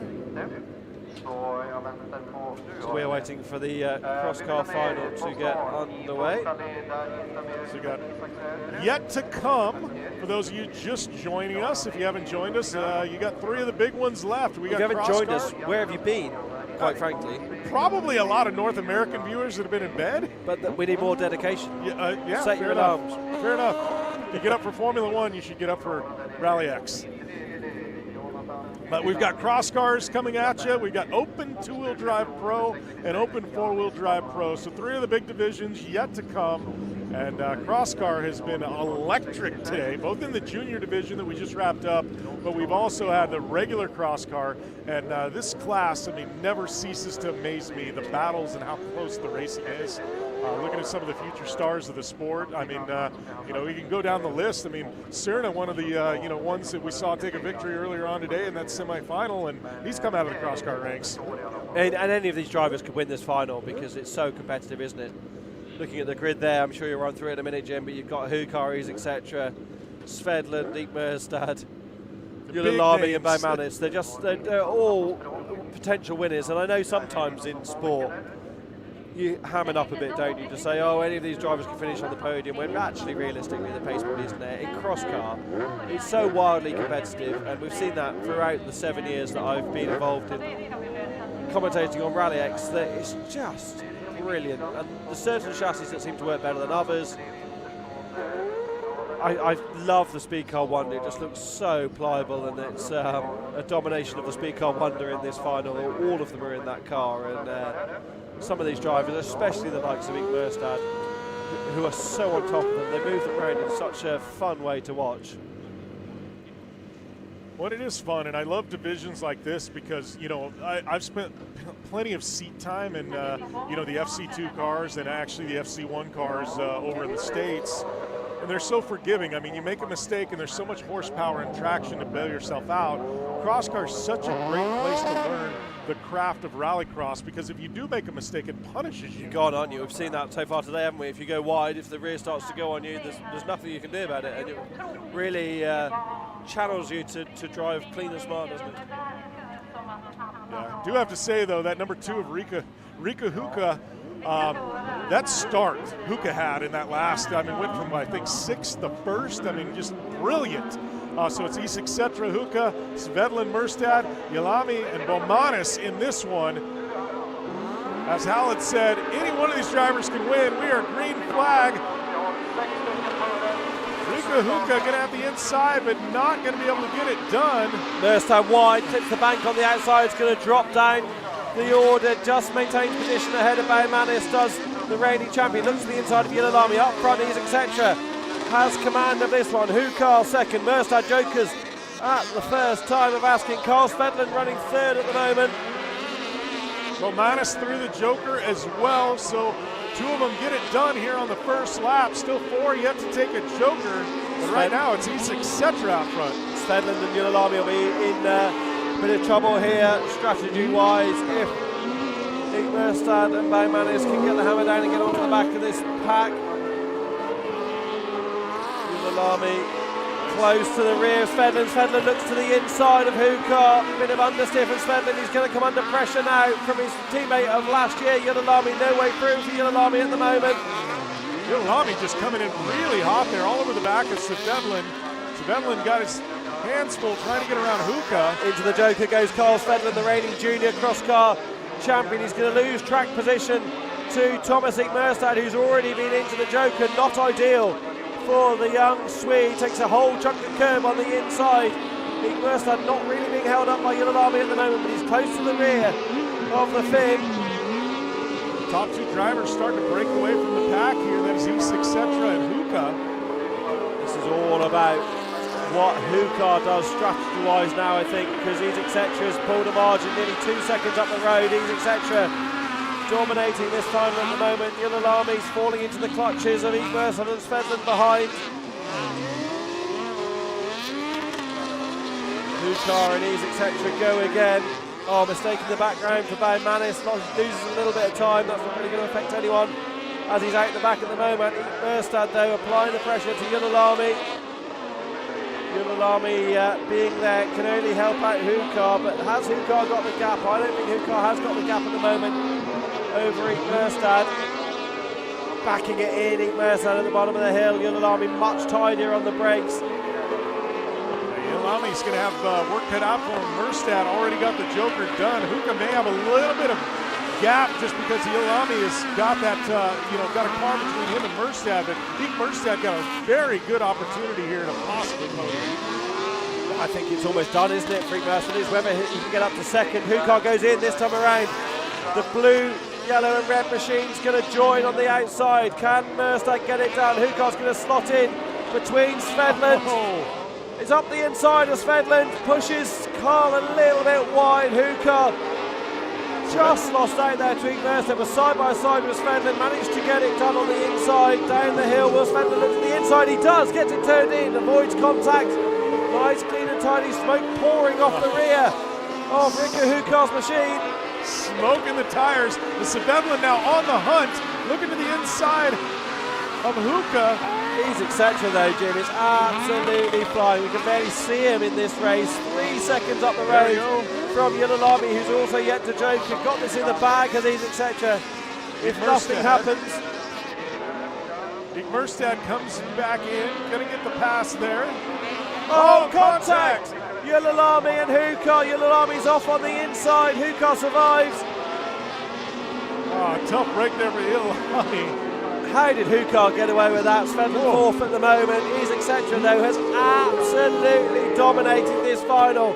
He's driving to the line. And it is going to be Ease Etc.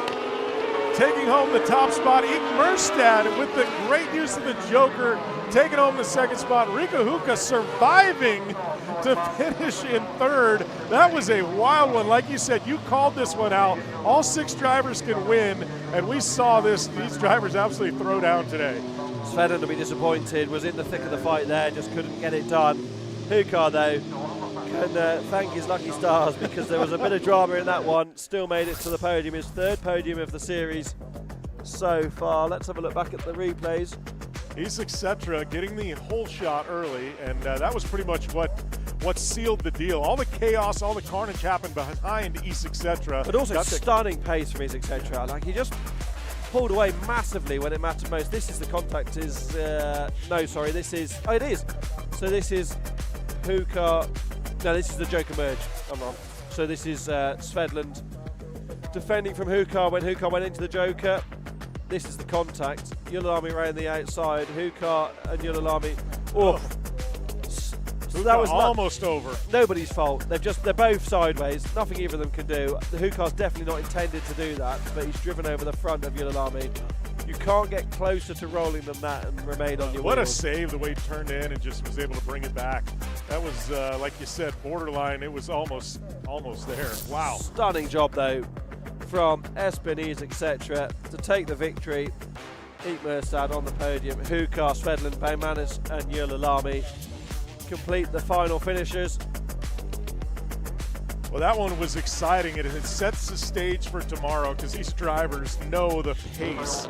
As the sun is starting to come out, we see sunglasses on, we see some umbrellas up, and not because of the rain, but because of the sun. There's Gunnarsson in the 240. That car has been put through a war today. And there's another one still to go, isn't there, in the open 2-wheel drive final coming up next. All right, starting to get these open 2-wheel drives gridded up.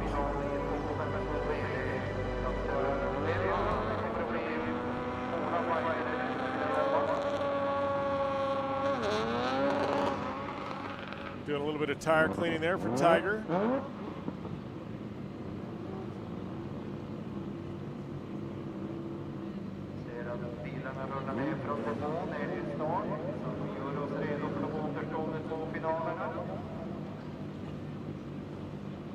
One of the local favorites, Simon Tiger. A lot of you tuning in at home that may have missed some of the action earlier today. Victor Johansson obviously not qualifying in here to the final today on his home track. Got into a little incident without a moment and got spun around. Was finished up in the 4th spot, right outside of transitioning to the final. So he's going to be back to fight at his home track tomorrow. But 6 drivers. This is going to be Gabrielson, Westman on the front row. We're going to have Simon Tiger, John Nee, Stenvall, and Gunnarsson going to round out your 6-car field here. I like that spot there for Simon Tiger. We know the horsepower he's got in the 2nd row. That's been a very good position for starts. Be looking for that bright orange car. Green flag is out. We are racing here an open 2-wheel drive. Westman and Gabrielson into the 1st corner. Contact on the way to the 1st corner. Westman spins. That's taken half the pack with him. What a shame for Linus Westman, who had such a good run, Jim, into the 1st corner. That's gifted Lucas Gabrielson, who didn't need a gift. He's been so fast today. A real opportunity. Oh, Gunnarsson spun as well. Tiger off the throttle, waiting for Gunnarsson to collect that back up. Stenvall chasing Tiger. What a lot of action in there. Gunnarsson, though, has the Joker now done, so this might work into Gunnarsson's favor. Right there on the back, if we keep the pace with these 2 drivers, going to be able to get back around him at some point. That's easier said than done when you've got Stenvall and Tiger, the 2 drivers I'm talking about. But the gap's already there. As long as Gunnarsson can stay there in the window, then it's going to be fine, isn't it? Gabrielson, who has had a strong year so far by his own high standards, leading the championship coming into this weekend with a win and consistent podium. Stenvall takes a big chunk of cut on the inside. Gunnarsson is all over the back of Stenvall at the moment. Gunnarsson doing everything he can to get around Stenvall. A light, nimble Ford there. This would be such a result for Gunnarsson if he could get to 2nd position in this race on his first start at this level in Rallyx. Tiger starting to eke away a little bit. Stenvall's pace has been strange today, Jim. It's been wildly fast at times. Oh, Gunnarsson looks to the inside. He's going to get it done. Stenvall leaves a little bit of room. It was just Stenvall opened the door there. Mistake there, not protecting the inside. Gunnarsson with a big car showing the speed, able to slip right through. Very, very clean pass. Gabrielson now out front. Massive lead over Simon Tiger in the 2nd spot.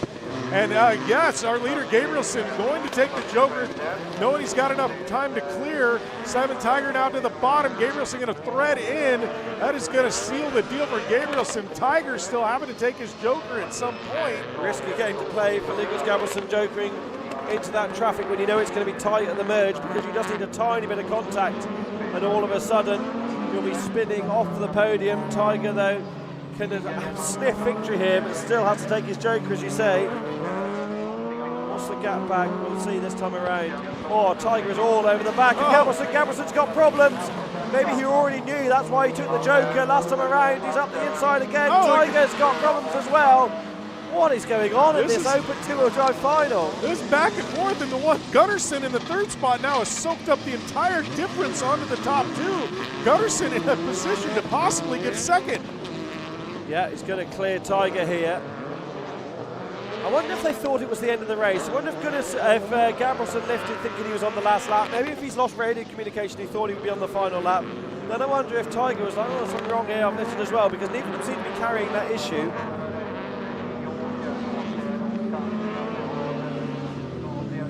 Okay, so I'm hearing from race control that Tiger overtook Gabrielson. I think Gabrielson thought it was the race engine.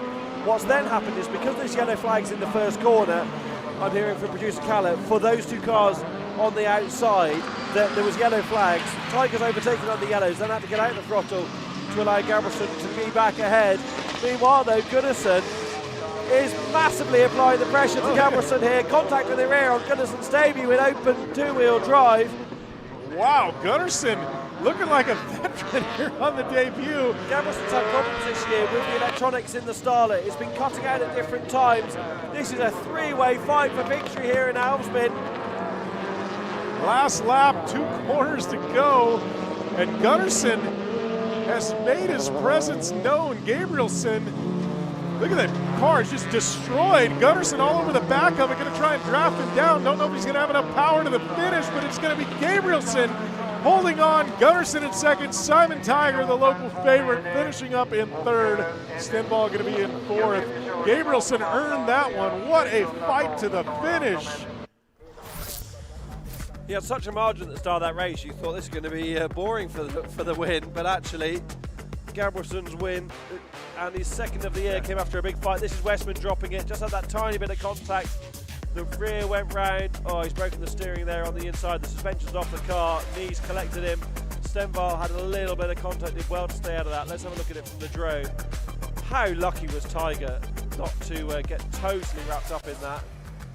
Yeah, really no damage to knee, just got into that really deep silt there and wasn't able to get out in these rear-wheel drive cars. Gunnarsson must have thought, that's my day done, when he got all sideways at the bottom of the hill. Great drive from Andreas Gunnarsson to finish second and almost take the victory. I think Gabrielsson had a problem, or he thought it was the finish. Tiger's overtaken. Remarkable he's so astute to lift off the throttle knowing that there was a yellow flag. Great awareness from him.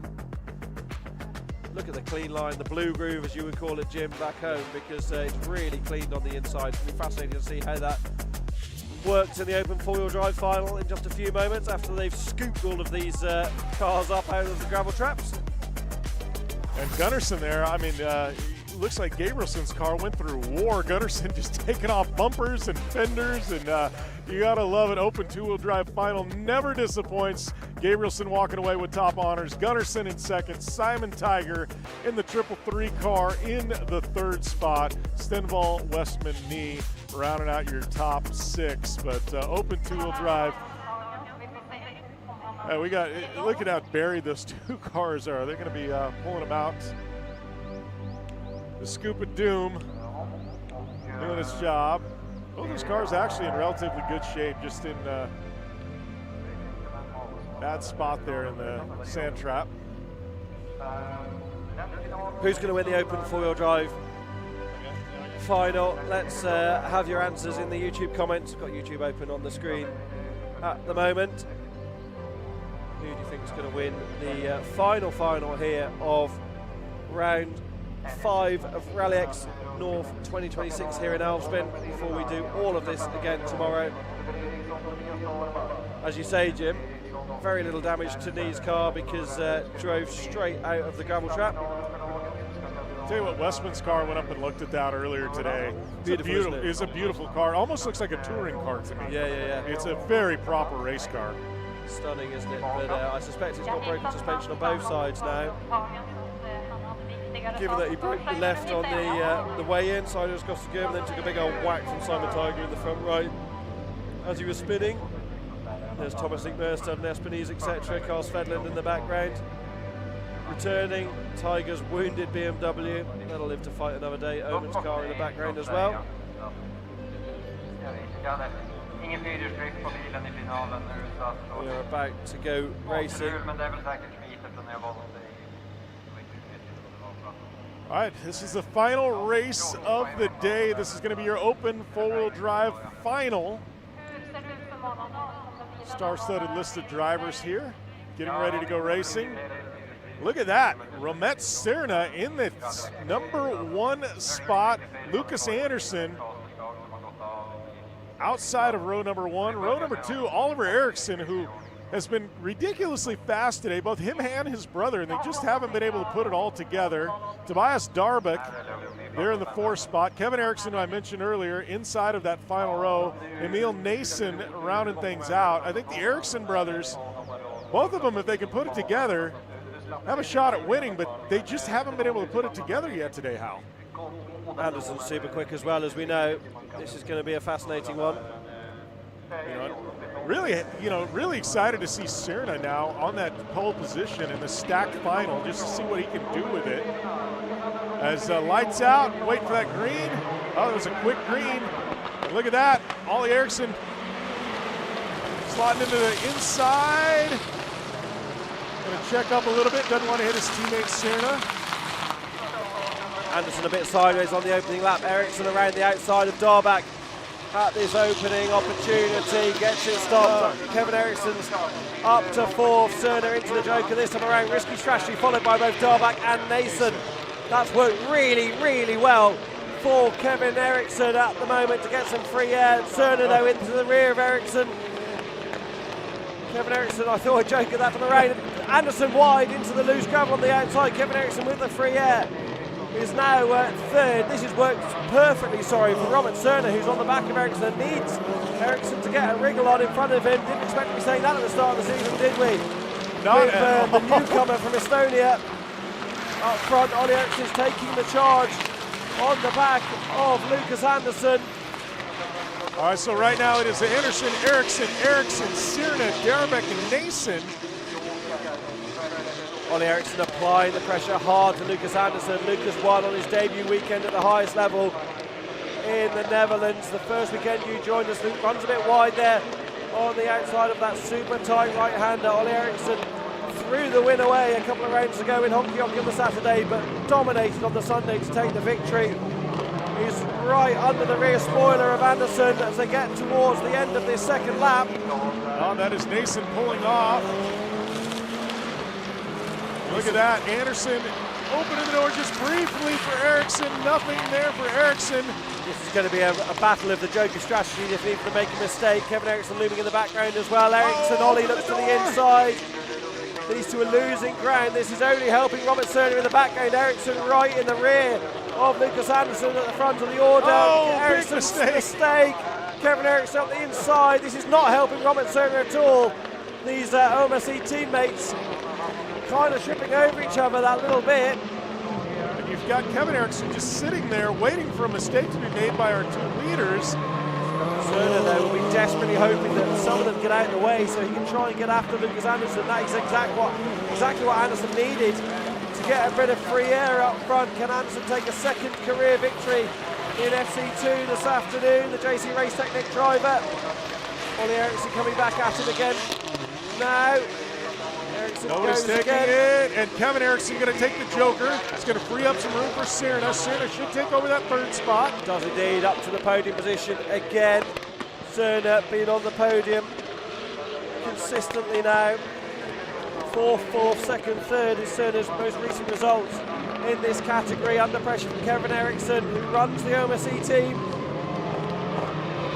Lucas Anderson with a little bit of a margin. It was 0.9 of a second last time around. Has Ollie Eriksson managed to close the gap? I'd say it's about the same visually. 0.7 closed by a couple of tenths.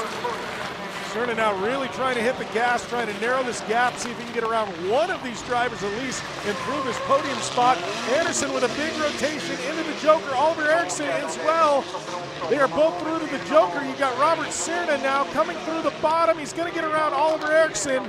Oh, Eriksson back to the inside, pushing Serna out wide. Serna going to have the inside. Oh, big contact. Between the two. The teammates collide. Serna really hit Eriksson hard in the front wheel. Kevin Eriksson through to the inside.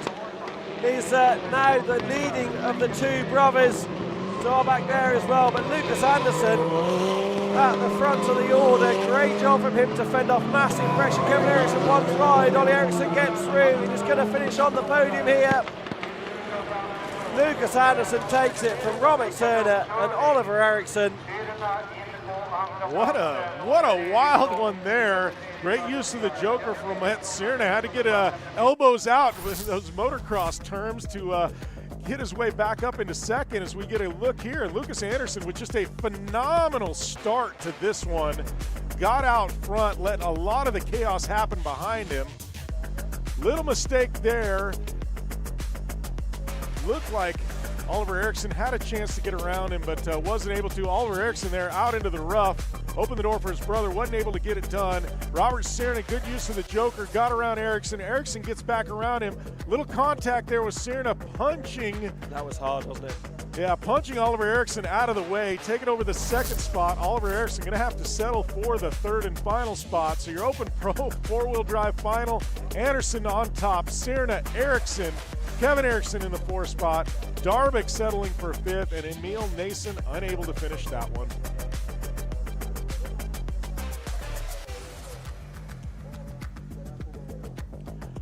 Oh, how? I mean, this one was action-packed. It was frantic. The last couple of finals were. I think the sun finally came out, track conditions dried out, and we got to see some racing. Yeah, it's been great, hasn't it? I think all of the finals, actually, from Supercar Lights from the start, every one of them actually has been brilliant this afternoon, and yeah, the racing's been really good. What a track! It's a proper, like we talked about, an old school rallycross circuit, but it really opens up opportunities, doesn't it? I often talk about modern rallycross cars being almost too good for these old tracks because they don't invoke mistakes enough, and the racing sometimes suffers. But actually, the racing's been great today. That final for Open four-wheel drive FC2 was a good example of that, and I can't wait for more of the same tomorrow. Yeah, I think there's definitely going to be more of the same tomorrow. We'll see how the weather holds. We had rain this morning, sunny skies this afternoon. But that being said, we're going to be back tomorrow here from Älvsbyn. We're going to do it all over again with all of the divisions at one of these iconic old-school rallycross venues. Hal, I mean, closing thoughts before we wrap up.